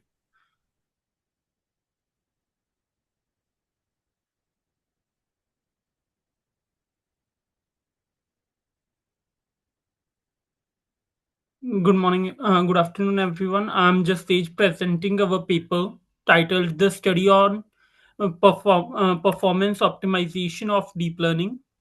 Uh, and I'm the presenter, Jastage Singh, our co-authors, and I am affiliating from Lovely Professional University, Fagwada, Jalandhar. Okay, an NLP model require heavy computation for training and interference. Cloud computing offers scalable GPU, TPU, and based solutions. Deep learning models demand dynamic resources. Traditional statics allocation leads to efficiency needs for optimized cloud-based performance strategies. Further, moving on, literature review on deep learning and cloud. Cloud platform supports scalable DL model training. Existing studies focus on generic applications, not NLP specific. High computational cost noted in transformer architecture, parallel training widely used to speed up models. Execution gap is the limited research on NLP workload specific optimization. We can work now on NLP because it's a new, we can say, and something new for us, in which we can discover something more. Okay. Research gaps identified in this paper, like lack of NLP specific cloud optimization frameworks, limited integration of models, and data parallelism, high communication overhead in distributed NLP system, dynamic scaling not tailored for changing NLP workloads, absence of a unified end-to-end optimization model. Enhance NLP model performance on cloud platform, reduce cost and training time through optimization scaling, implementation hybrid resources parallelism, optimize interprocess communication protocols, use PSO-based optimization for resource scheduling. Methodologies used in this review paper is model parallelism for splitting large NLP architectures, data parallelism for distributed dataset processing, dynamic auto-scaling for real-time resource adjustment, IPC optimization to reduce latency across nodes, PSO algorithm applied for best resource allocation. Dynamic scaling approaches, MLP-based prediction of resource needs. Auto-scaling adapts to NLP workload fluctuations. Prevents resource wastage during loads. Ensures smooth performance during peak demand. Supports multiple cloud infrastructures. Key findings are there. Hybrid optimization significantly improve NLP performance, better resources utilization across distributed nodes, efficient communication reduces training latency, PSO called model outperform traditional allocation methods, framework suitable for real-world NLP deployment, and implication and conclusions. That model supports scalable deployment of large NLP models, useful for enterprises using cloud-based AI system, provides cost-efficient, effective resource allocations, improves performance across cloud infrastructures, sets foundation for future scalable NLP research. Thank you, ma'am. Thank you, sir. Do we have any questions?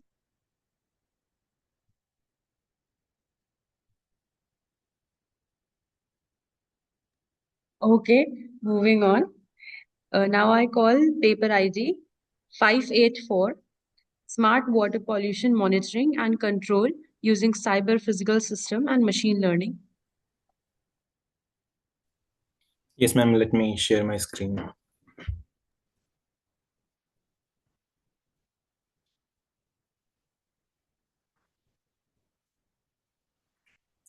Is my screen visible, ma'am? Yes, it's visible. You can start.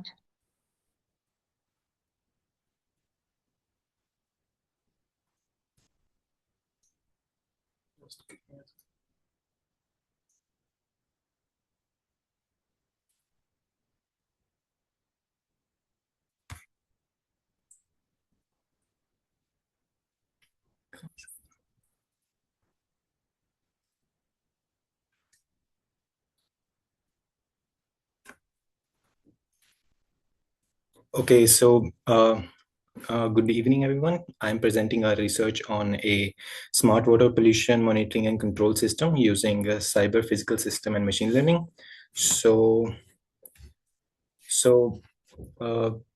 As we all aware that water pollution is growing rapidly due to industries, agriculture, and urban waste, it directly impacts public health, ecosystem, and sustainable development.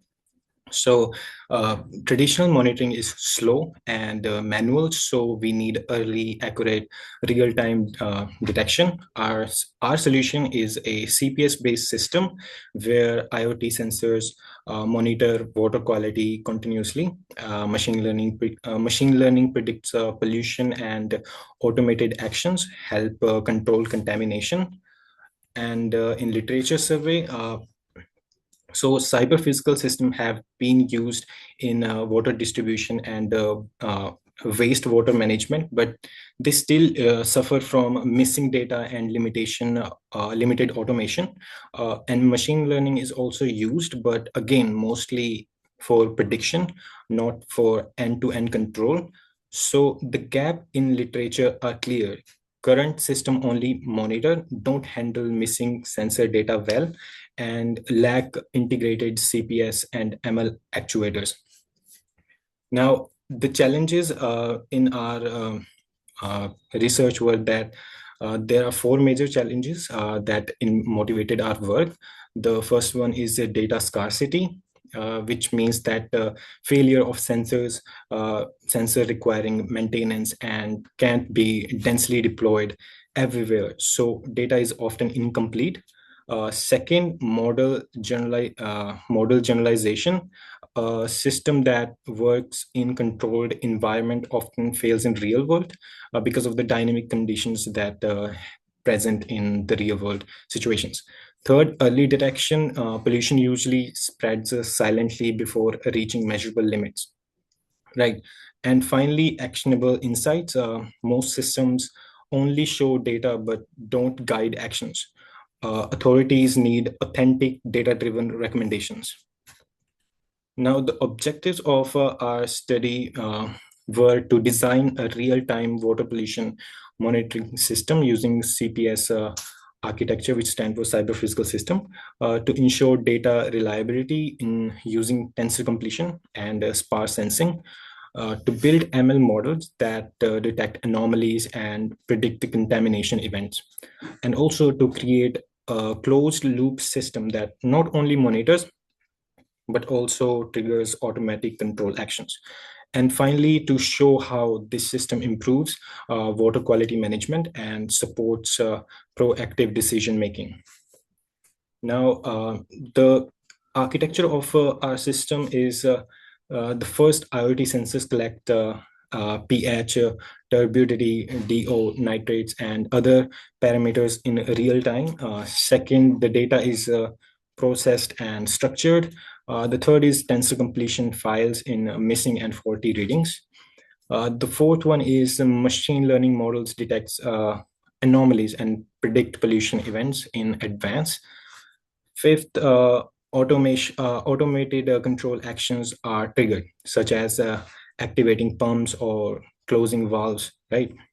And finally, authority receive alerts and dashboards to respond quickly. Now, in methodology, our methodology follows 3 main steps: data collection and pre-processing using IoT sensors, where data is cleaned, synchronized, and structured into a 3D tensor. Second step is data reconstruction and pollution prediction, which uses tensor completion and ML models, especially LSTM, to reconstruct missing data and forecast upcoming pollution. Step 3 is automated control and decision support based on predictions. The system decides appropriate actions automatically, like opening or closing valves, diverting water, or starting aeration, and sends alert to operators. Now, in results, when we compare traditional system, basic IoT systems and our CPS ML systems, the performance difference was clear. Our system offers the highest data reliability thanks to tensor completion. It provides fast real-time detection and strong predictive capability. Traditional systems detect pollution late and reactively, while our system predicts contamination early and reduce the pollution peak through proactive control. Now, the key findings are our key findings show that tensor enhanced ML gives the best pollution detection accuracy. The traditional system are limited by real-time only data and can't forecast events. By combining CPS, ML, and data reconstruction, our approach delivers the most reliable and proactive pollution management. And finally, our visual comparisons confirm how much earlier and more accurately our system responds compared to existing solution. Now, the conclusion and the future work. To conclude, we have designed a CPS ML system that handles missing data, predicts contamination events, and supports automated pollution control. It's proactive, reliable, and scalable. For future work, we want to add more data sources like satellite and weather data, experiment with the reinforcement learning and digital twins, enhance cybersecurity for CPS, and deploy the system at large river basins and urban water networks. Thank you, everyone. If you have any question.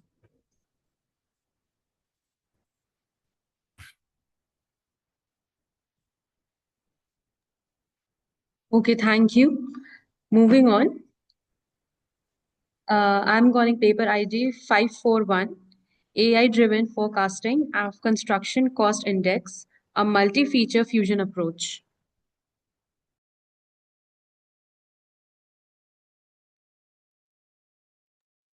Paper ID 541.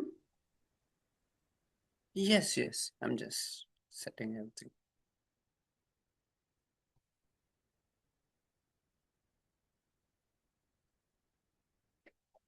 Okay. Hello everyone. Today I'll present AI-driven forecasting of construction cost index using multi-feature fusion approach. The goal is to improve how we predict monthly cost movement in the construction. So, my name is Siddharth Ayurli. I'm from California State University, Fresno, and I'm currently working with Flatiron Dragaris. So, the introduction to my research is the construction cost index, or we can call it as CCI, records monthly changes in material and labor costs. It affects budgeting, escalation, and project planning. Since a CCI depends on economic conditions and market behavior, forecasting it accurately is very difficult.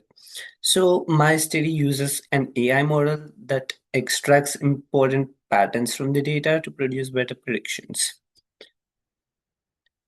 So the research problem, the main challenge is that the traditional models like ARIMA or ETS cannot fully capture the complexity and variation in the cost trends. So this research focuses on improving prediction accuracy by combining engineered features with a neutral network. So the main aim for my project is to extract meaningful features from CCI time series data, then apply a multi-feature fusion method to combine these features, and then use a lightweight MLP model to forecast the next month and compare the results with traditional forecasting models. So my methodology follows a clear structure. First, a monthly CCI data from 1990 to 2024 is collected. Then the data is broken into many overlapping 180-month window using a sliding window technique. Then each window is turned into 6 features such as mean, standard deviation, range, approximate entropy, index, and degree from a visibility graph. Then these features are combined into a feature vector. And finally, an MLP model is trained to predict the next month's CCI using these feature vectors. So the feature extraction. Each 180-month window is converted into 6 features: mean, standard deviation, range, approximate entropy, index, and degree. These features represent movement, variation, stability, and underlying shape of the time series. This gives the neutral network a clean, meaningful input instead of raw data. So the multi-feature fusion model. This model takes the 6 features and passes them through a 2-layer MLP. The first layer has 8 neurons and the second layer has 5. The output is a single valve which predicts the next month's CCI. This model is light, fast to train, and performs very well. And data set and the segmentation. The dataset contains 295 monthly CCI values from ENR. A 180-month window is applied, producing 116 training samples. Each sample represents 15 years of cost behavior. But the next month after the window becomes the prediction target. So this is how my dataset and segmentation is done. And the results. The MFF model gives the lowest error across all metrics. It performs better than ARIMA ITS moving average and random walk. The predicted line closely follows the real CCI line, showing strong accuracy and stability. And architecture exploration. More than 400 model variations were tested by changing the numbers of neurons and features. Many combinations performed well, showing that the method is stable and tunable. The model with 8 and 5 neurons was selected as the final choice. Coming to the implications, this model is practical because it is simple, fast, and more accurate than the traditional forecasting. It can help with budgeting, planning, and risk management in construction projects. Users can tune the features or the network size very easily. Thank you for listening, and I'm open for any questions.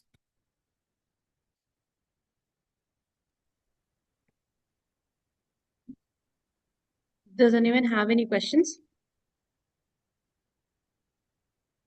Okay, so moving on, I'm calling paper ID 498 and 494. That will be presented by the same person. Optimizing Supply Chain Dynamics, a comprehensive model integrating logistics and financial strategies. And paper ID 494, Enabling a Green Economy through FinTech and AI, Opportunities and Challenges.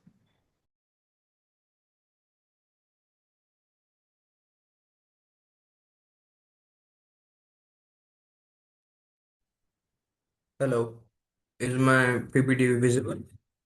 Yes, sir, it's visible. You can start. Okay. Good afternoon to all respected faculty, reviewers, and fellow presenters.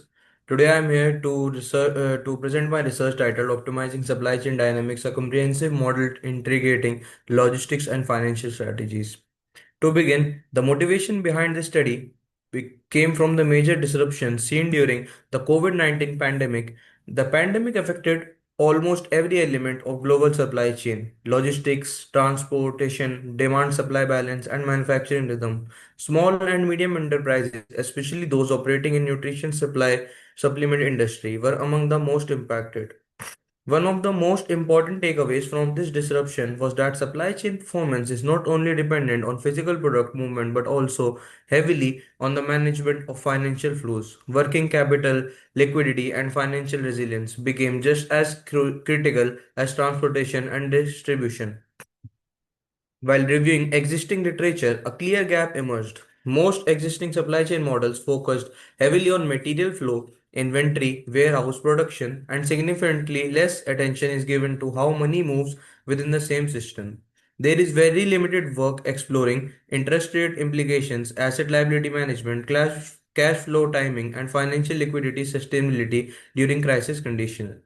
Additionally, there are very few integrated modeling frameworks that jointly analyze logistics and financial performance under uncertainty, particularly in multi-layer supply chain networks. This highlighted the need for a unified model connecting material and financial ecosystems. Based on these gaps, this study sets out with four major objectives. First, to maximize profitability under disrupted supply chain conditions. Second, to optimize equity change by integrating financial logistics into supply chain decision making. Third, to access the relation between operational cost, cash flow, and physical material movement. And finally, to offer a conceptual framework that strengthens supply chain resilience during crisis. The research methodology used in this study is based on a multi-period single product mixed integral linear programming model commonly known as MILP. The optimization and simulation were performed using Lingo 19. The model includes constraints such as logistics capacity, material flow feasibility across layers, and limitations related to financial liquidity. Along with material parameters, the model integrates financial variables such as receivables, liabilities, production cost, and financial ratios. A modified Iranian supply chain system was used as the reference case model. Coming to the model structure, the proposed model stimulates a simplified yet realistic supply chain networking system consisting of suppliers, manufacturers, distribution centers, and finally the customers. Some of the key assumptions include material cannot move within the same layer. Financial flows follow the operational cycles and customer payment timelines. And lastly, profit and equity are used together as the dual performance objectives rather than single isolated output. Coming over to the case study overview, the case study validated the model using real world financial and operational parameters.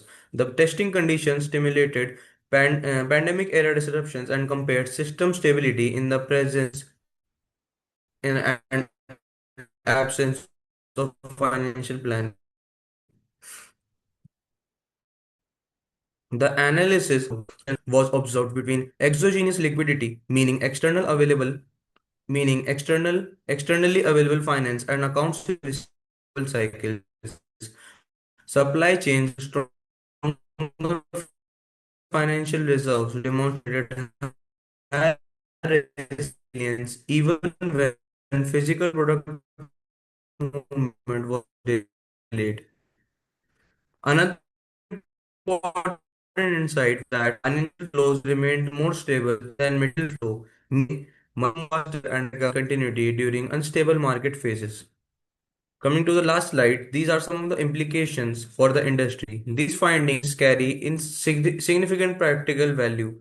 The model can help organizations improve decision making during uncertain supply chain conditions. Second, strengthen work capital planning. Third, forecast liquid requirements. And finally, design more resilient crisis ready supply chain systems. It also opens the possibility for integration with modern tools such as AI and ML to create truly smart adaptive supply chain environments. To conclude, this research highlights that a supply chain is not just a movement of products, it's also a movement of money. Integrating both dimensions into a single optimization framework allows organizations to operate more efficiently,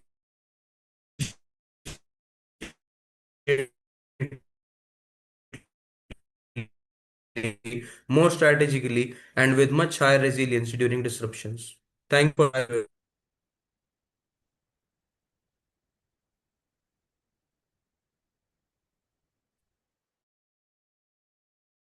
Does anyone have any questions?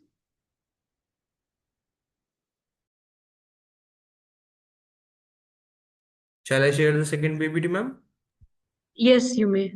Thank you.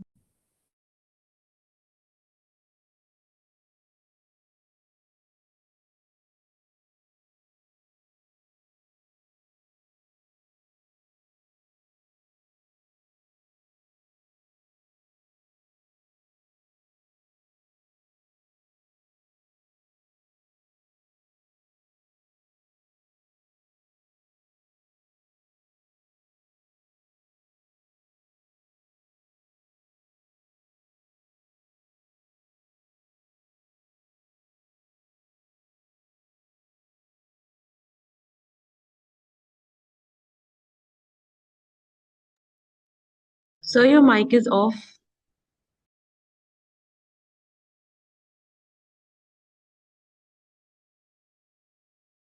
Am I audible? Yes, you're audible now.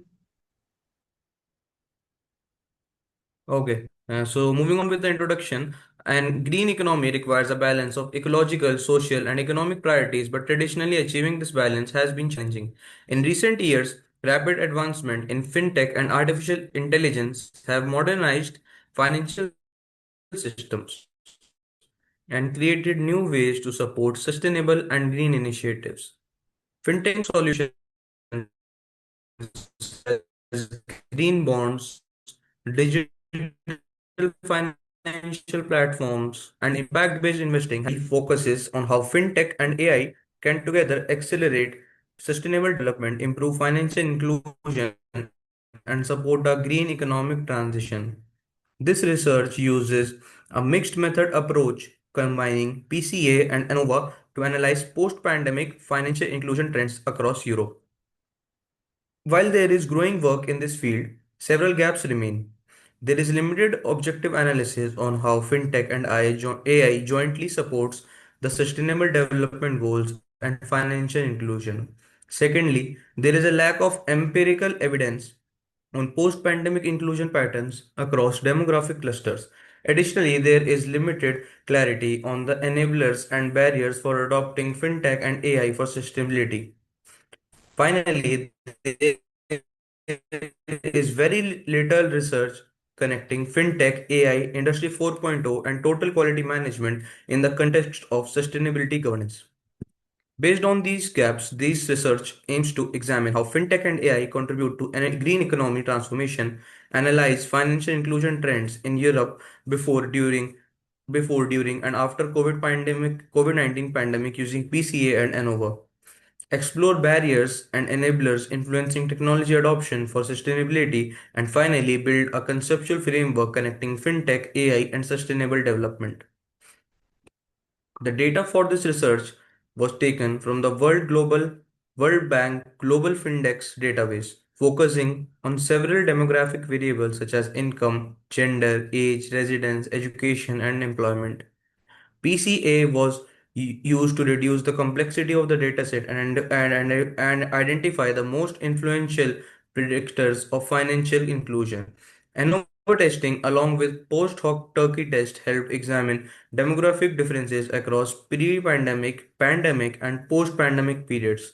To ensure accuracy and reliability, the dataset went through imputation, normalization, and VIF validation. Coming on the descriptive analysis part used in the whole research work, the descriptive insights showed clear demographic difference in bank account ownership. Higher income groups, individuals with higher education, and those in formal work had higher financial inclusion. In contrast, young adults, senior citizens, and low income groups showed lower inclusion levels.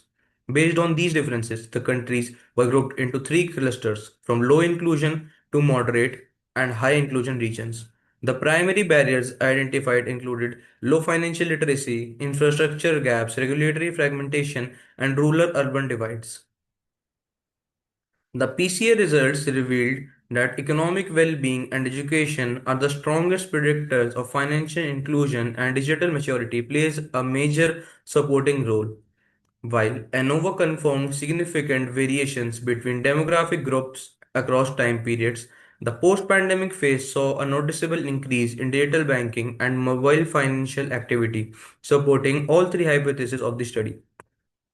The key findings, the results, are very important as the conclusion emerges.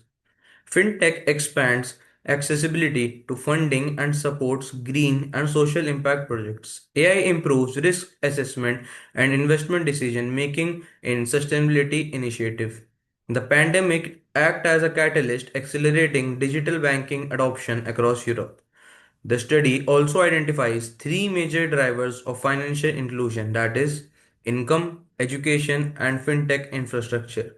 These insights are represented in the inclusion clusters and conceptual framework developed as the part of research. This research has several implications. Theoretically, it provides measurable evidence on how fintech and AI support sustainable and inclusive economies. For managers and financial institutions, AI-driven personalization, ESG-based investment tools, and inclusive product designs are crucial steps. Finally, at the policy level, improving digital infrastructure, offering financial literacy programs, creating ethical AI regulation, and strengthening triple models are essential for equitable and accelerated green economic growth. To conclude, fintech and AI are not just digital tools, they are powerful enablers of sustainability and inclusion, transformative role in moving the world towards a cleaner, fairer, and more resilient economy. Thank you.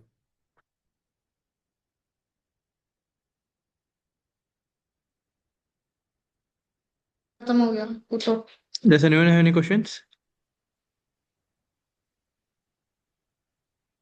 Okay, then moving on. Next paper ID is 331.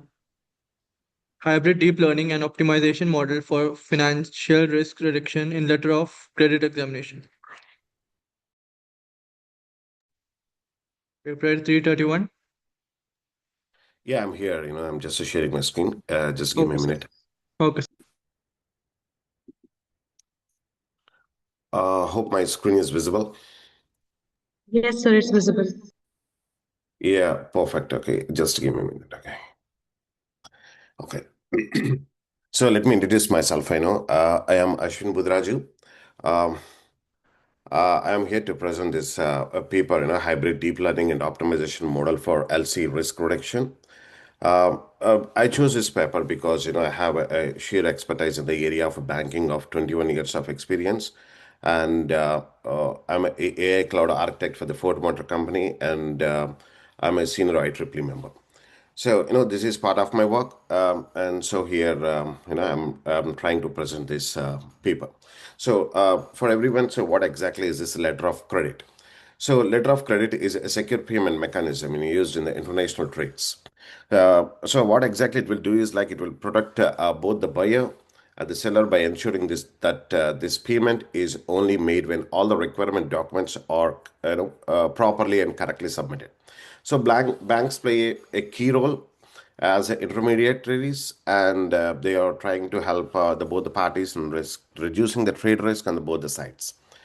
So, so how exactly this process will run?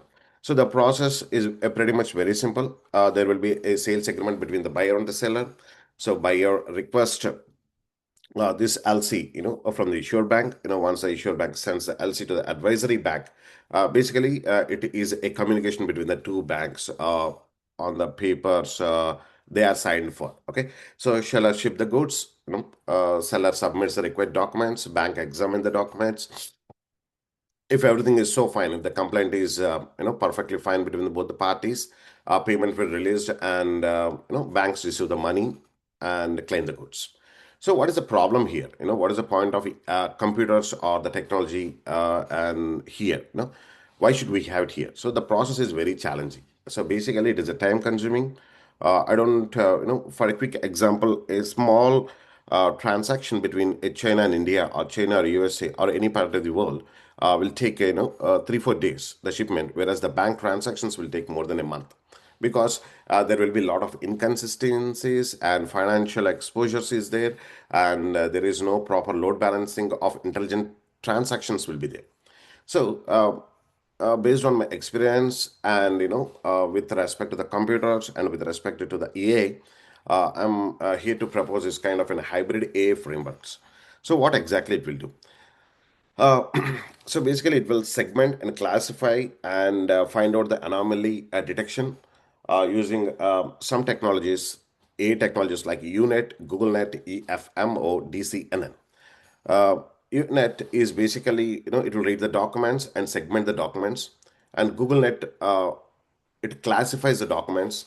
EMFO is where actually the optimize the feature selections, based on the document type will be selected, and DCNN plays a key role, key role in terms of complaints and discrepancies. It's on a very high level. So let's go into these AI terminologies in a bit deep.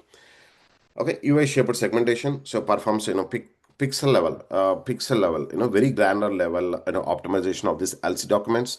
Identify the important sections such as table, signature, seals, text regions. You will have that kind of a seals right between the countries.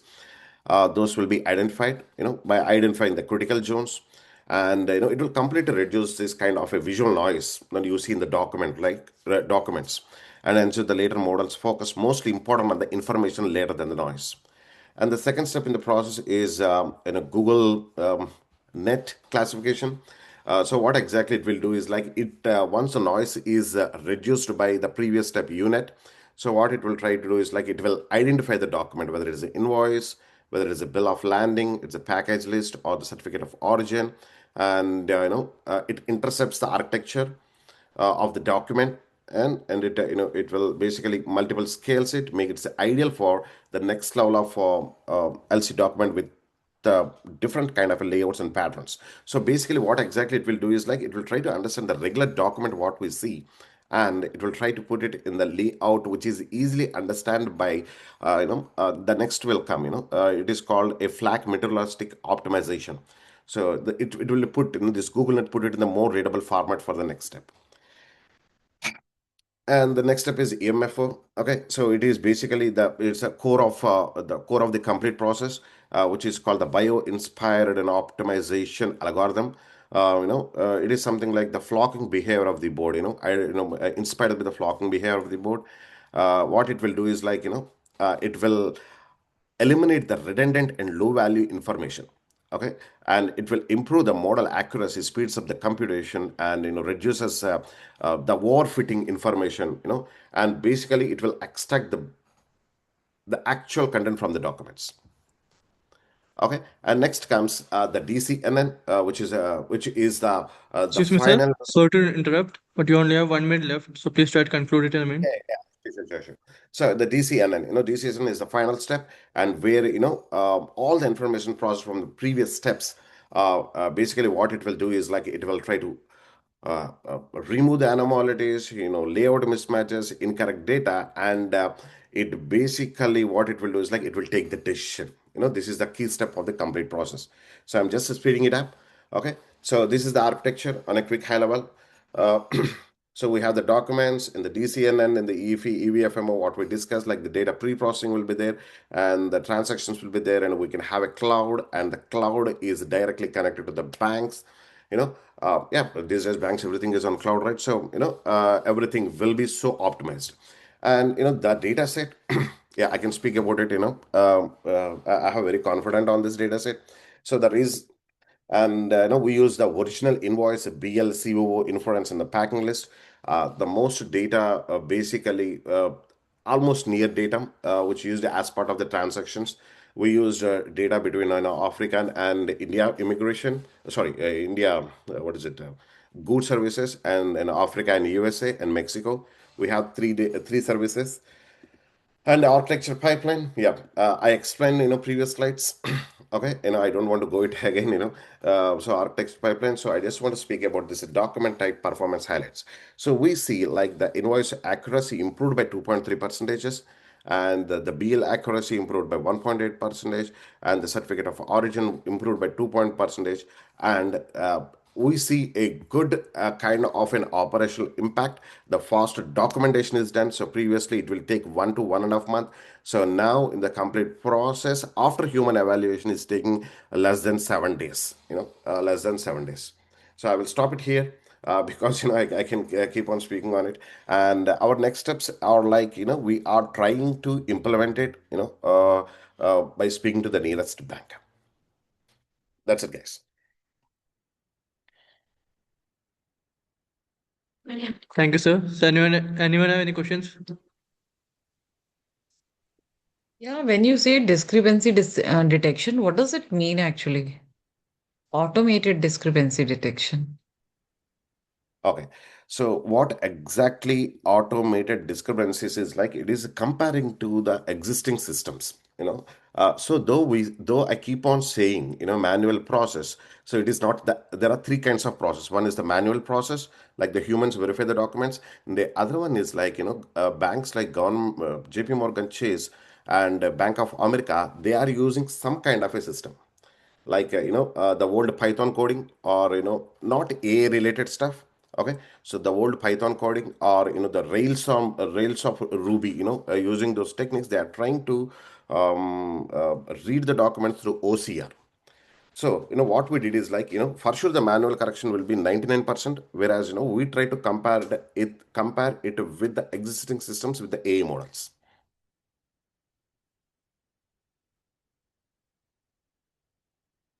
Does it make Anyone else sense have now? any questions? Yeah. Yeah. Anyone else has any questions? Then moving on. Next paper is 461.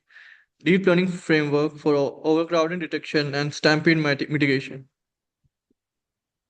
Paper 461, 5%.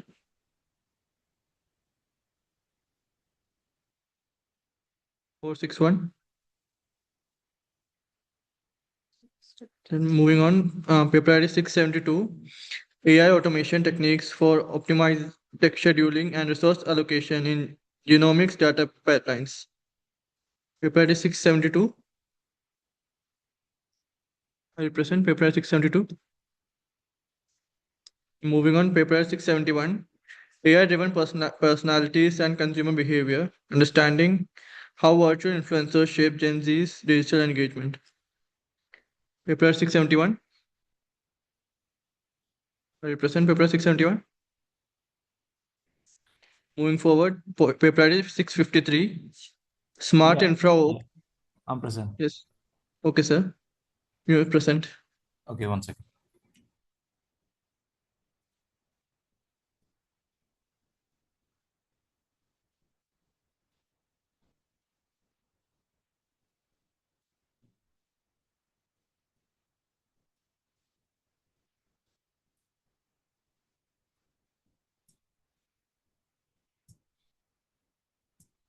I hope the screen is visible now.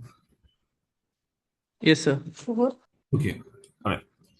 Hi, so this is the paper on smart infraops, so securing, scaling, and monitoring GPU-driven HPC in the cloud-native era. This is Ratan Raj. I'll be your presenter. So yeah, so the abstract. So today's GPU-based HPC systems, they're growing rapidly, but the traditional infrastructures, they struggle to like keep up, as they're like very rigid, too manual, and not designed for dynamic scaling or security automation. So the smart infra ops, it's a new operational architecture that can like change this. So it integrates the adaptive orchestration and the AI-driven observability and the zero trust security into one unified system. So by combining these Kubernetes automation, GPU-aware scheduling, as well as the AI telemetry, we have achieved an 85% higher GPU utilization, 57% faster scaling, and 40% lower costs. And there's a 24% increase in the security compliance as well. So it's like a big leap towards a smarter as well as an efficient HPC operation. So the introduction. So with AI and data science advancing fast, these industries like depend heavily on the GPU accelerator computing. So when these workloads move into like a cloud native environment, they'll like face hurdles with scalability, visibility, and security. So the traditional HPC systems, they aren't built for like containerized as well as multi-tenant clusters. So, and while platforms like Kubernetes provide flexibility, they don't really handle these optimization with GPU or the runtime very intelligently. So the GPU capacity is like basically wasted, and the cost rises, and hence the reliability is dropped. So the work aims to fix this gap by introducing an intelligent as well as a secure self-optimizing layer with this the like smart infra ops. The literature review has so the HPC evolved from like tightly coupled supercomputer to like a cloud native one, the micro service based like system. So these Kubernetes, this transition was made possible and allowing the dynamic scaling and distributed management. But this integration still remains like a bottleneck because it comes to like driver dependency, scheduling efficiency, and observability. So the previous studies, they worked on the performance and the virtualization improvements, but a unified framework that brings together scalability, monitoring, and security is like still missing in that gap. So the smart infra ops is aiming to fill that gap. So the methodology for this research is that we designed like a uh, identify the problem, like build a solution and test it. So we deployed Kubernetes clusters on AWS EKS, equipped it with an NVIDIA GPU and with the like a T4 A100 and V100. So everything was automated with using Terraform as well as Helm. So this like ensures the repeatability in it, and the workloads simulated real HPC use cases, so like deep learning training, as well as like scientific simulations and the large data analytics. So security layers were added using runtime policies, image scanning, and access control. So this allowed us to like test not just the performance, but also the security as well as the reliability in it. And the results were pretty impressive. So the smart infrastructures, they clearly outperform the traditional clusters. So the GPU utilization jumped by 85%. That is thanks to the topology-aware scheduling, then the MIG partitioning, as well as the bin packing algorithms. So the idle GPUs were drastically reduced, and GPU-aware autoscaler, It cut the provisional time from 210 seconds to 90 seconds. So that's like a 49% increase in the job throughput as well as 47% reduction in the idle time. So this shows the responsiveness and the efficiency of the system. So this is the framework and the cost analysis. So the framework integrates Kubernetes as well as like a cost evaluation. Like it shows like a 38% to 44% workloads, and mainly through the use of spot instances and efficient GPU backing. These are the security and reliability metrics. So the security and reliability, they were key priorities as well. So the runtime isolation as well as the container policies and the strict network rules, they completely preventing like the privilege escalating attacks. So when a node fails or a GPU driver update is rolled out, so the automatic rescheduling as well as the recovery is like fast and seamless because of it. So in conclusion, to sum it up, the smart infra ops, they offer a unified as well as an intelligent and a secure way to manage GPU powered HPC systems in the cloud. So it boosts resource utilization, then reduce the cost as well. So scaling is efficient as well and maintains a strong security compliance. It's like modular, mostly cloud native design, so it can adapt like different workloads and infrastructure as well. And it is a future proof for the growing needs of AI and HPC. So overall, it presents a practical blueprint for next generation computing environments, and where the like performance and the security, cannot be separated, as both of them play like equally important part in it. So these are the references that I've taken for the paper, and that's all. Thank you. Thank you, sir. Anyone have any questions? Then moving forward, paper ID 329, Deep Reinforcement Learning Based Predictive Model for Enhancing Forecasting Accuracy of Supply Chain Optimization. Paper 329, are you present? Yes, I'm present. I'm sharing the screen now. Give me a second. Okay.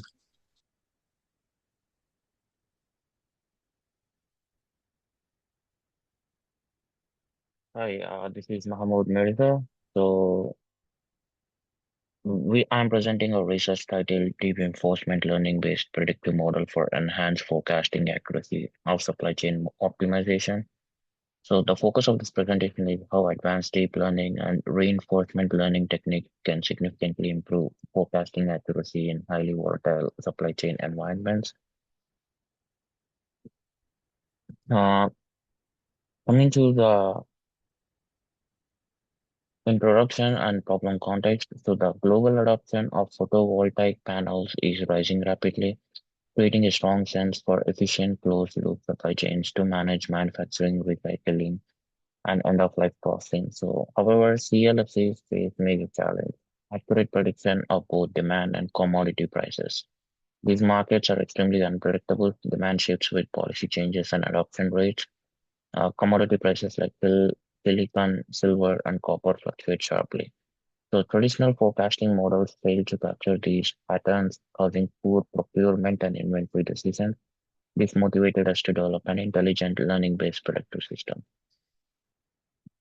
Coming to the research gaps, we analyzed 4 key gaps. The first one is like most forecasting approaches are very passive. They do not learn from operational outcomes.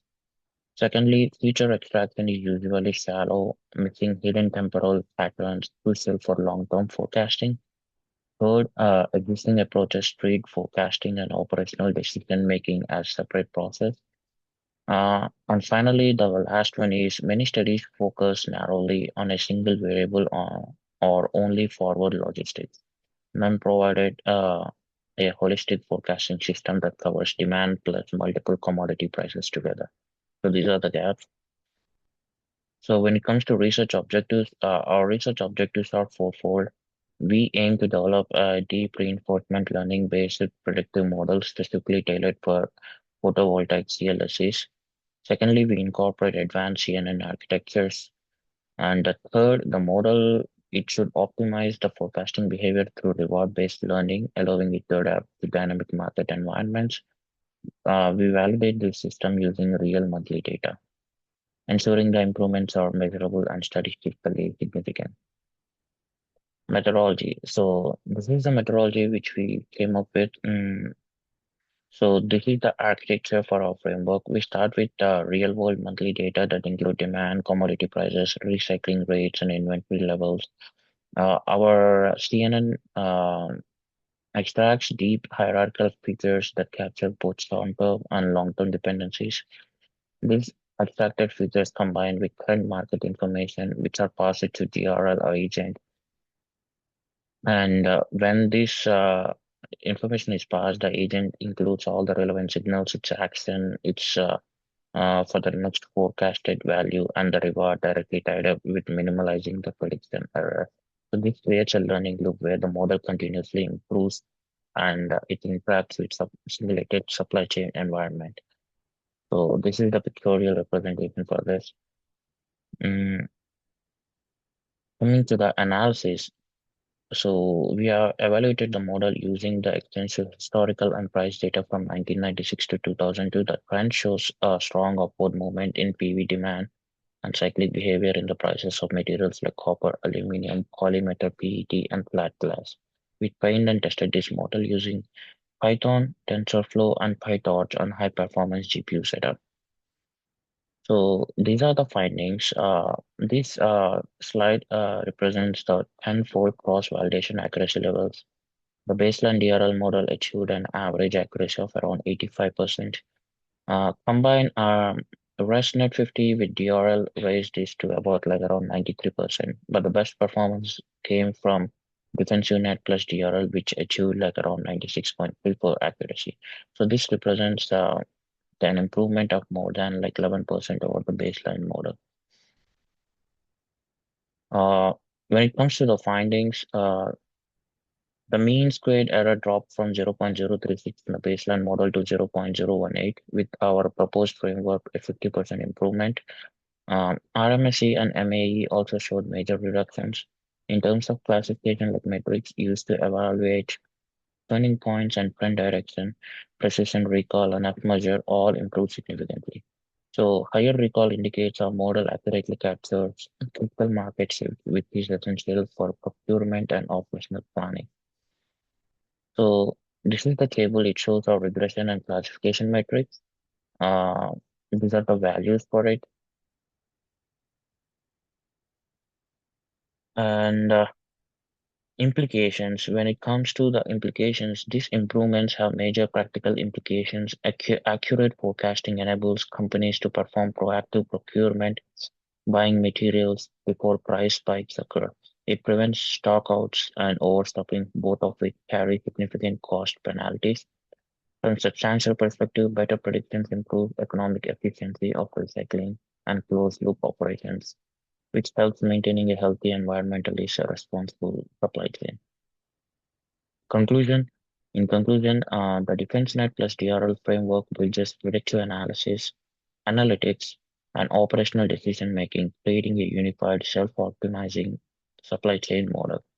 Our results demonstrate consistent improvement over traditional and baseline models. So for future work, we plan to integrate the model with real-time ERP systems and extend it to other volatile supply chain sectors such as semiconductors, EV batteries, and agricultural logistics. Yeah, thank you. Does anyone have any questions? Then moving forward. Next paper is 673, AI-powered smart defect detection system for printed circuit boards. Paper 673, are you present? Next paper ID 461, deep learning framework for overcrowding detection and stampede mitigation. Paper ID 461, are you present? Sir, I'm present. Am I audible, sir? Yes, sir. Thank you so much.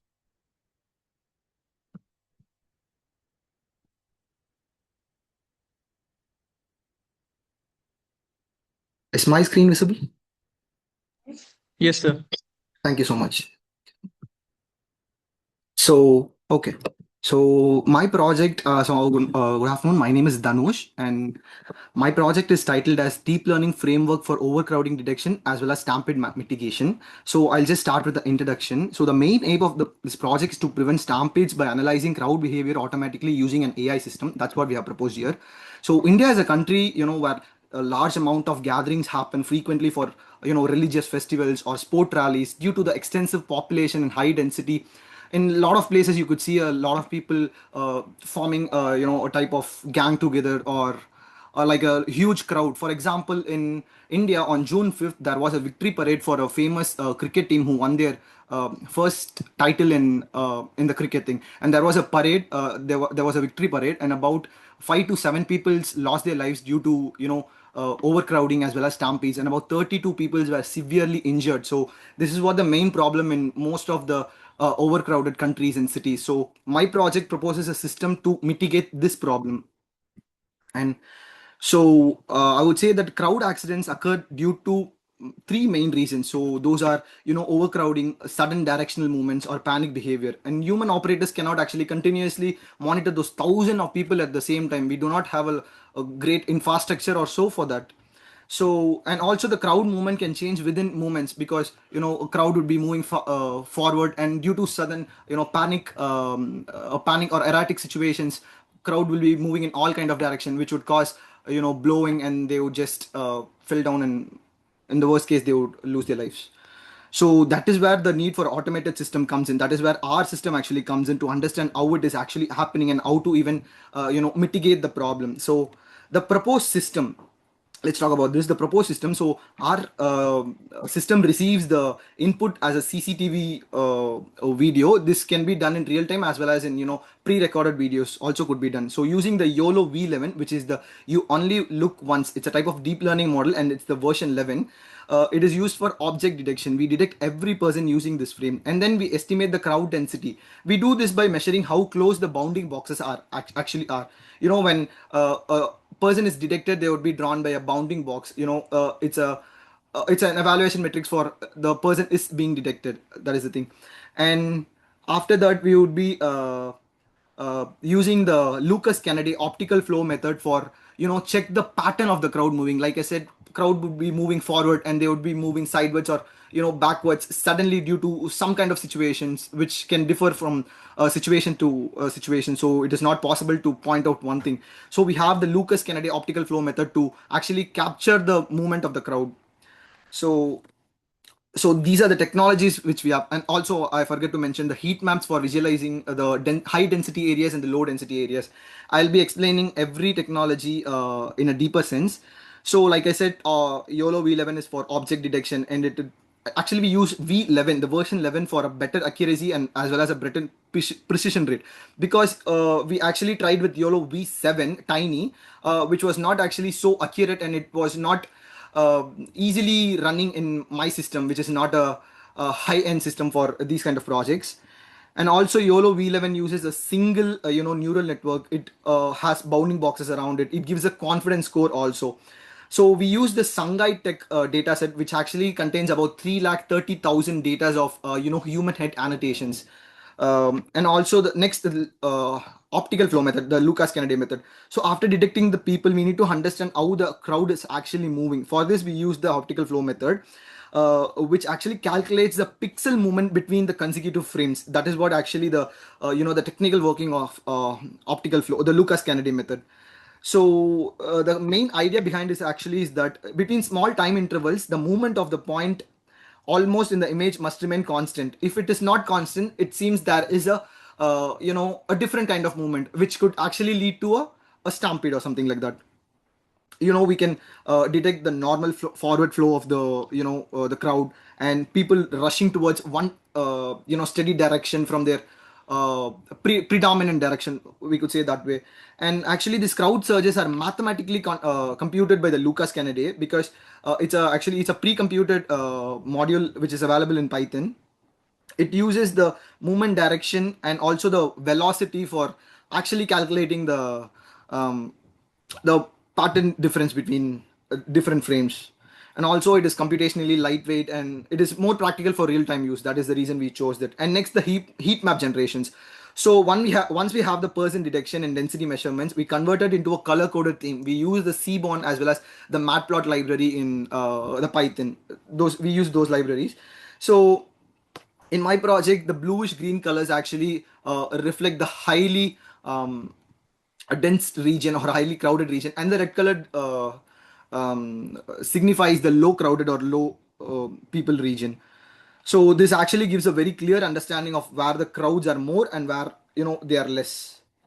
So these are the limitations. We do not have a lot of data set dependence. Even though we use the Shanghai Tech dataset, it is not much into our project because our project, the YOLO V11, is already pre-trained actually.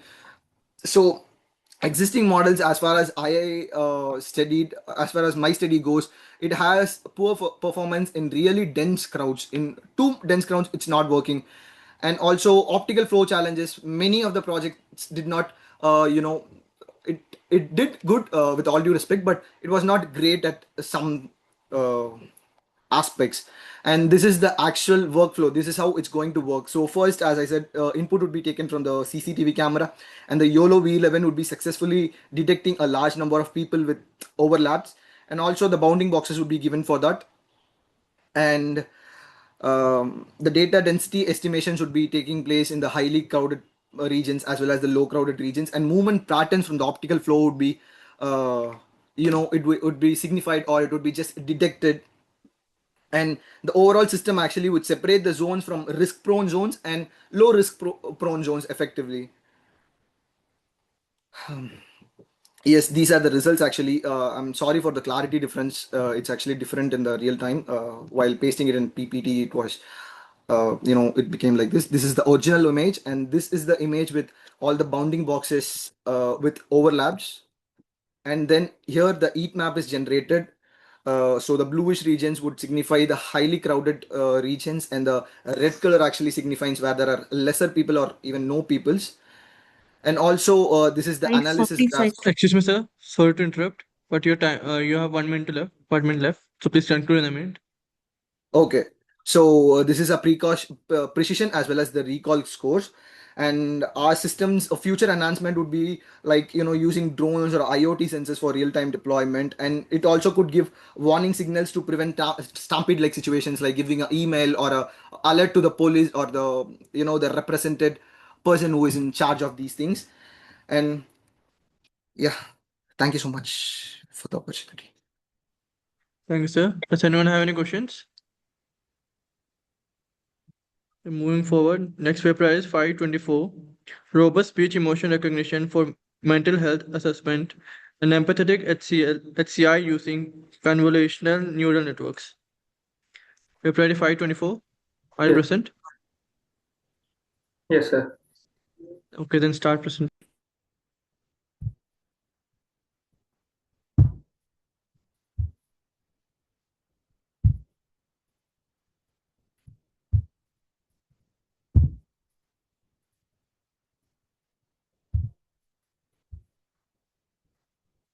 So my presentation topic is robust speech emotion recognition for mental health assessment and empathic human-computer interaction. Paper ID is 524. Introduction. Speech emotion recognition is a technical for framework that detects and interprets human emotion directly from speech cues. In healthcare, speech emotion recognition aids mental health assessment and empathic human-computer interaction. Recent advances in artificial intelligence, especially deep learning and CNN-based architecture, have significantly improved speech emotion recognition accuracy and robustness. Urgent mental health need. Growing demand for automatic emotion detection in mental health tools, increasing case of stress, anxiety, and depression highlights the importance of continuous emotional state monitoring. And in market growth and real world impact, beyond healthcare and speech emotion recognition, market is growing rapidly across sectors such as customer service, education, and telemedicine. Let's come to research gap. However, several gaps still limits speech emotion recognition performance. First is limited generalize across speakers, accents, and environment. Second is most speech emotion datasets contain acted emotion, not natural ones, which reduces ecologically validity. Third is poor accuracy in real-time health application due to voice mismatch. Fourth is high computational complexity restricts real-time deployment. Fifth is cultural and linguistic variations challenge universal model development. And finally, there is a lack of standardized evaluation metrics and benchmark in the field. Let's come to objectives. Based on these limitations, our research has 6 main objectives. First is to develop a robust CNN-based speech emotion recognition model. Second is to achieve an accuracy of more than 85% in emotion recognition. To train the model on mixed dataset for broader applicability. Fourth is to evaluate cross dataset generalization to access domain robustness. Fifth is reduce computational complexity for real-time use. Sixth, and finally, to evaluate the applicability of speech emotion, especially for mental health assessment. Methodology overview. Our methodology consists of 6 key components. We used 3 major emotional speech dataset, CREMA-D, RevDes, and TEST to ensure diversity across speakers and emotions. Preparation steps include 16 kHz audio, resampling, noise reduction, and normalization to maintain consistency across dataset. We applied data augmentation method including pitch shift, noise injection, and time stretching. For feature extraction was performed using MEL frequency capstral coefficient which capture essential acoustic features. Fifth is we developed a CNN-based architecture tailored for efficient pattern recognition. And sixth, we performed cross dataset validation to evaluate the system's generalization and unseen dataset. Methodologies, feature and model. MEL spectrograms which provide frequency time visualization. MFCCS and chroma features which captures timbre, harmonic behavior, and emotional characteristics. These features were scattered as a 3-channel input similar to RGB image for a CNN. The network include ONV 2D layer to extract spatio-temporal patterns, ReLU activation for non-linearity, and max pooling for dimensionality reduction. Experimental setup. Our setup includes speaker-independent train test partitioning to avoid biasness. We evaluate model performance using accuracy, precision, recall, F1 score. The evaluation considering both with dataset or cross dataset testing. Pre-processing include normalization and feature scaling. Training was done with the ADAM optimizer and an adaptive learning rate schedule. Hyperparameter were finely tuned using grid search to achieve optimal results. Let's come to results. The results demonstrate strong performance across all datasets. The model achieved 91.2% accuracy on TEST, 82.3% on RevDes, and 86.5% on CREMA-D. We observed some common confusion patterns such as fear being misclassified as disgust and happy being misclassified as neutral due to similarity in acoustic pattern.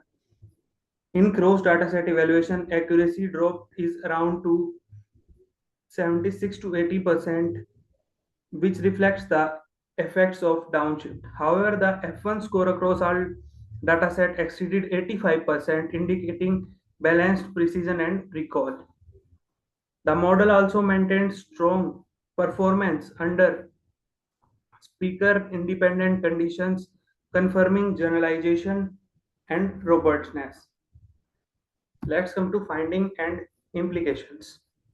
Our finding highlights several key insights. First is CNN and spectrotemporal cues, efficient in capturing complex emotional features from audio.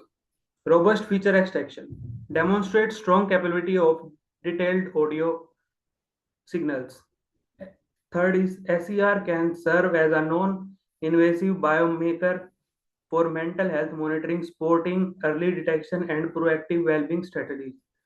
Fourth is in human-computer interaction, SER can help enhance emotional intelligence in automated systems.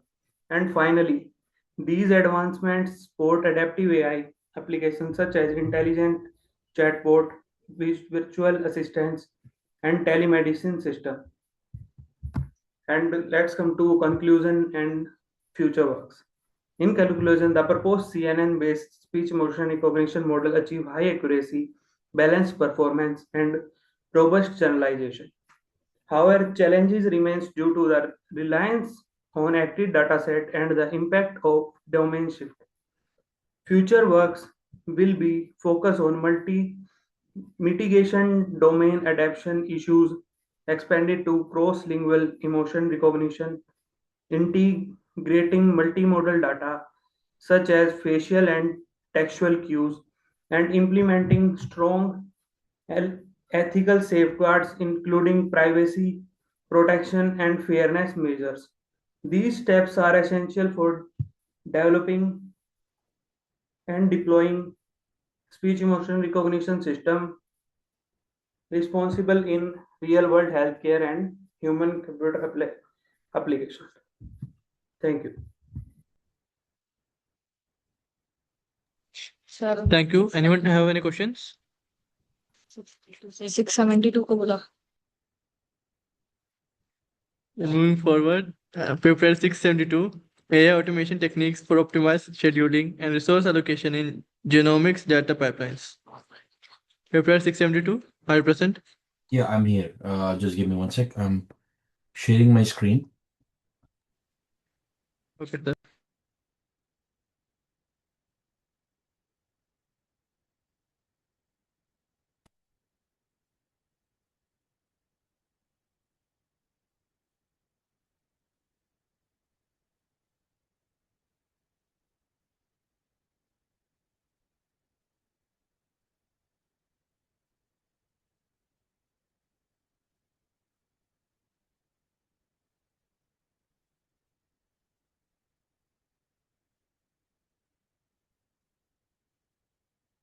Hello? Are you able to see my screen?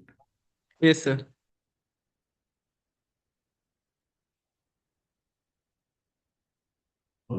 Just 1 sec.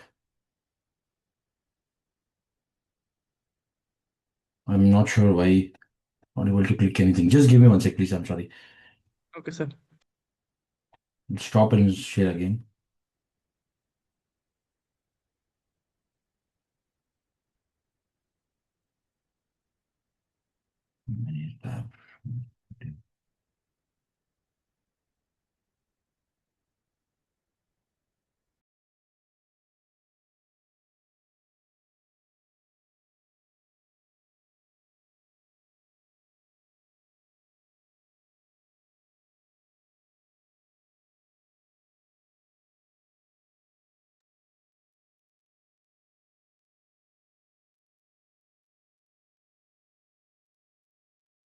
Sorry for the delay. Yeah, can you see my screen now?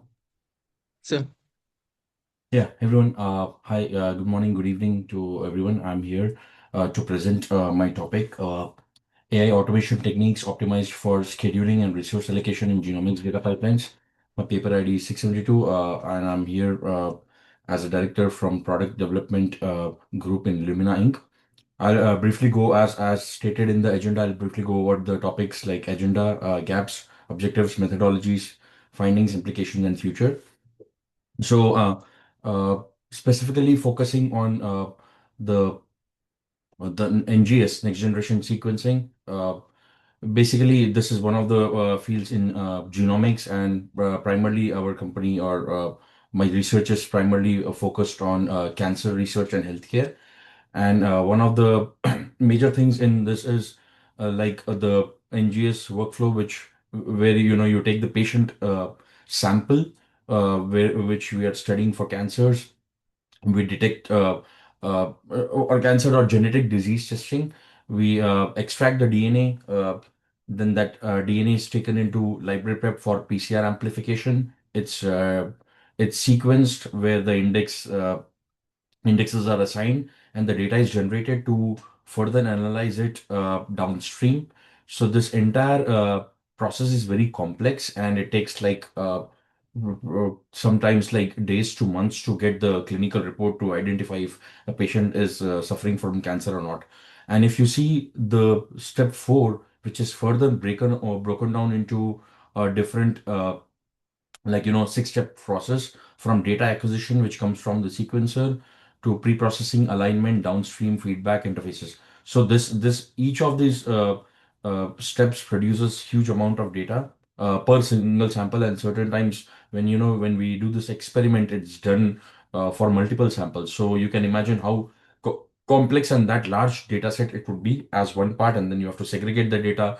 So the process is very tedious, and it's certain steps are very intermediate dependent on each other. So this could get very complex, and if any mistake happens in between, it increases the cost for resequencing, sometimes paid by the customers or sometimes paid by the company itself. So the process is quite complex. And my proposal was to have a robust AI-driven test scheduler, because majorly the downstream is all done by static schedulers right now, which are present in the market. What are the gaps with these? Right, the different steps have different computational variances when it comes to CPU or GPU utilization. The applications deployed are in different environments like cloud versus on-prem, where the requirements in terms of each of these pipeline modules become very different. The clouds are certain times very robust, but many companies don't prefer to, especially in healthcare, they don't prefer to keep the data on the cloud. And then there are certain operational bottlenecks caused by the size of the data. And then there are static schedulers in the market which are not so flexible to any changes. So any minor change in the data set, they'll not be able to uh, they'll not be able to arrange that, right? And then certain times whatever resources are available, that get unutilized. So all these results into slowing down of the result, and in the long run it also impacts clinical research, right?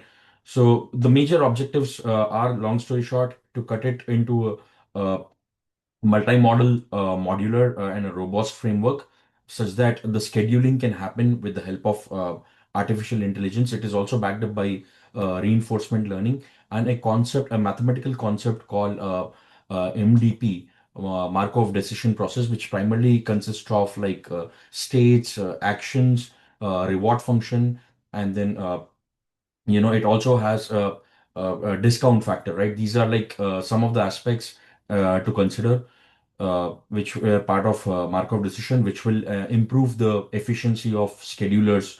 So, taking that concept and that ideology, my research divides each of these into different schedulers. Like they are all based on the AI agents, and each of the tasks, primarily for as I was mentioning here, there are different steps. So each of these steps will have its own purpose. Like the task agents are responsible for making sure each of the tasks are performed by their individual module, like base calling, alignment. That asks for sufficient resources. The scheduler agent is responsible to ensure whenever a task agent is asking for resources, it looks for availability of the resources. It does a health check of the system, and also generates a report. Orchestration bus is responsible for, it acts like a message queue, which is responsible for ensuring the messages are on time, and resource agent actually gives the resources available in the system when it comes to GPU nodes or CPU nodes, so that the task agent can push the messages for performing the task.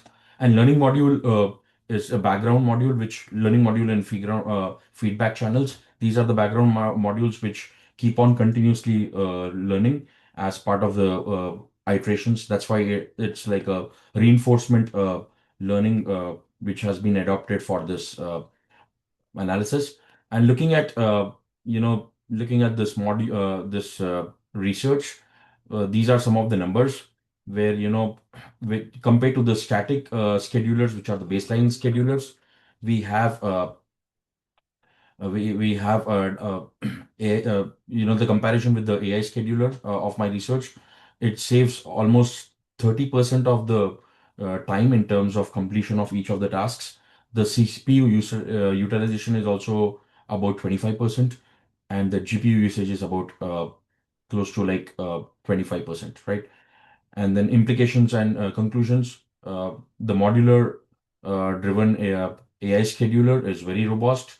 It shows significant gains in productivity, resource consumption, job latency, and also the system resilience. It's also adaptive to the different changes when compared to static ones, and it can be scalable for distributed and federated computation.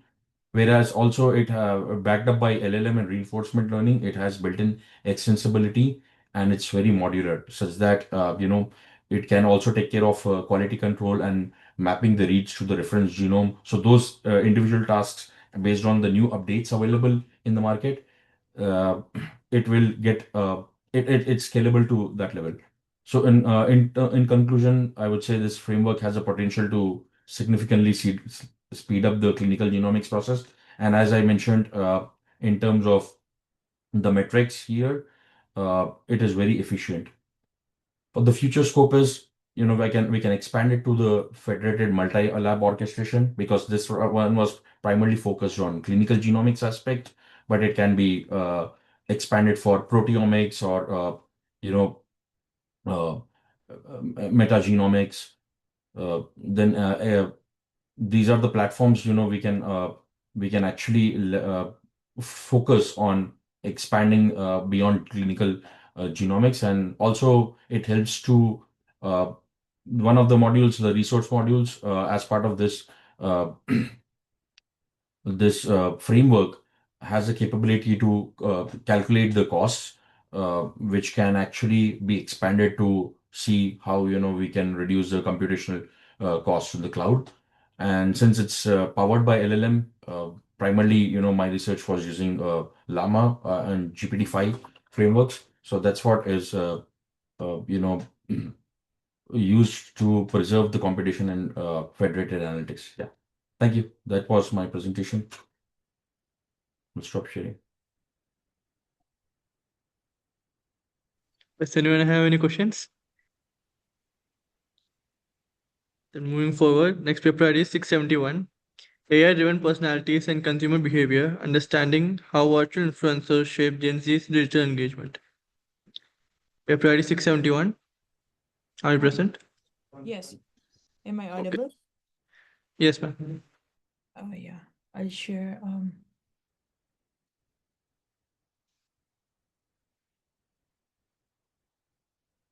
Is it visible?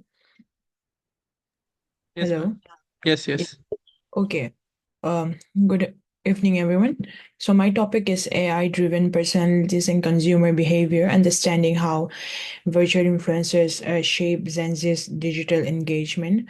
Coming to the introduction, nowadays it is very common for the social media influencers to endorse the products for brands and for the marketers as well.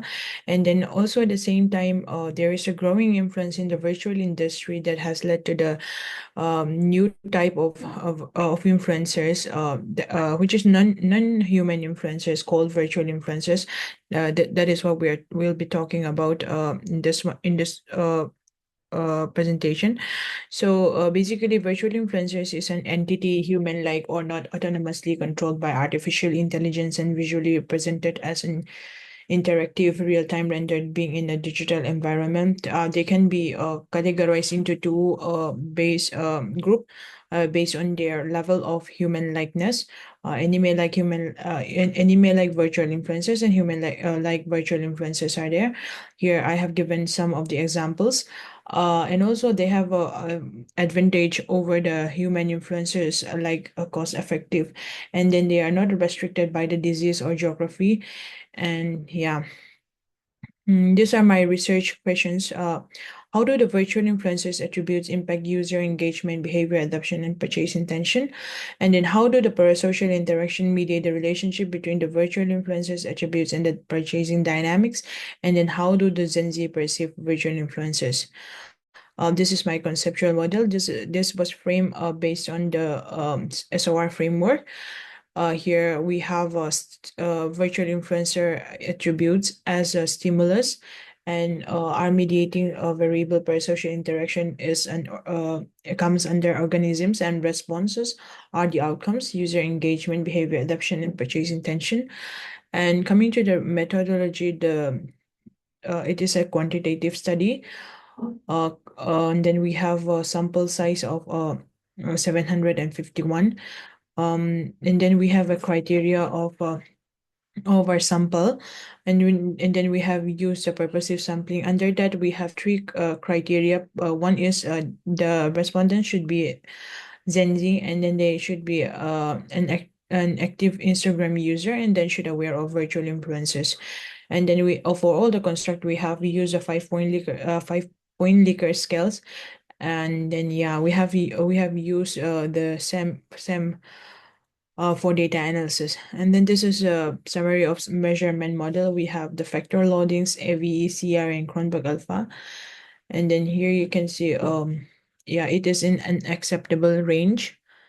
And then this is the hypothesis testing. This is the alternative hypothesis. So most of the hypotheses are supported. Perceived trust except for the perceived expertise to behavior adoption, expertise to purchase intention, and attractiveness to behavior adoption, and perceived anthropomorphism to user engagement are not supported. Apart from that, the alternative hypotheses are supported. And then coming to the mediation analysis, this is your question to answer the question 2. We have mentioned the p-values for direct effects and indirect effect. Where there is no direct effect, it means there are full mediation.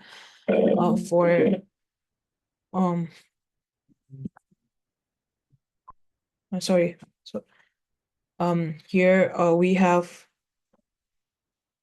trustworthiness to user engagement, we have partial mediation. Expertise to user engagement, partial. Attractiveness to user engagement is partial. Anthropomorphism to user engagement is partial. Similarity to user engagement is there are full mediation. Trustworthiness to behavior adoption is partial. Expertise to behavior adoption is full. Attractiveness to behavior adoption, there's a full mediation. Anthropomorphism to behavior adoption, there is a partial mediation. Similarity to behavior adoption, there are partial. Trustworthiness to purchase intention, there are partial. Expertise to purchase intention, there is full mediation. Attractiveness to purchase intention, there is partial mediation. Anthropomorphism to purchase intention, partial. Similarity to purchase intention, there is a partial mediation.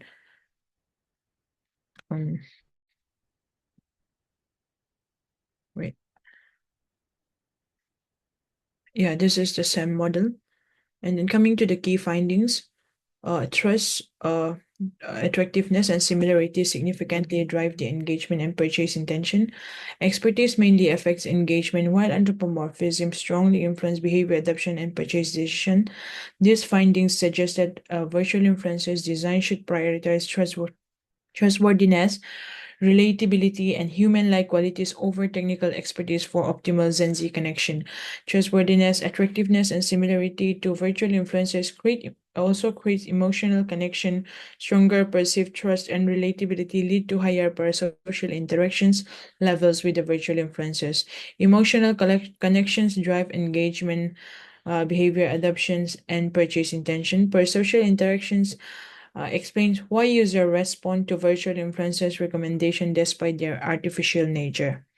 Coming to the implications of the study, designed for trust and relatability, develop a transparent virtual influencer personas with consistent narratives and authentic characters development that resonate with the Gen Z values and interests, prioritize human-like warmth, focus on expressions, natural gestures, and emotional connections rather than the technical expertise, create relatable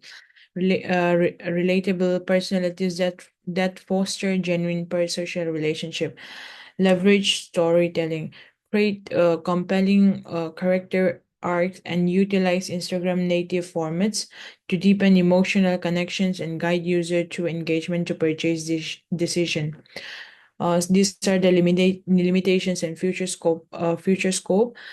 So geographic focus. The study is restricted to Gen Z users in Bangalore, India.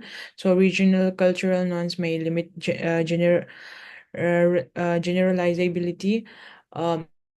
Urban tech-savvy demographic may differ from broader population. Methodological constraints. Instagram-only platform was focused in the study. Cross-sectional design captured only single time points, so there is a need for a longitudinal study. Self-report measures may include response bias. Future research design. Multi-geographic samples across varied cultural contexts. Like I said, there is a need for longitudinal studies, and then cross-platform comparisons is also needed. And then the additional variables like authenticity, culture, creativity, message quality should be considered in the future study. AR or metaverse interaction settings is also needed. Ethical implications and transparency requirements is also there. So coming to the conclusion, Gen Z engage primarily with the virtual influencers they perceive trustworthy, attractiveness, and similar to themselves. Parasocial interactions is the key mechanism linking virtual influencers' attributes to consumer outcomes. Human-like designs elements significantly boost behavior adoptions and purchase intention more than technical expertise or authenticity. Brands should focus on developing emotionally engaging reliability virtual influencers personas to drive meaningful consumer engagement and purchase behavior. Thank you. Thank you. Does anyone have any questions? Now moving forward, next paper is 673, AI-powered smart defect detection system for printed circuit boards. Paper 673, are you present? Yes, I'm present. Am I audible? Yes. Yeah. So I'll share my screen.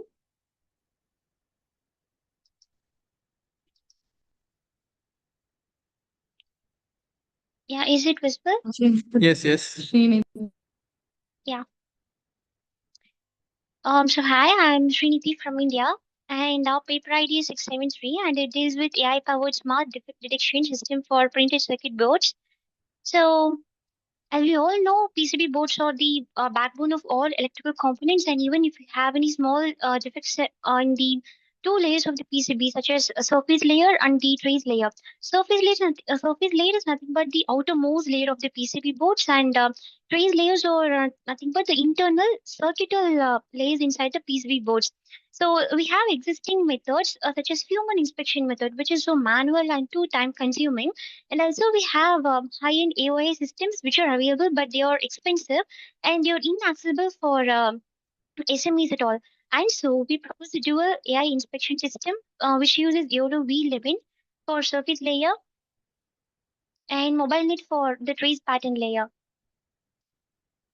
And the research gaps that we found is we have existing systems, but they all focus only on the surface layer, but not for the internal layers at all. And even though if they did it, they failed to achieve both speed and accuracy at the same time. And we don't find any standardized data sets for the PCB defects at all. And as I said before, in every industry, we are using the optical inspections it also, which is very expensive. It is not scalable for both large and small scales.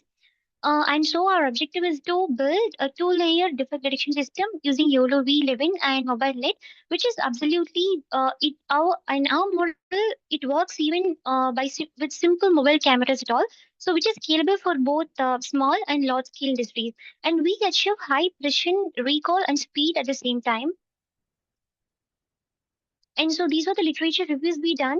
But what we found in this literature reviews are most of the systems are only for the surface layers and not for the trace layer. And even though they use for trace layer, they are using the complex hardware systems only. But where we overcome it by using the lightweight models. And here comes the methodology. So in data pre-processing, we do it separately for the surface layer and the trace pattern layer. So in the surface layer defects, as of now, we're using for 5 components. So resistor, capacitor, LED, transistor, and regulator. And it's scalable. And if we want, we can extend to some more components at all. And totally we have 1,400 dataset images. And in the pre-processing for surface layer, we do auto orientation and resizing, and we're converting them into grayscale and doing some augmentation techniques for the effective processing. And same for trace pattern layer defects. And as of now, we're finding defects like missing components, mouse bite, open circuit, short, spurious, and copper. And for trace pattern, we have nearly 3,000 dataset images. And here we are undergoing resizing, grayscaling, and applying some kind of random augmentations at all. So this is what we do in data pre-processing. And with the feature extraction in YOLO V11, since it extracts high-level spatial features, it captures features like shapes, edges, colors efficiently. And in the MobileNet, since it is known for its typified convolution, it identifies the most complex pattern, and it even identifies the micro-level defects in the trace layers at all. And then in the model training, we give surface layer defects into YOLO V11 and it undergoes the supervised learning. And the trace layer defects, we feed it into MobileNet and it undergoes supervised learning, and it links each bounding box to its correct class label. And so in YOLO V11, during the training phase, it trains on diverse PCB surface images with their defect labels, and it learns to accurately detect the components, while same for MobileNet. So we feed PCB trace images, so it learns the complex patterns, and it identifies even the micro level defects in the trace layers. And so this is a model testing here. So in YOLO V11, we feed the surface layer of the PCB board, and it detects the components as well as defects. And same as for the MobileNet, and here we have a trace layer, and it will, and even if it is a minute error, it will be detecting it. And so this is our architecture. So as I mentioned earlier, in training phase, we go through these kind of pre-processing and feature extraction techniques. And in the testing phase, so the trace pattern is fed into the MobileNet, and surface layer is fed into the YOLO V11, and it gives the confidence score as well as the defect label. And in the analysis, YOLO V11 achieves 83% of the accuracy, 99.1% of precision, and 95% of recall, so which is nearly perfect. And the learning rate is about 0.0005. And in the MobileNet results are the test accuracy 96%, test loss is 0.3312, and validation accuracy is about 92.9, and validation loss is about 0.5696, and learning rate is of course 0.001. And why we chose less amount of learning rate is that both models converge easier, so there are a lot of chances for overfitting, and that's why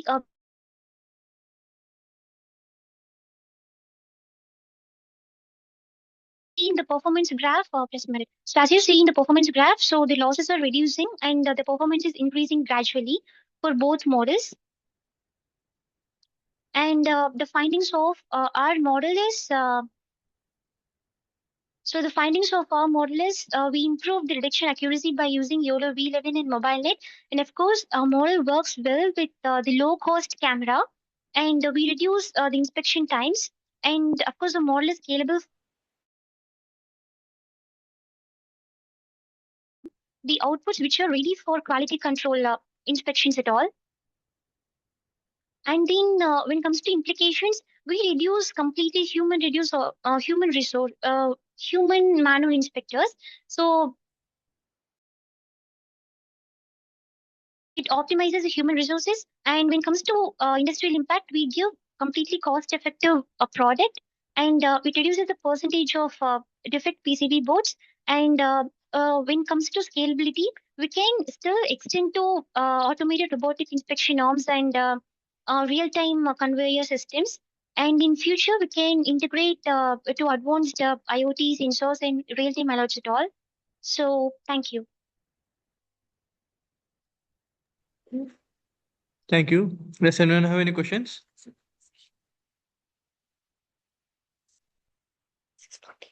Then moving forward, next paper is 640. Graph neural networks for structural pattern recognition in complex image datasets. 640 are present? Yes, sir. Okay, sir. Wait, sir.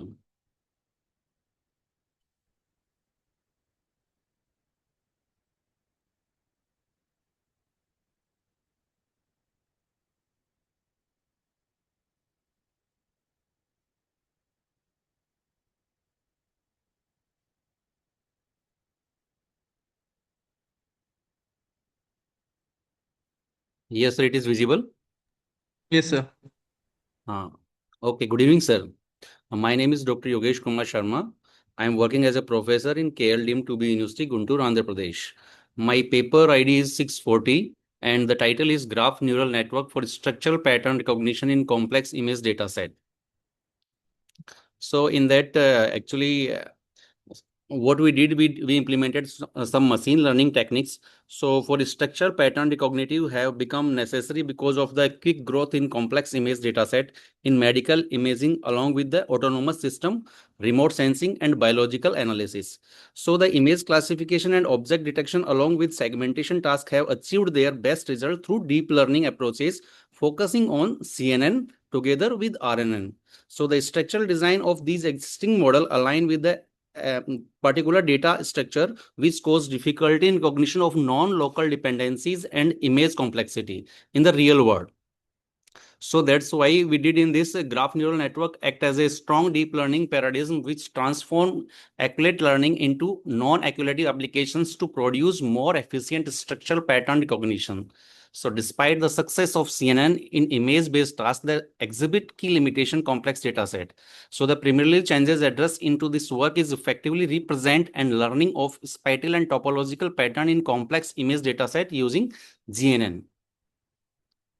So these are the challenges. And after that, why we use this graph neural network? Actually, in these three patterns we are using, one is non-equivalent learning and another one is relational modeling. So using the different topologies, we calculate the non-equivalent learning and relational modeling.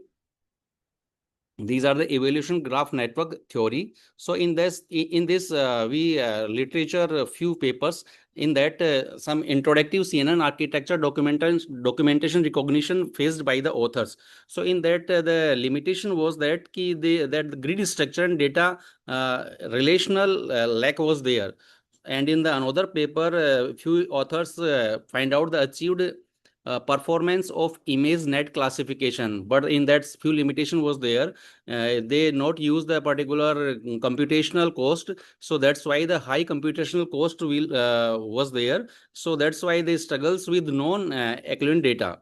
And in the third literature review paper, just they introduce residual learning images to address vanishing grid issues. So in that the limitation was like that effective in capturing structural dependencies was there. So that's why the result was not perfectly find out that authors. So in this research methodology, we propose this methodology in this one.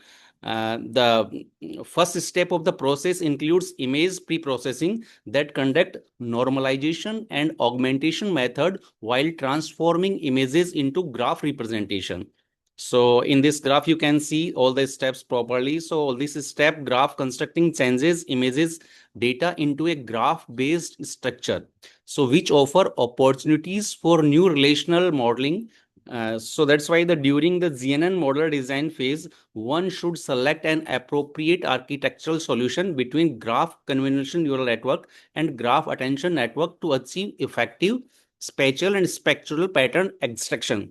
So that's why this model optimizes the data as per the real estate word in this research. So that's why a real world deployment of trained model is achieved through the deployment and testing phases by optimizing the model for efficient interference in particular situations. So these technologies text was there that was used by us. So in that data set, one TUD data set functions as a widespread benchmark library which contain data set for graph-based learning tasks, particularly focus on image-based and structural pattern recognition and various other tasks. So through these tables and graphs, we can identify the training model successfully identify the basic framework inside the dataset as demonstrated by its ongoing improvement in loss. So our model perform well with both new and well-known inputs because validation loss continues decreasing. So in this graph, you can see the particular loss is decreasing continuously. So as a trend continues, the accuracy score climbs to 98% by each 100 frequencies there. So the model detects new data effectively since its validation accuracy hits between 96% to 97% in its run as shown as per this figure. So the model trains successfully through ongoing improvement until it reaches its target values. So the model displays efficient generalized skills since its training and validation accuracy difference stays low. So the system should train actively to approach 80 because the model needs the limit to avoid overfittings. So here the computational efficiency gains score is showing. And here the different training performance analysis is given. So in that you can see easily all the 50% to 92% accuracy is available. So in that we achieved 91.5% accuracy through this demonstration. So the final conclusion of this research is actually we proposed to work introduce a graph neural network framework that detects structural pattern in complex image data set through its framework.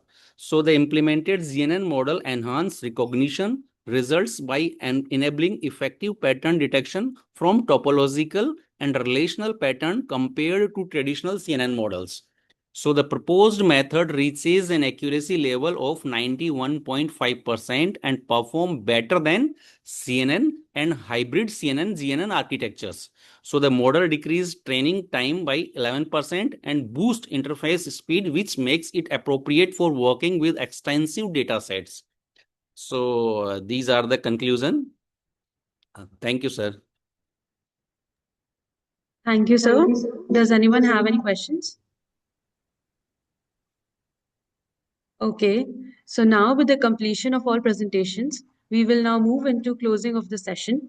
With immense gratitude and pride, we would like to take this opportunity to express our heartfelt thanks to a visionary leader and extraordinary pioneer, our founder president, Dr. Ashok K. Chauhan, our chancellor, Dr. Atul Chauhan, and Chancellor Amity Vice Additional President, Dr. Aseem Chauhan. So you can stop sharing your screen. Thank you. Amity University Additional President, Dr. Aseem Chauhan. Your unwavering commitment to excellence in education, your relentless pursuit of innovation, and your visionary leadership have transformed Amity University into a global beacon of learning, growth, and transformation. We are honored to extend our heartfelt gratitude to a dynamic leader, an inspiring mentor, and a guiding force behind the success of this international conference, our esteemed Group Vice Chancellor, Professor Dr. Gurinder Singh, whose steadfast commitment to academic excellence and your strategic vision have been instrumental in shaping Amity University into a world-class institution. Let us take a moment to express our collective gratitude with a resounding round of applause for IEEE, Dr. Yan Wu, and A-Star for being the cornerstone of technological innovation and knowledge dissemination for this successful conference. I extend my deepest appreciation to our session chairs, Dr. Shaili Chaudhary, Dr. F.E. Latifanti, Dr. Ruchi Sharma for the insightful guidance throughout this session. Your expertise and thoughtful moderation have elevated the discussion and enriched our understanding. We are truly grateful for your time and dedication. I would like to take a moment to extend a heartfelt gratitude to all the presenters who shared their valuable insights and expertise with us today. Each of you brought a unique perspective that added immense value to this conference. I would like to thank our faculty coordinator, Dr. Sharad Khattar sir and Dr. Navleen Kaur ma'am, for their meticulous planning and seamless execution. Your tireless efforts in organizing every aspect of this conference and ensuring its academic excellence are deeply appreciated. A special thanks to our IT team, whose technical expertise and round-the-clock support ensure that everything runs smoothly, both on-site and online. Last but not the least, we would like to thank the admin team, the support staff. Your unwavering dedication and hard work in managing facilities and all operation aspects is commendable. And in the end, I would like to say thanks to our student coordinators team, whose energy, enthusiasm, and teamwork made this conference a success. As we conclude this conference, it is only fitting to express our deepest gratitude to the institution that made it all possible, Amity University. Thank you, everyone. Thank you.